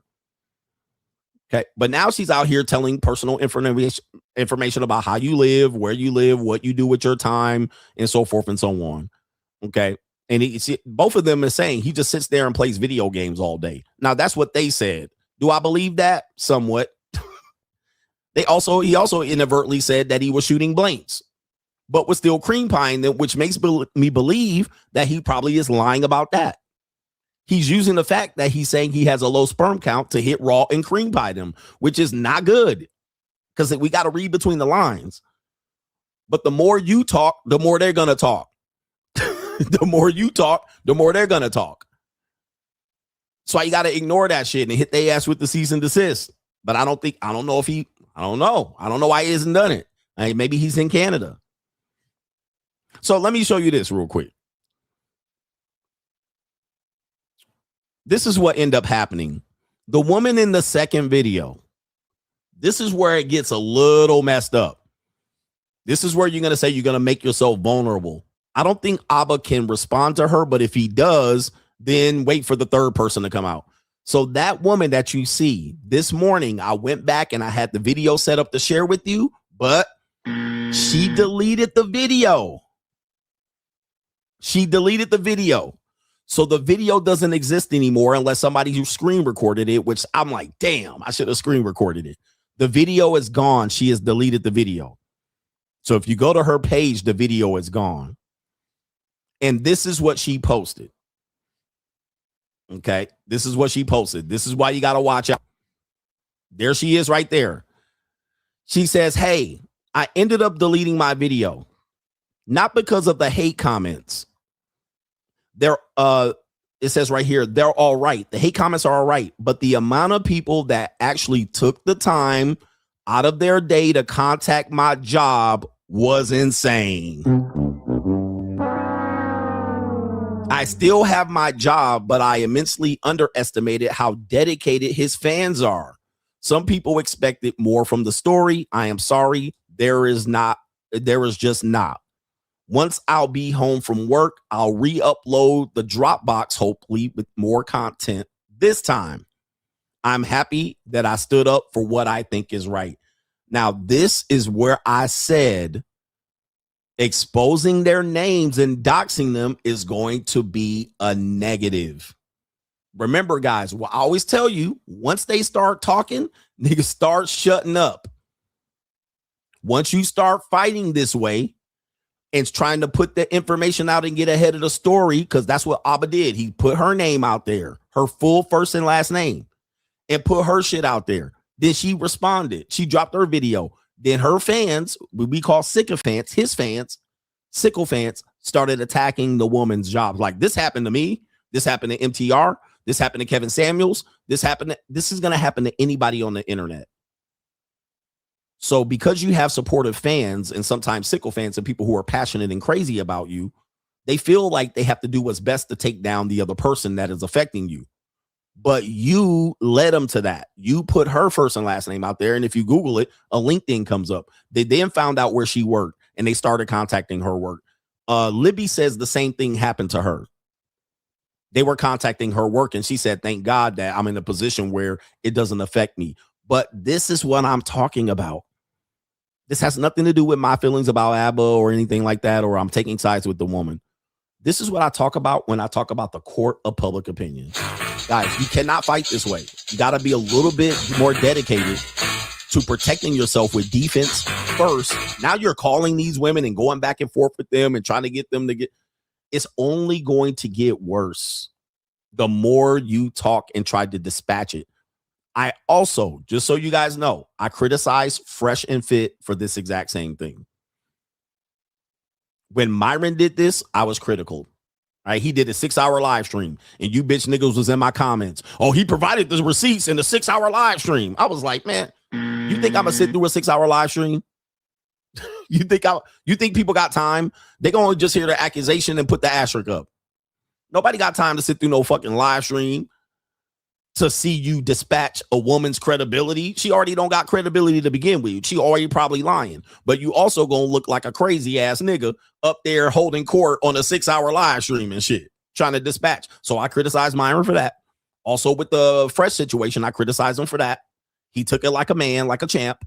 I was like, bro, you out here talking about it. And what happened? They hired a lawyer, and that lawyer told both of them to do this. Shut your bitch ass up. The lawyer told them, shut up. That's exactly what I'm telling Fresh. That's what I told Myron, and that's what I told Abba. Shut the fuck up. Shut your bitch ass up. Now you look like an idiot. Now y'all look crazy. Now you look just as crazy as her. So don't take it personal that I'm talking about this way. I predicted that a second woman would come out. We waiting for the third one to come out and see how we deal with this. Now we better hope the third one look like a liar. Because if the third one looks like she got some goddamn common sense, then Abba's going to have to move a lot differently. If no third person comes out, then he might be able to just shush it and keep it moving and just ignore these women.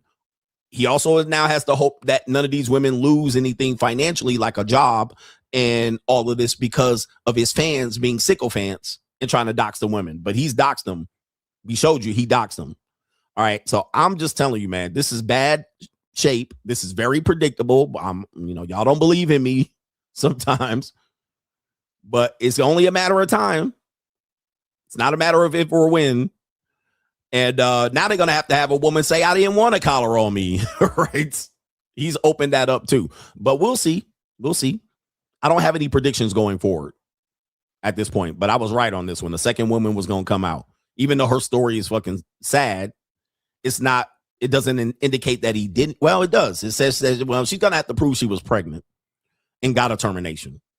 All right. So if she does prove that, then I'm saying, man, this is bad. He moving sloppy. He's going to have to change his shit up. And I would say probably listen to Preach.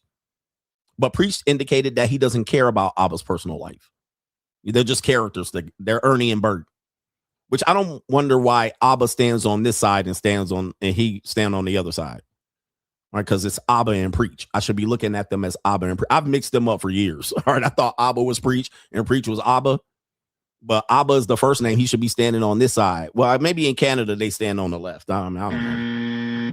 Anyway, let's get to some support and get out of here. I got an appointment I got to get to. All right, it's like Ernie and Bert. Like Ernie stands on the left, Bert stands on the right, nigga.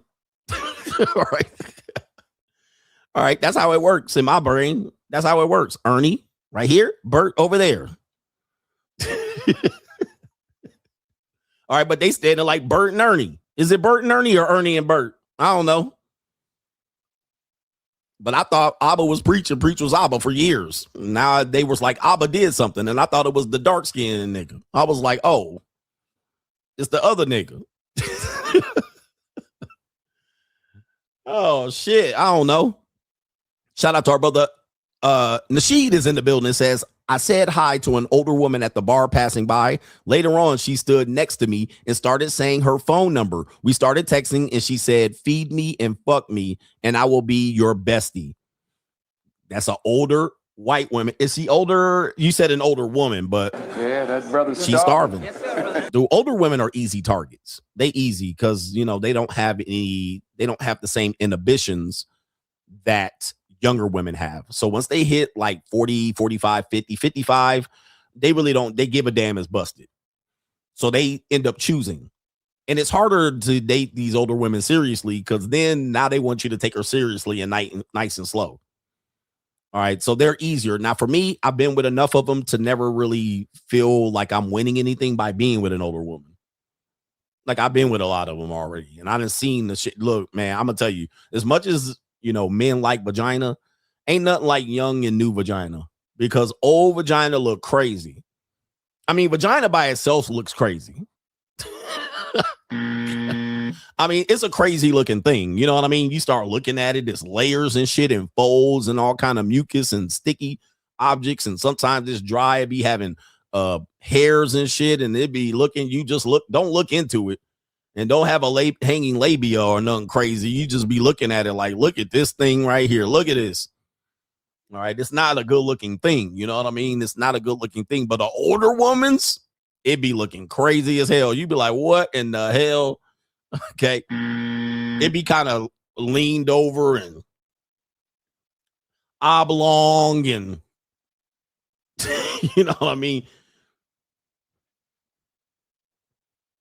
He said sometimes it got teeth, and some of it looked dried up, and you know the edge of the labia all crispy and burnt, and some of it, if you got white woman, it'd be extra pinkish. It'd just be all like, what going on, and what going on in that thing.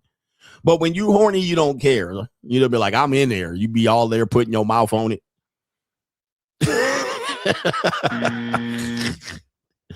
All right, yeah, man. You be like, what in the world? You don't even want to look at it. Let me just not look, and don't let it be a bush or nothing like around it, and it'd be a unmanaged bush around it. You like, oh Lord. But a young one be nice and tightly packed. It'd be all nice and neat. It'd be all a little pocket. It'd be a hot pocket. All right, you pull it down, it just be packed in nice and sitting there. Meow. It'd be purring. You'd be like, oh, look at that little thing. Look at it. It's all purred up. Look at it. It's all packed. Especially if she ain't big. If she a small, petite woman, it'd be hot pocket. It'd just be like a little pocket. You like, look at that little thing and stuff like that. She'd be oochie out. Yeah.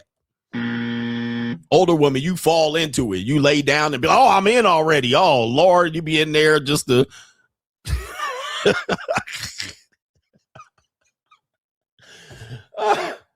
All right, you just fall into it. You be like, oh, I'm already in. I thought I just had to. Oh, I done slipped in it. Oh, okay. All right, what's going on in there? Hello.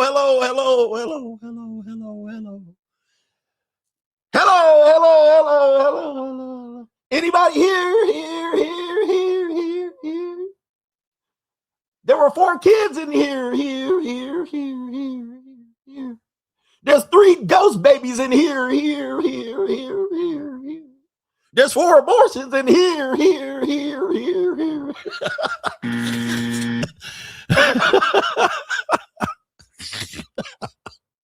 But you go jib and jab. You go jib and jab and get that little friction. How many abortions are here? There's 3 dead babies in here. All right. All right, let me stop, ladies. All right, look at these women. They already got 1 ghost baby already. They barely in their 40s. All right, damn, that's a goal. Yeah.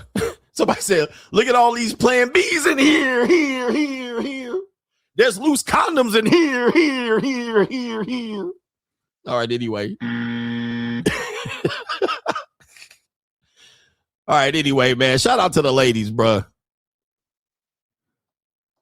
All right, anyway, shout out to our brother here. It is Anthony M. says, today's show, an instant classic. Too many gems. The best edutainment here on YouTube. Had to send you something for consistently getting me through my work day while at my job. Shout out to you. Thank you, Anthony M. Appreciate you, sir. Appreciate that, man. I love it. Thank you for the support. We getting you through your work day. We got a couple more we need to acknowledge. It is Emmanuel, says Coach. What I've realized about dating and dealing with women is that as a man, you must have leverage so you can choose. Men who don't choose play the numbers game and eventually become extreme red pillars. Facts. We want you with the knowledge beforehand, but dudes end up trying to think they're going to finesse and finagle the system. And like I said, it's only going to take you one time. I tried to finesse and finagle the system. I tried to fall in love with a woman and marry her and have kids. Stab right in the back. Like, dude, you're gonna get God at some particular point. But dudes think they're always got to manipulate the system. For some reason, dudes think they have to put in the work there. The game has always been predicated. Leverage and protect yourself. Right? When you do opposite, you get played the fool every single time. Dudes be like, I'm married and it's working out. I'll be like, how long you married? 7 years. It's going well. I'm like, nigga, go sit down, bruh.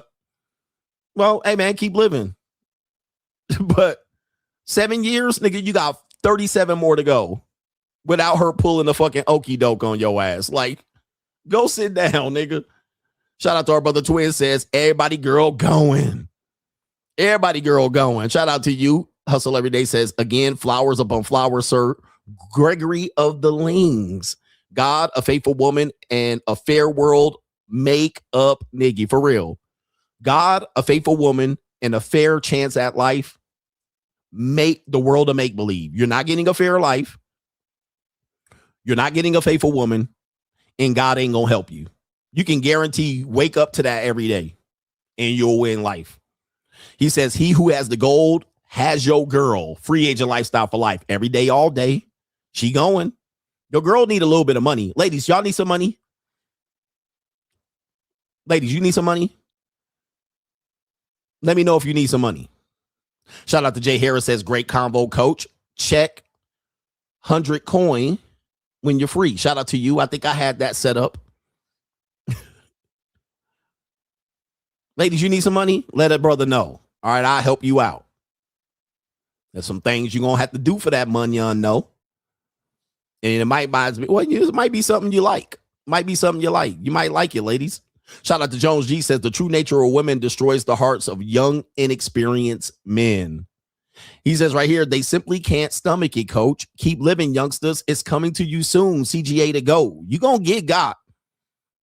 Right? Dudes be like, it ain't going to happen to me. I'm like, oh, okay. Now, you better hope you don't get got. Like, how old is ABBA? He's like in mid-30s. And look at him. Look at him. Like he thought he was getting, access to free women. And another thing that you do have to be careful of, that I'm careful of, not to say I'm practice this, I always have guidelines. That doesn't mean it's a rule. I typically try not to mess with women that follow me. You follow what I'm saying? Like if I know she knows who I am, I typically don't mess with her. Now, I've done this because I'm only human. I'm only human. So there's some women that said, I know who you are, CGA. Come fuck me. All right. Okay, cool. All right.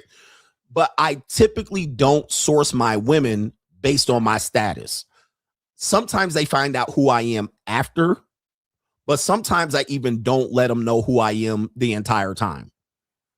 Okay. I don't use this as a lead in. I don't lead with my status or I got 100,000 subscribers on all platforms and 300 over here and 250 over there. I typically don't do that. That's not to say I haven't done it, but I don't make a habit where you guys would be like, I would use that. Abba used that. Both of the women, he sourced his women from his fan base off Instagram. Bad idea. Bad idea. Don't do this. You want to hide and you want to be mysterious. Okay, the mystery method, if you will, the Bruce Wayne, because otherwise you're going to find out those women are going to use that very thing against you. They're going to feel like that's where your attacking point. But it's always going to start off innocent. She's going to like a couple of pictures, according to ABBA. Then somebody's going to jump in the DM and it's going to start off nice. And, oh, I thought this and that. Boom, boom, boom. And then all of a sudden it'll speed there because she knows that you have a status. She's going to move up that situation. I don't do it. A lot of the things that you guys do and tell me I should do, I'm like, you're not me, bro. I can't cold approach women. I have a reputation. This bitch gonna record me, put it on her TikTok, and y'all niggas gonna be like, look at CGA getting it. I can't do it. I can't hang out where 20-year-olds hang out. I can get them off the internet, right? And I know where to go. I can't cold approach a 20-year-old hostess in public as a 50-year-old man. All right, you might be able to do it. Reputation, have that ass nigga. I can't do it. So the things that people do, they'll be like, oh, man, you don't have to pay for a section and give girls drinks and let them drink out of your fucking bar. What do you want me to do? Go to a nightclub, go to a day club in Vegas and walk around like you horny ass niggas? Like what? No, I'm going to stay in the VIP section and let the bitches that know how to get in the VIP section and know what comes with that deal with me. I can't do it the way you would do it. All right. I have to do and move it a certain way. I can't pump and dump women. I can't just be like, let me get this woman and use her and bring her to my and pump and dump her and kick her out. I can't do that. I can't move like that. You think I can? I can't. It's not a good idea for me to do something like that. Eventually, it's going to come back to bite me. I can't pick up women and source them from the DMs in my Instagram. That's not a good move by me. That's eventually what's going to tear me down. So People don't realize that. They're trying to compare me to them and think that I should do it that way. I can't do it. It's not worth it. It's not worth it. It's not worth it to call these hoes this and try to get free pussy off a woman and manipulate her out the pussy. Because guess what? She'll be on the internet saying this guy did this. All right, because I just can't do it that way. So sometimes I got to be like, let me come out my pocket. All right, this is what it is. Here's a non-disclosure agreement. Don't talk. Keep my secrets. I'll keep your secrets. I won't kiss and tell. You don't kiss and tell. All right, dip. It's over. Shout out to our brother. It is Garrett. He says, you need a new phrase for these street niggies. Ninjas are in jail, prisoners. He said, ninjas are in jail, prisons are in business, for sure. Okay, ninjas are in jail, prisons are in business. They need niggies. We got a brother here, a legendary person here that is triple sponsored. It is our brother here, Vaughn B. He says, for all the facts you've been spitting, bro, defense wins championships. Let's ring the bells. Let's go. I'm ready. One more. I'm ready. One more. Shout out to Vaughn B. That's like 7. I'm ready. That's 7 this week out here. I've been helping y'all. He sponsored where y'all couldn't. Woo-wee. Shout out to you, Vaughn B. Everybody type Vaughn or VB in the chat to acknowledge that brother just triple sponsored today's show.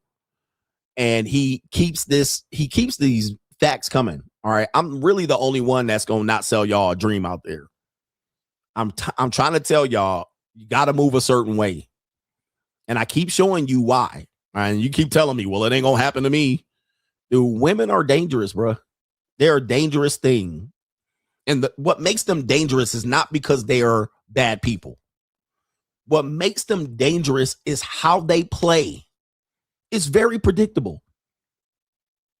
What you think you're doing to get over on a woman, she can completely flip and expose things about you that you did not want known. See, a woman's secret. I want you to think about this. This is what women do. Like, when you're intimate with a woman, she's the only one that sees you die a little death. This is an intimate moment. She sees you in the nude. She sees how you're built and shaped, and if it hangs to the left and the right, and if there's discolored, and how long and short, how narrow and wide. Pause. She knows some intimate details, but she's the only one, or one of a few people in the world, that see you do this. Roar!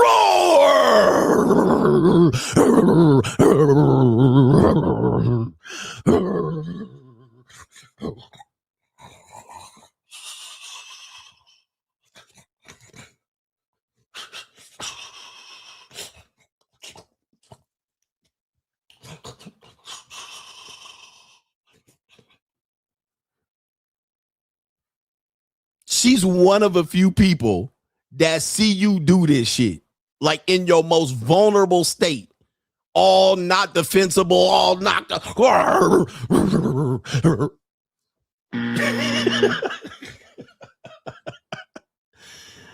Then left it in, you done left it in her and passed out sleep. It done slipped out. How much came out of it? Like, she already all right, she knows that moment, and she got you laid on top of her sweating.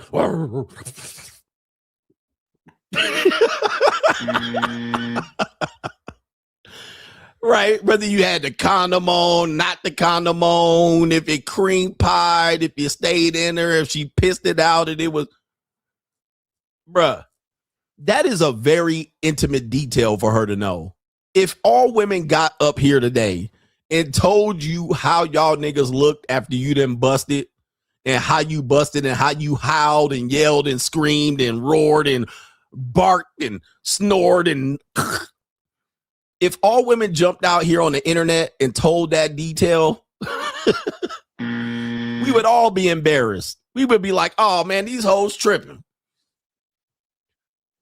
That's what you're giving her. You're giving her that moment, bruh. And then she'd be like, and he didn't wear a condom, and he left it in, and he did it this, and he did. They know so much information about us. They can be dirtier than they actually are. She could be dirtier. Yep, drooling on her, and he slobbed when he did it, and what his face looked like. He whoa, you know. They could just do that to us and literally humiliate us over and over again. He couldn't get it up. He got it up to his leg started twitching. Twitching his leg, falling out. Man, they would just literally can humiliate us on that. They just start doing that. It's a wrap. All of us would be out here looking crazy than the motherfucker. All right, anyway, I had a woman tell me what Korean dudes sound like. And I was looking at her because every time she told me the story, I'm looking at her like, oh, okay, how many Korean dudes was doing that to you? All right, anyway, Tranisha says it's easy to complain about what BWs don't do in the bedroom, but why do black men sexually shame in locker room talk so much? I've experienced with a boy telling the school what I duck sick and hearing that another woman duck sick when he was mad at her and who's had trains ran on her, blah, blah, blah. Well, I'm describing that right now, Tranisha. Okay. Trying. Right. I've actually described that because men typically do this to brag, right? And what he got a woman to do. Whereas the women don't use that tactic. They typically say, well, I didn't realize he was doing this to other women. But she typically doesn't put out sexual details. And we thank you for these. Even a hoe won't put out. Well, sometimes I think women will tell you if you've done something that is all the way gay, or, you know, she played with her finger around she might put that out, or she tossed your salad and you liked it and you had your legs over your head. I think if you done that, they might say something about that. But if they strapped on you or something like that, or if they did something about how your old face is, they typically don't use those details. Whereas men use those details. Men will use those details to brag about the experience they had with a woman, which is not good. I typically don't try to say that. If I do, it's out of humor, but I won't. If I say a woman did something, I won't say what woman did something. I try not to do that. Corinne Steffens wrote a book about that. Yeah. Well, I think she was bragging about her skill level, though. She was trying to brag about how that took her to the top. You know, she used that one skill to become famous or get tricked over and over. I would love for her to come try on me because I'm not a person that finishes on something. I'm giving y'all too much detail, but I would have to see how good she had at it because nobody can get me to do no shit like that. Like I can't. I'll be like, okay, you done? All right, good. All right, open up. All right, I'm like, this for you. I hope you enjoying it because it feels good and all, but I can't finish on no shit like that. Like I ain't that sensitive, so I'm gonna need to go ahead and get in close. I'm gonna have to get all the way in.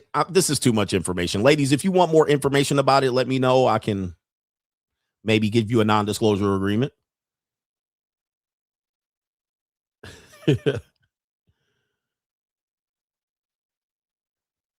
I'm here for punani. And maybe an occasional Duke shoot. All right, I'm ready to go up I'm going to put the banana in the tailpipe occasionally here and there ski. Ones and two skis here and there skis. All right, but I ain't trying to finish up on no mouth. I don't need to finish up on the mouth. I'm here for punani. All right, I got punani on the brain. All right, like, okay, yeah, you finished? Okay, good. Lay on your back. All right, that's why I'm here. She's trying to get me to hurry up and finish. She's trying to get me to hurry up and finish with her mouth so it's over. No. Nice try. Lay down. On your back. Put this collar on. Handcuffs. Let's go. What we doing here? You with a grown ass man. I ain't trying to finish up on no mouth. Anyway. Toes up. Let's go. Toot that ass up, baby. Let it roll. When you pop, lock, drop.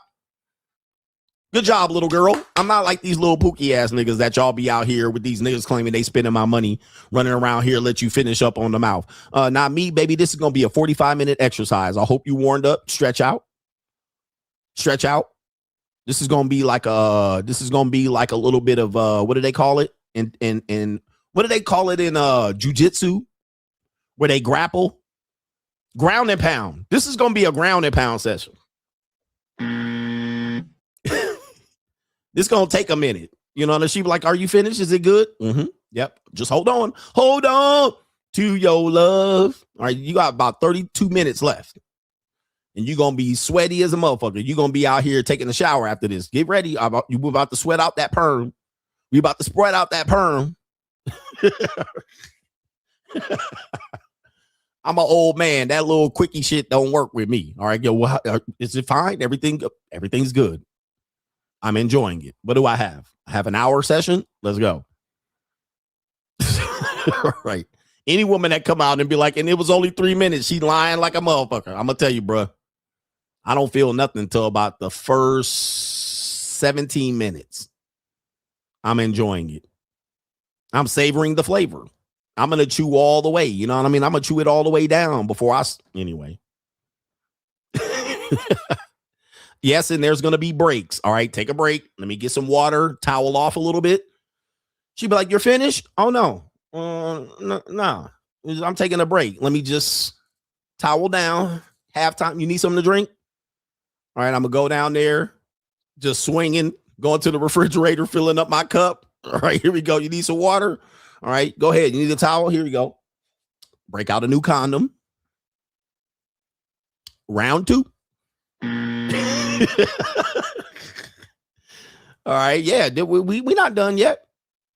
It's kind of like when you was a kid and you was getting your ass whooped and your parent was going in tearing that ass up. You was like, ow, ow, ow, and your parent stopped and said, now next time I told you, and they leave the room, you like, whew, all right, she really didn't get me good. You sitting there on the edge of the bed like, man, fuck that bitch. And she come back in the room, oh, I ain't done yet. Oh, shit.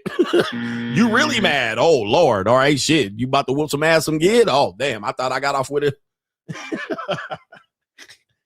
And I thought I told you to whack. Oh, shit. I didn't realize this came in quarters and halves. Same thing, ladies. You come over here. Ain't going to be done the first couple of minutes. This is going to be you might want to tag someone else in. If you like a woman that be like after 5 or 7 minutes, you done, you need to bring somebody else to tag in. All right. Because you need another person. And I'm going to just tell you, look, I don't think women can handle monogamy very well. I don't think they handle it. Like if a guy want to just beat 3 times a day, you know, long periods, and they be like, well, I don't like that. And I'll tag another bitch in. You can't handle it. Get your friend, get another girl, bring some pussy to me, get the babysitter to toot that ass up, something, tag somebody else in, nigga. Stop over here hogging the shit. You hogging it. You out here filibustering the punani, trying to protect it too much. Well, it was sore last time you was in. Okay, tag somebody else in. Bitch, get that hot tag. Let her come in the room like Rick Martel. Like, yeah, nigga, here we go.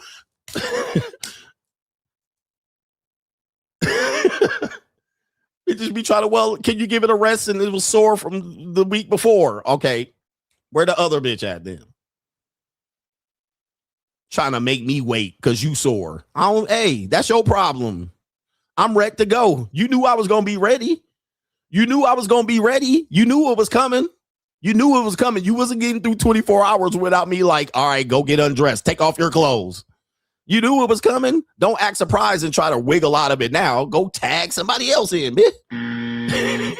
Right. Anyway, enough about that. Shout out to the Coach Gang. Thank you for the major league supporters out here. We had a lot of co-sponsors and sponsors. All right. Of today's show, Jay McGee was in the building today. We also had major sponsors from, let's go with the Cash App. Let's go with the Cash App. We had a $200 brother in here. All right. Chris Mack was yesterday. We had our brother here. It is Vaughn. Vaughn had the 300. All right, with the support today, major league sponsor. And let me see if I can find that 50 from Jay McGee over there. We also had our brother here, Dewan over there. Dewan over there with the double up. Shout out to y'all. And we out of here. Support yourself, protect yourself, play some damn defense. Peace.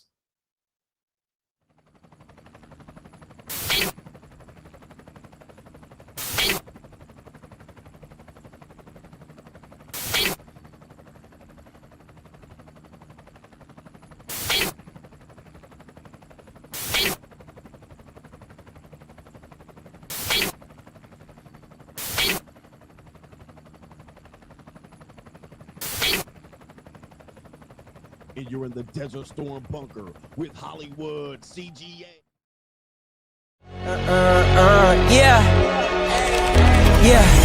Legends ain't born, they built from the grind. From benches to banners, we sharpen the mind. We sharpen the sword and promise and swore that we going hard and leaving it all on the floor. Hey, yeah, we going hard and leaving it all on the floor. Hey, yeah, we going hard and leaving it all on the floor. Legends ain't born, they built from the grind. From benches to banners, we sharpen the mind. We sharpen the sword and promise and swore that we going hard and leaving it all on the floor.